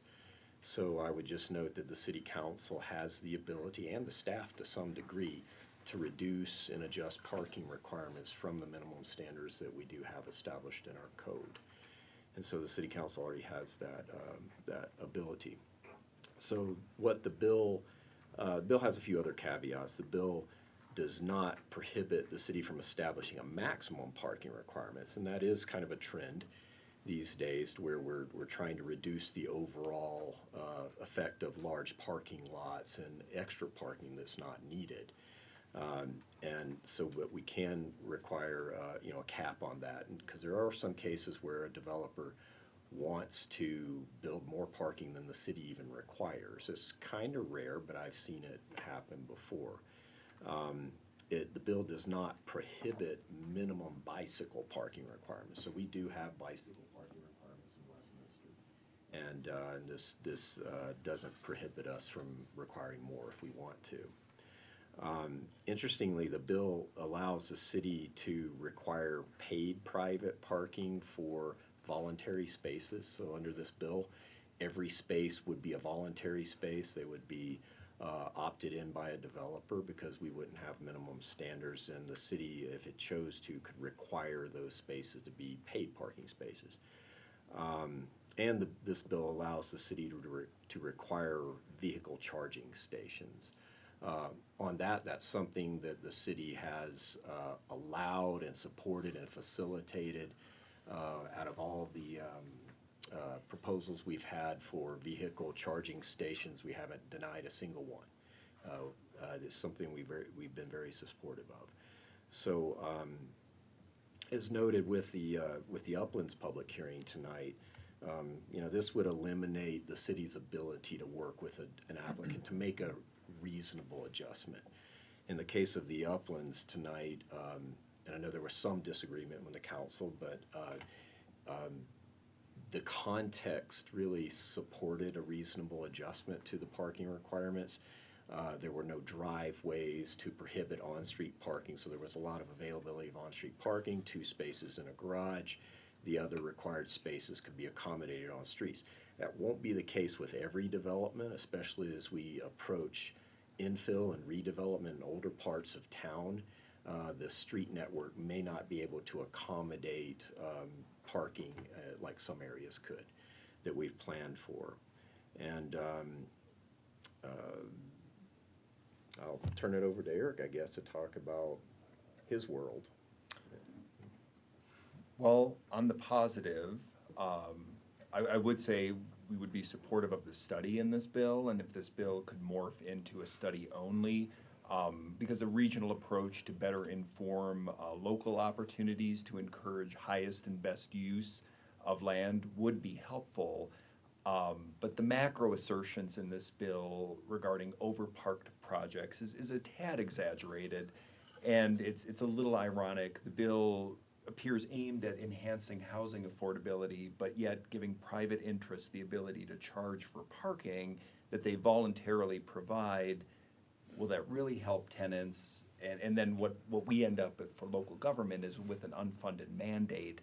And I know it's very late in the evening, so I'll spare you stories of the Brody and Country Club Village parking sagas. But even small projects can have a significant impact on existing neighborhoods. And, when if this bill passes, it removes your ability to work in a targeted fashion with developers on context-specific projects, around factual environmental factors. And, our fear is that this would incentivize developers to take on riskier projects that might exacerbate existing parking demand conflicts.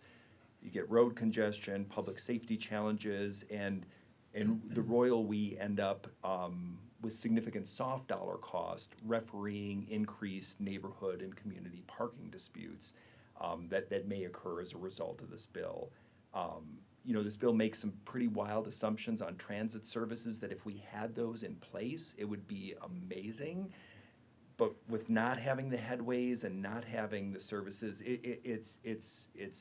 my fear would be certain developments, people might end up being marooned on them. So I think, there's good intent with this bill. There's some interesting arguments for causation in some of the academic research cited. I think the amendments that have already been made to this bill to include the study information would be supremely helpful in a regional context, but to still have the other elements seems a little bit premature. So I don't know if there's any feasibility in kind of going full amendment to this as a study-only bill to help inform perhaps future efforts, but that's what we would recommend this evening. So you're recommending the study or opposition? Well, oppose unless amended. If it was amended to a study-only bill, I think that's something we could live with. Okay. Thumbs up, or we're gonna discuss it? I'll say a comment real quick, is I think the two of you changed my mind on it, just knowing a little bit more of the detail. I appreciate what the state is trying to do, because I think that if there are instances where we have parking requirements and the city knows that, the developers know that, it's gonna come with parking, right? But what this bill really does at the heart of it, I think, is erase that where most people will oppose it anyway, so we're gonna get those parking requirements no matter what. But it will allow some centers that might not need it, or some areas commercially, to be without it, or at least allow that possibility, because I do have doubts that municipalities will come up with that first, to say, okay, we don't need parking at this one instance because we've got full transit or whatnot. So I appreciate the flexibility it allows. I just don't understand why it would require folks to pay for a parking space. That seems wildly in opposition to the heart of the bill. So it doesn't make any sense, really. So I agree with you, and I oppose it. And I can explain the paid for parking concept too. It's used in some municipalities and in urban areas, especially around transit, where you basically decouple parking rent from apartment rent. And so that for those that don't need a car because they're close to transit or they use transit, they don't own a car, they could save money on rent because those two charges are decoupled. And so I think it works in urbanized areas that have robust transit. I think what Eric is trying to say also is that we don't really have that robust of transit. I think once that happens, then this conversation would be a lot more relevant. And I'll say that I do realize that a lot of this is a chicken and the egg concept, right? I want to be somebody who supports those propositions and creates demand for that transit. However, we're not here to make our residents' lives impossible, so. Did you have your hand up for? Good Yeah. with their recommendation. Go ahead, Mayor Pro Tem. Yeah, you would think as planners we would say, yes, do this, but there are so many impacts that we can't, that we also have to plan for, and we have plenty of projects in Westminster that, some are overparked based on our requirements, but very few. And, well, I would go with, we have a lot of commercial that's overparked right now. And that's often,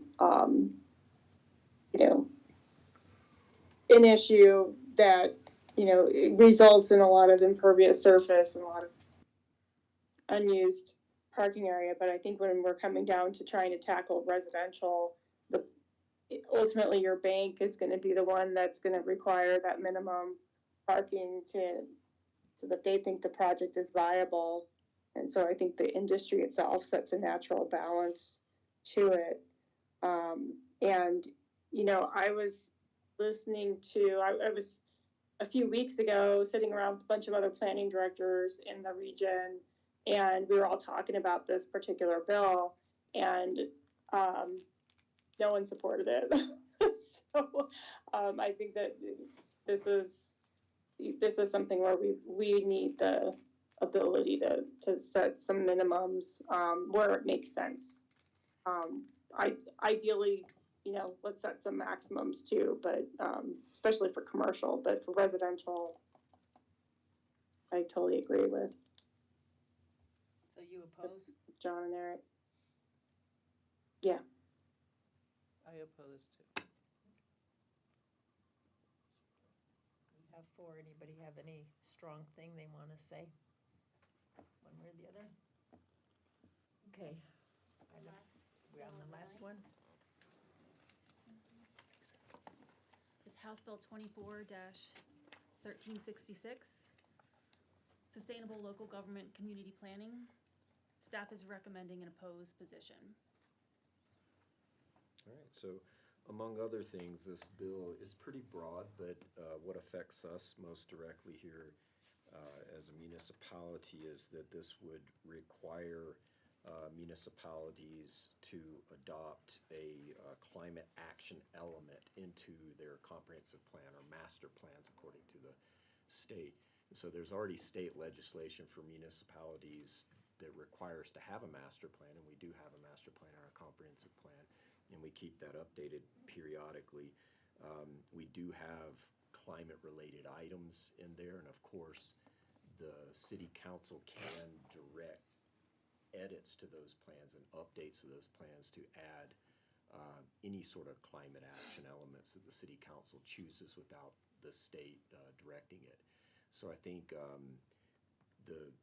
this is really somewhat unnecessary when our city council can add this type of stuff to our comprehensive plan without oversight from the state. The reason why I would be a bit concerned about this bill in particular is because there's certain items that the state wants to require be incorporated into a climate action plan that really aren't under our control or attainable for a municipality. So, for example, one of the requirements is improving public transit, and we have very little say in improving public transit. Converting motor vehicles to electric. I'm not sure if that's just a wording issue there, but are they really talking about converting gasoline vehicles to electric or encouraging or facilitating trade-ins of gasoline engines to electrical cars?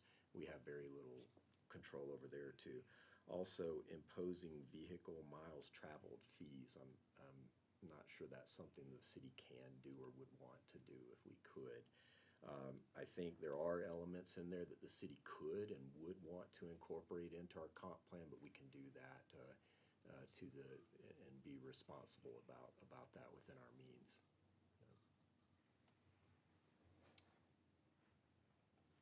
I'll say I disagree with the recommendation.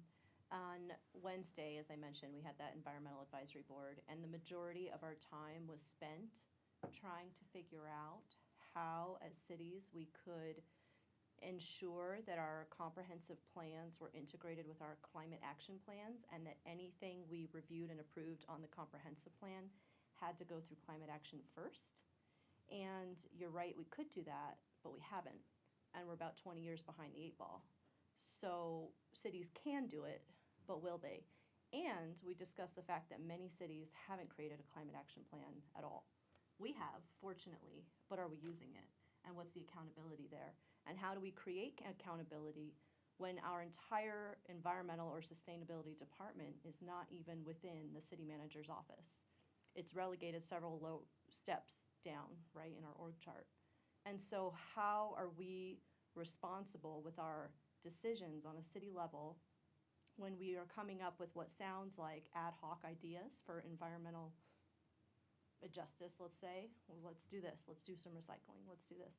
That's not real change. Real change means that every decision we make goes through environmental improvement first, and it is integrated intimately with our plan. That's true change. That's transformative. I agree with the points that some of the items the city may not have control of, and that seems to me like a very easy fix. And I have no doubt, even if we approve as is, that the state as a whole will say, hey, this is nonsense. We can't control these different items. I have no doubt those will be fixed. We can say amend if that makes us feel better. But I want to say that this essentially was going to be, just so you know, if we decide to go for this tonight, it'll save us all a lot of time on the strategic plan meeting with me, because this was going to be a lot of my time with you. So I think essentially this is the heart of what we should be doing.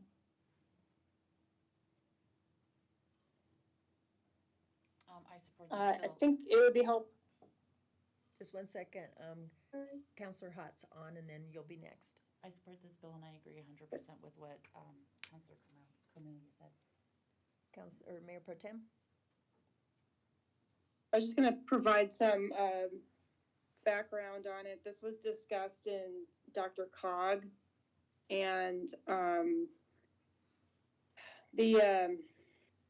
it requires air quality elements, TDM planning,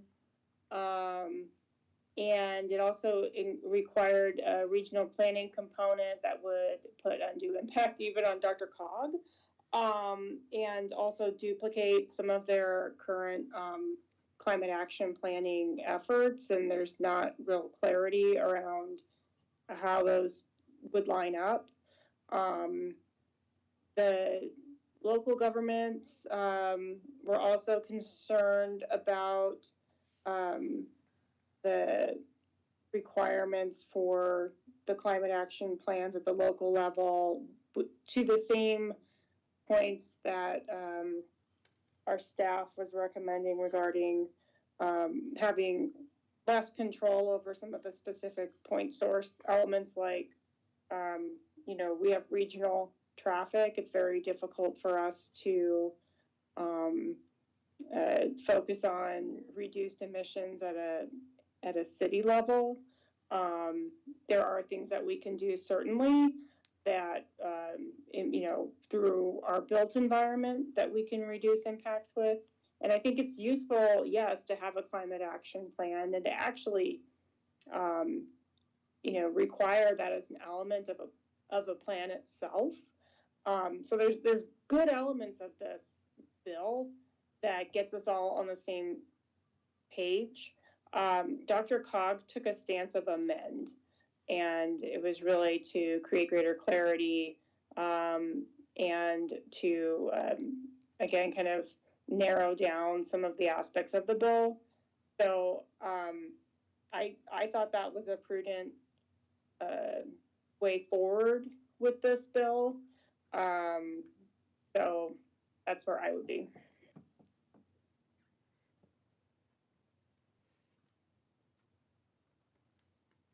Christine? I support the city's stance. I don't know how we pay for all this. We're talking about affordable housing.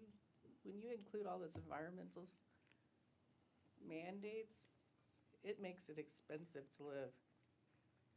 Air control, electric cars. In Maine, they said they don't even have to use electric cars anymore. They found out they do not work environments that are cold. I know I own one that's pluggable, and it doesn't do so well when it's cold. We're in a cold environment at times. We have people that can't even start their cars at times that are electric in cold environments. We got to think about the environment we live in. Riding bikes, is that even? I mean, it's a great thing to think about, but think about our climate. You go to work in the morning, it's nice. You come home in the afternoon, you're getting held on, and your husband has to pick you up from work in a car. We're not even thinking rationally about the environment we live in and how this affects people's lives. You go over to China, my husband went there 30 years ago. They all rode bikes. Now they all drive cars because bikes were not convenient. This is not how families want to live, on bikes. They want to be able to go to their activities. They want to be able to go to work. This mass transit is so expensive too. We don't even have our light rail anymore, and we plan all of this stuff around it and spend all this money that the taxpayers have to pay for. People can't afford this anymore. We've got Looney Tunes. And where we're headed is not a pretty place. And we gotta stop this nonsense because it's not rational. It just makes no common sense. Electric cars take energy. We're running out of electricity. Where is that gonna come from? We gotta figure that out before we mandate electric cars. Maybe they'll be great in the future, but we don't have the electricity for them now. Sorry. I'm okay with staff's recommendation. I could live with amend. I think that, to some of your points, I mean, as far as like what we've been doing as a city, I certainly think we could look at more. You know, I was pleased to see, like, one of the things we've talked about my entire time on council is when there's like new builds, looking at water smart developments. That's part of the reason I, brought that up, because I think that that makes sense to me. We've brought up multiple times in developments about having to be solar ready. So the fact that we're starting to see that start to be more of a normal trend, I think is important, because if you've, like, I did solar probably in 2015, the amount of hoops I had to jump through to put solar on my house was, crazy. And I think that the city too actually has laxed on some of the things that it took. Like when, no offense to Westminster, but when I was signed up originally when it was Solar City, they're like, oh, Westminster's horrible to deal with. That was what Solar City told me. So it sounds like we've kind of changed some of that and become more solar friendly as far as like how they can put it on the houses and a lot of that stuff. So, and I'm not saying that means that we, stop, but I think that we've made progress in the 6 years that I've been here. So I'm open to that conversation. I do think there is a real cost component that we need to be careful of, because it does allude to cost if we're trying to balance affordability. But I'm fine with the position, but I'm also, amend could be okay with me as well. So I completely agree with Councilor Carmelia. I think we need transformative integration of a climate action plan, of our climate action plan, into our strategic plan. And I think she was spot on that we have a plan, but I think I brought this up last year too, that I don't hear about it very much. I don't know what we're doing. There was a memo, I believe, sometime early in that last year, maybe, on updates, but I think we need a lot more accountability in that climate action plan and follow-up and integration into the strategic plan. So I agree, I support the bill fully. And I just want to reiterate my earlier point of having a balanced, so for future legislative presentations, a more balanced pros and cons. Yes, you can have your staff position of what you want, what you recommend us to do, but all we hear is your support or your opposition of your position. And I think it'd be more fair if you just gave us pros and cons. It won't take long, but it's very unbalanced right now. So that's all I gotta say. I am unopposed, but I could go to the amend so that we could get 4 people. But we need to know if you would go to an amend. What kind of amendment? Sarah, you want to explain amendments? Yeah, I didn't get like every amendment written down, so my memory's not going to be the greatest. They were focusing in on, again, the climate action plan and making sure that there was clarity between what we're doing as a state, what the COGS, what the councils of governments are required to do, and how that relates back down to what the cities would actually contribute. There was an unfunded mandate component, so I think it was some of the reporting components that they wanted to get an amendment on. But I apologize that I don't have as much detail on it. I supported Dr. Cog and their willingness and support of overall the intent behind some of this, but really needing to clarify what this bill is asking. And, so that's, sorry, I clearly did not write down all of the the edits that they were looking for. I can check the agenda real quick to see if they had them in there, because they do have a pretty good, I mean, if you want to let me buy a minute or two. Just don't take till tomorrow. I can. She's only I 14 know, minutes hold away. on, this thing's I've got the, I have actually, hold on, I have it open. Just scroll on down. It's a long agenda, ma'am. See, what number is this one again? 1366.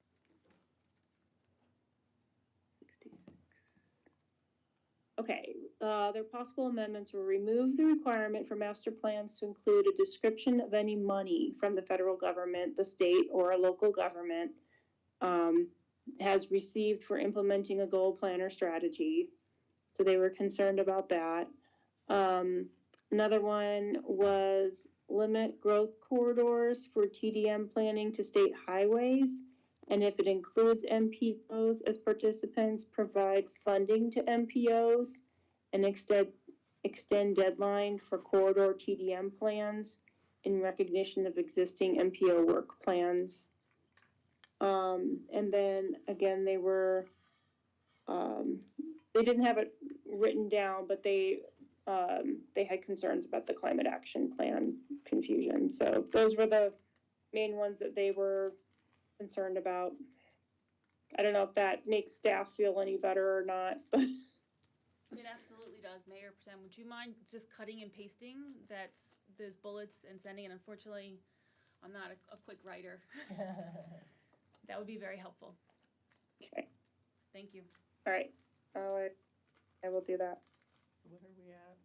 You need my vote, support, amend? We're 3, 3, and 1, unless the 3 that oppose go to amend, so that we can try to amend it to be a better bill. Okay, I'll do that. Okay, so you have amend. Thank you. Okay. That's it, Mayor. So now we got executive session, boards and commissions. My question is, with the hour, and our judge has been here forever, can we switch them around? And if we don't get to the commissions tonight, we're fading and we're not doing well. So I mean, I'm not why don't we doing just well. do that, Mayor? So- I mean, that way people aren't waiting around for the second one. We have staff that would present at that second one on boards and commissions. Oh. So, Yep. do you want to move that? Okay. I'm not gonna make it through. Vance, It's take a not minute fair for you to switch Jason. over. Okay. So the personnel exec session first? Yes. And then